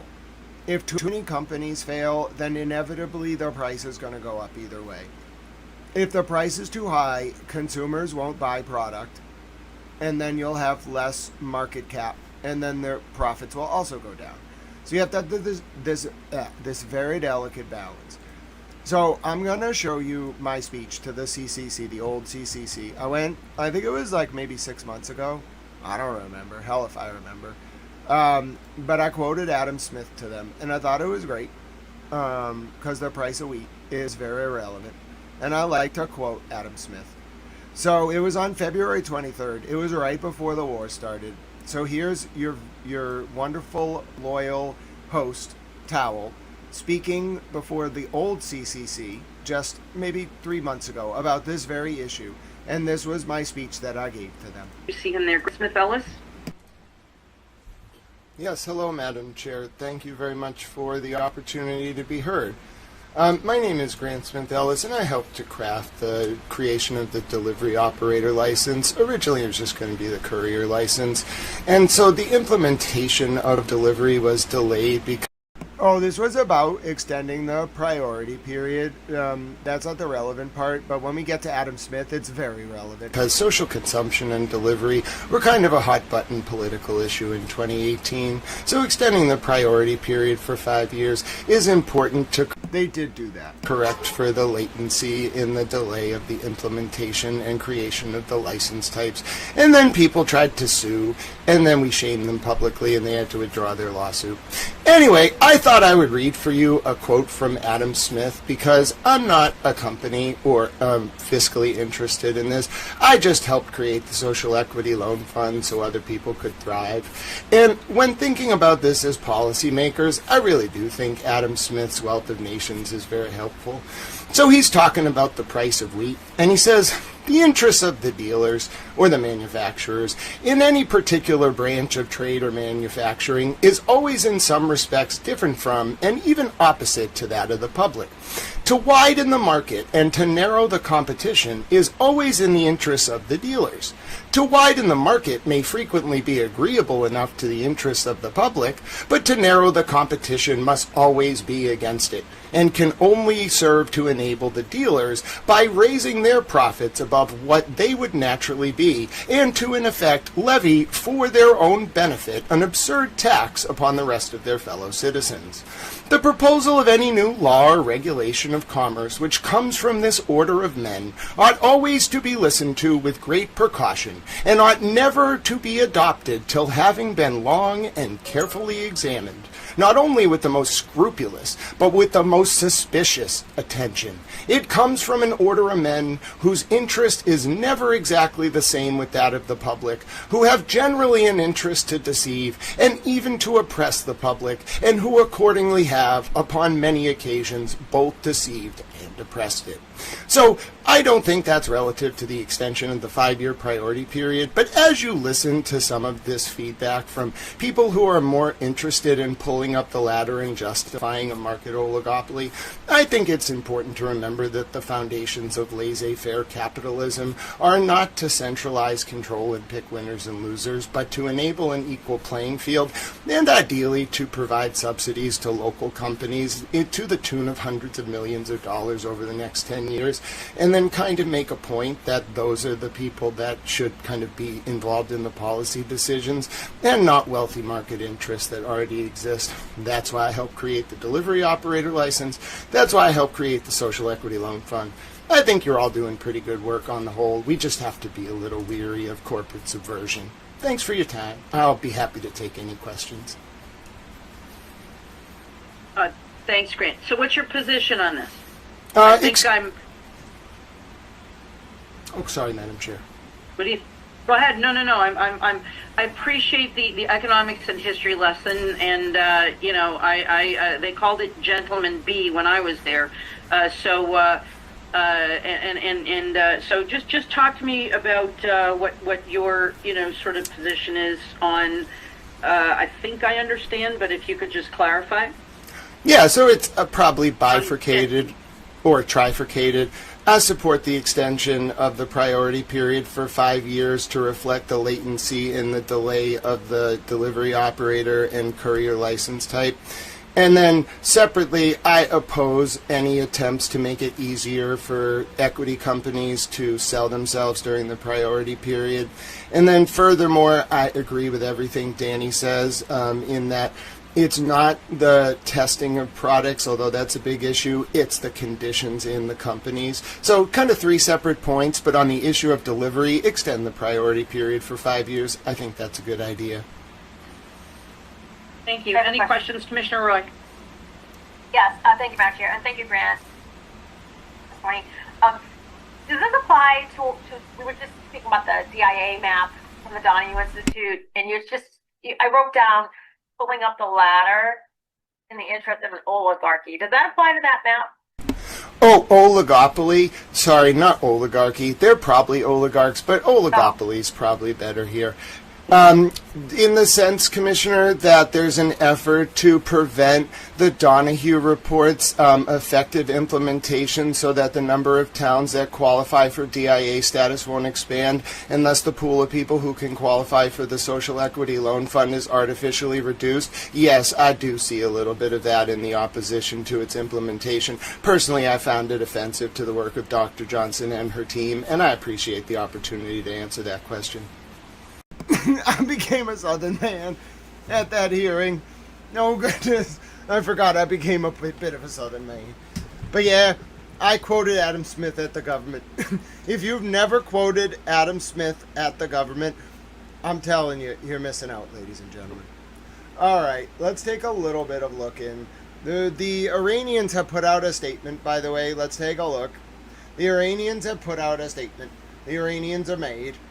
They've responded to Mr. President Trump saying he's going to bomb the hell out of them tonight. I don't know what tonight means. It's already, what is it? 8:40 p.m. in Tehran. It is nighttime. But here's what the Iranians have said in response. Well, first of all, I have bad news. I have very bad news. I'll have British Reporter Tal read it out, and then I'm going to eat lunch, and I'll come back live again if it all goes to hell. Let's take Conversation. Iranian hacker group Handala hacks California's water facilities. Handala claims it owns the control systems for California water facilities and dropped a 5 gigabytes proof to back it. Their message: Trump bombed the school in Manab and cut off the water in Sarik, so retribution reached American soil. The twist is the restraint they brag about. They say they could have shut off water to U.S. cities the way Trump did to Sarik, and chose not to. What? Today, every assault will be met within hours by a far more devastating blow to your own infrastructure. This is your warning. Trump hates California so... Wait. Mr. President, what? What? What? They did what? Mr. President, please make sure this isn't... Oh, goodness. They're going to shut off our water. Don't shut off... I need my water. Oh, goodness. They're going to shut our water off. No, they have access. They're not going to evaporate it. They have access to... I don't know. Let me see. This is the statement. Okay. And in response to the crime committed by your, quote, loudmouth and reckless president, Donald Trump, who just a few months ago targeted the school in Minab with missiles, martyring dozens of innocent children, and only 2 days ago destroyed the water source of the oppressed people of Surik with multi-million-dollar rockets, inflicting forced thirst and suffering in 50 degrees Celsius heat. Today, retribution has reached the heart of America. California's water facilities have been hacked by Handela's cyber team. Yet we are the children of a leader who said, quote, one like me does not pledge allegiance to one like Yazid. We could have easily cut off the water to American cities just as your foolish president did, but our paths and our school are different from that of the Yazidis. Government of America. This is not 2010, when you could attack with Stuxnet and suffer no consequences. Today, every assault will be met within a few hours by a far more devastating blow to your own infrastructure. This is your warning. 5 gigabit proof of concept now on the Handela site. I'm not going to that site. I'll tell you right now I'm not. But somebody screenshotted a little bit of it. What the hell is this? I don't even know what this is. So, whatever that is, I don't know what any of this is. What is the San Mateo... whatever the hell that is. I don't know what that is. It doesn't seem good. Oh. It looks like it entered a bunch of mount points. I don't know what those are. I'm pretty skilled, but this is on a level beyond my technological sophistication. I have no idea what they've done. Is there a water processing plant? Somebody should probably look at latitude 37.57452108 and longitude negative 122.32921508 at an elevation of negative 21.034 meters or negative 69.009 feet. I wonder if they picked that because they thought it was hilarious that it's 69 feet below the ground. So if there's a water processing facility, looks like it's in San Mateo, California. I'm pretty sure you don't have control of your facility anymore. You should probably do something about that.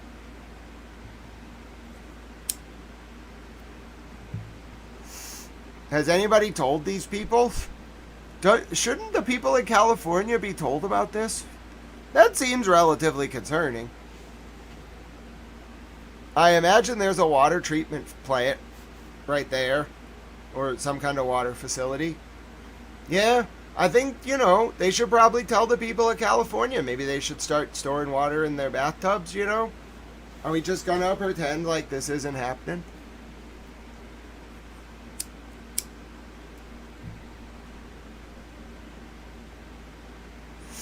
No, I know that first 48, but I can't tell from the level of their access whether they can turn this thing off. I don't know. I've never, and frankly, I am pleased that I don't know anything about whatever these systems are to run the water access plants. All I know is that somebody has access to them. Is San Mateo in the north? Let me just find out where this damn thing is. Hold on. Let me get you the lat. So the lat is 37.57452108, and the longe is negative 122.3292.1508. All right, you got to convert it. I think I can probably do this for you. Hold on. Lat longe calculator. I think I can do this. We should probably figure out what this is. I mean, it's probably relatively important. I'm sure the government knows about this kind of thing right away. But let's just do it. Let's just find out what they're threatening. I can't guarantee I know how to do this. If it shows up in California, then we got the right place.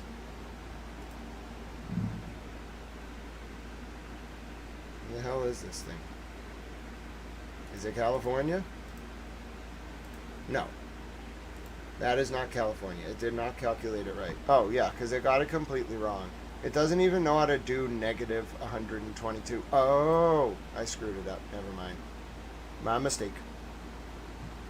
32921,508. Yes, it does. I just copy and pasted the wrong thing. My mistake.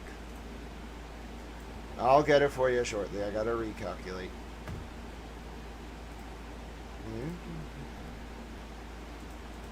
This is harder than it looks. But I definitely need to find out what this is so that people can know whether it's real or not. I don't know. I'm not capable. Oh, yep. Okay. I found it. This is it. So if you are near this thing, I don't know what this thing is. I've never been to San Mateo. I guess we could look at the street view. Hold on. So it looks like it's on East Poplar Ave. It's the California Water Service Company. I don't know really what that is. So somebody should probably tell them that their systems are compromised. It's in San Mateo. Let's see if I can get you a street view of the damn thing. I don't really know what it is. No. Is it North Delaware? Is that North Delaware? I can't tell what that street is. Hold on. Yeah, that's going to be it. It's 341 North Delaware. Somebody should probably tell them. I hope they know. Let's take a look, I guess. I'm a little concerned. I think a little concerned is an understatement. So this thing. They're in control of this thing, they claim. I don't really know what this thing is. Is that it? No. Yeah, this is it. They have control of this thing.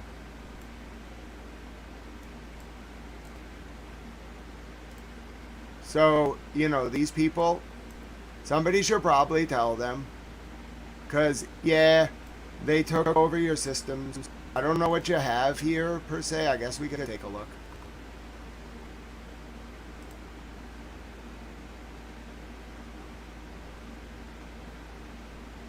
I don't really know exactly what it's going to look like from the top. I hope there's not like some serious systems there.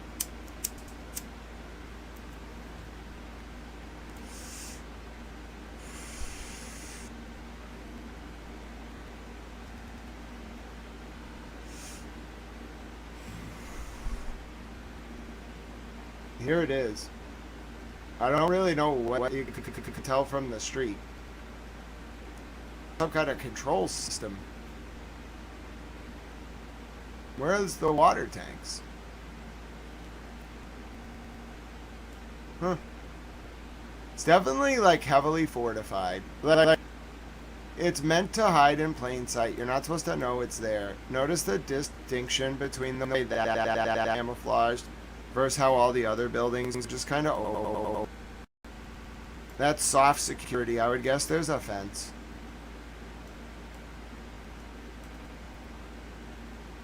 I guess that's a sensitive site. They don't blur it. It would be pretty obvious. But whatever that is meant to just kind of hide in sight. That does not look like a civilian facility. That's not ideal.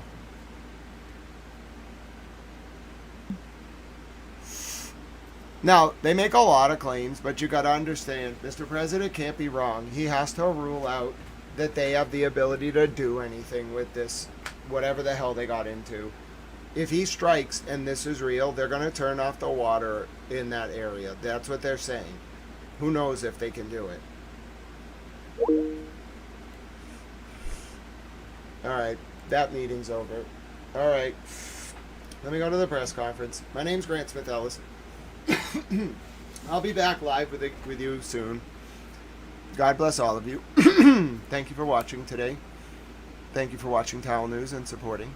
If you'd like, it's been 5 hours. I didn't do a donation read, but you can support me via Cash App, # Grant Smith Ellis, Venmo at Grant-E1, or PayPal, paypal.me/Grant Ellis. Hello in Limonene, and of course, Save the Goats. Now I'm gonna go get some lunch. I'll be back with you if there is serious developments. I have no idea. I'm sorry to leave you on this, but it only just came out from Handela. I don't know what they're gonna do. I don't know if they're going to follow through on this. It just came out at 12:07. I hope Mr. President can rule it out. Oh, yes, I should end the poll.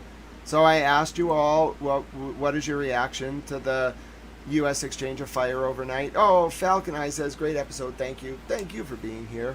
And I asked you all, what is your reaction to the exchange of fire between Iran and the U.S. last night?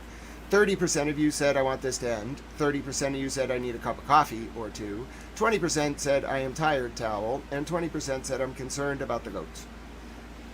All right. Well, hashtag save the goats. God bless all of you. Kim McGuire, it's great to see you. Kara, Pick a Handle, Tiffany Bob, Penny. Thank you all for being here. Wayne, my throat's kind of sore. I want to just talk to Towel Girlfriend for a bit. I might not even go to the press conference. I'll let the staff breathe a sigh of relief. I gotta make my colleagues do a little bit of work, you know what I'm saying? I can't do it all, and I'm tired. And I'm worried that it's gonna just get even more intense later tonight, so let me take some downtime. And I will continue to be a towel. Thank you for being you, Pick a Handle. Thank you all for being here. I'll do my conventional outro. Just in case. I like to do Tippecanoe and Tyler too. For my friend Francine, when she watches this is her friend Pete Bunny Towel. He loves her very much. But yeah, this is a public information service designed to educate, inform, and entertain. I strive to give you like 20% entertainment to buffer your brain from trauma, 40% information, 40% education, thus engendering cogent public discourse and warding off the usurpation of our representative forms of government worldwide. Now, I also am pleased to say that we can do Tippecanoe Tyler 2. Actually, you know what? I missed President Madison, but because my voice is tired, I'm going to play for you me doing the interview with Ray from Dallas. Shout out to Ray. Thank you for that interview, where I do Tippecanoe and Tyler 2 for Ray's audience. It was great. Now, I forgot President Monroe because I was tired, but overall it was good. So let's see it. And you're passionate. Be ready for the world to change, like in Massachusetts in particular. Don't allow that. Hold on. If you want to talk to me directly, my email, Grant, for a good reason. It won't let regular users post that stuff because it doesn't want. If you want to at the end of my streams, oh, here we go. That's just my public email. You can email me things, etc. The last thing, Ray, I'll leave you with is, so I like to do something at the end of my streams. Oh, God bless you. Someone sent Hal some lunch money. God bless you. You know who you are. I gave them a heart. But I like to end my streams by testing my mental acuity by listing the presidents in order to the best of my ability. If you wouldn't mind, I would like to do so for your audience now. Yeah, do your thing, man. And someone asked about the email. It's just my name, my handle, Grant Smith Ellis, all one word, @gmail.com. YouTube.com.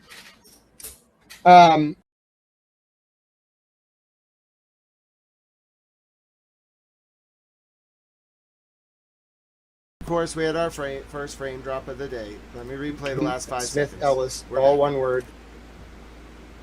I call the president from like the 1840s. Here we go. President Washington, President Adams, President Jefferson, President Madison, President Adams Jr., President Jackson, President Van Buren. Skip 9, 10, 11, 12. 13 is Millard Fillmore. Then you get Tippecanoe and Tyler too. So that's going to be Polk, Taylor, Pierce, Buchanan, Lincoln, Johnson, Grant, Rutherford, B. Hayes, Garfield, Chester A. Arthur, Cleveland, Harrison, Cleveland, McKinley, Teddy Roosevelt, William Howard Taft, Woodrow Wilson, Harding, Coolidge, Hoover, FDR, Truman, Eisenhower, Kennedy, Johnson, Nixon, Ford, Carter, Reagan, Bush 1, Clinton, Bush 2, Obama, Trump, Biden, Trump. Oh my God. Oh my God, great. Mr. Steal Your Girl was intelligent. That was great. So thank you to Ray. Thank you all for watching today. God bless you all. I'm going to go eat. I'm going to relax. God, let's just hope there's peace. The World Cup starts at 3 p.m., 90 minutes from now, 85 minutes from now. I'm going to go watch that. I'm done for the day, unless there's a major attack, in which case I'll be back live again. Thank you for watching Towel News. Thank you for being you. YouTube.com/@GrantSmithEllis. God bless each and every one of you. If you learned something today, if you want to pay it forward, consider a donation to our homeless vets or our service members or their families today. There should not be one vet homeless in the United States, one veteran against their will, or we failed as a society. You can do your part today. Consider a donation to help our homeless veterans. You may also consider a donation to an animal shelter run by our veterans, or that helps our service members or veterans. Everyone loves animals. You can help our service members at the same time. It would be a great way to pay it forward. You may consider donating to an animal shelter in general as well. Everyone loves our fur friends. Save the votes. If you're in the UK, consider a donation to The Big Issue. It's a great way to help populations experiencing homelessness in the UK. But it doesn't have to be a donation. It can be something as simple as smiling at someone on the street, reaching out to a friend or family member you haven't heard from in a while, or, yes, even giving away 200 tomato plants like Francis Futrell did one time and having them designated honorary towels during the outro forevermore. Yes, in that way, may we pray that somehow the realpolitik of this world continues to change from one centered on preserving, expanding, and demonstrating our power to instead one centered on preserving, expanding, and demonstrating our capacity to engage in small acts of service and kindness rooted in unconditional love. Therein, living up to our Tale Eudaimonia or Summum Bonum, our greatest good in the ancient Greek or Latin respectively, and bringing about a new digital epic defined by Aquarius the water bearer standing tall and carrying a towel. Thank you for being you. Thank you for welcoming me wherever you were watching today. Thank you for having me with you. Thank you so much to everyone who supported this stream, sent towel donations, lunch money, subscribed, liked the content. I'm so grateful to you. Thank you for helping me reach 10,000 subscribers. God bless each and every one of you. May God protect all of the people under the threat of bombardment. May God protect our troops, and may God preserve or bring about peace and end this chaotic, unimaginable, unfathomable conflict. My name is Grant Smith Ellis. It's 1:38 p.m. Eastern, U.S. Who the hell knows? Wartime in Boston. It is 7:38 p.m. in South Africa. It's 8:38 p.m. in Tel Aviv, Israel, and it's 9:08 p.m. in a tense night in the Iranian capital of Tehran. God bless you all. Be well. See you again, I'm sure, very soon. Thank you, Mishigama, First 48K era, Tiffany Bob, Judias, George, all of you. God bless you. Good night, or good afternoon, good day, whatever the case may be, until we see each other.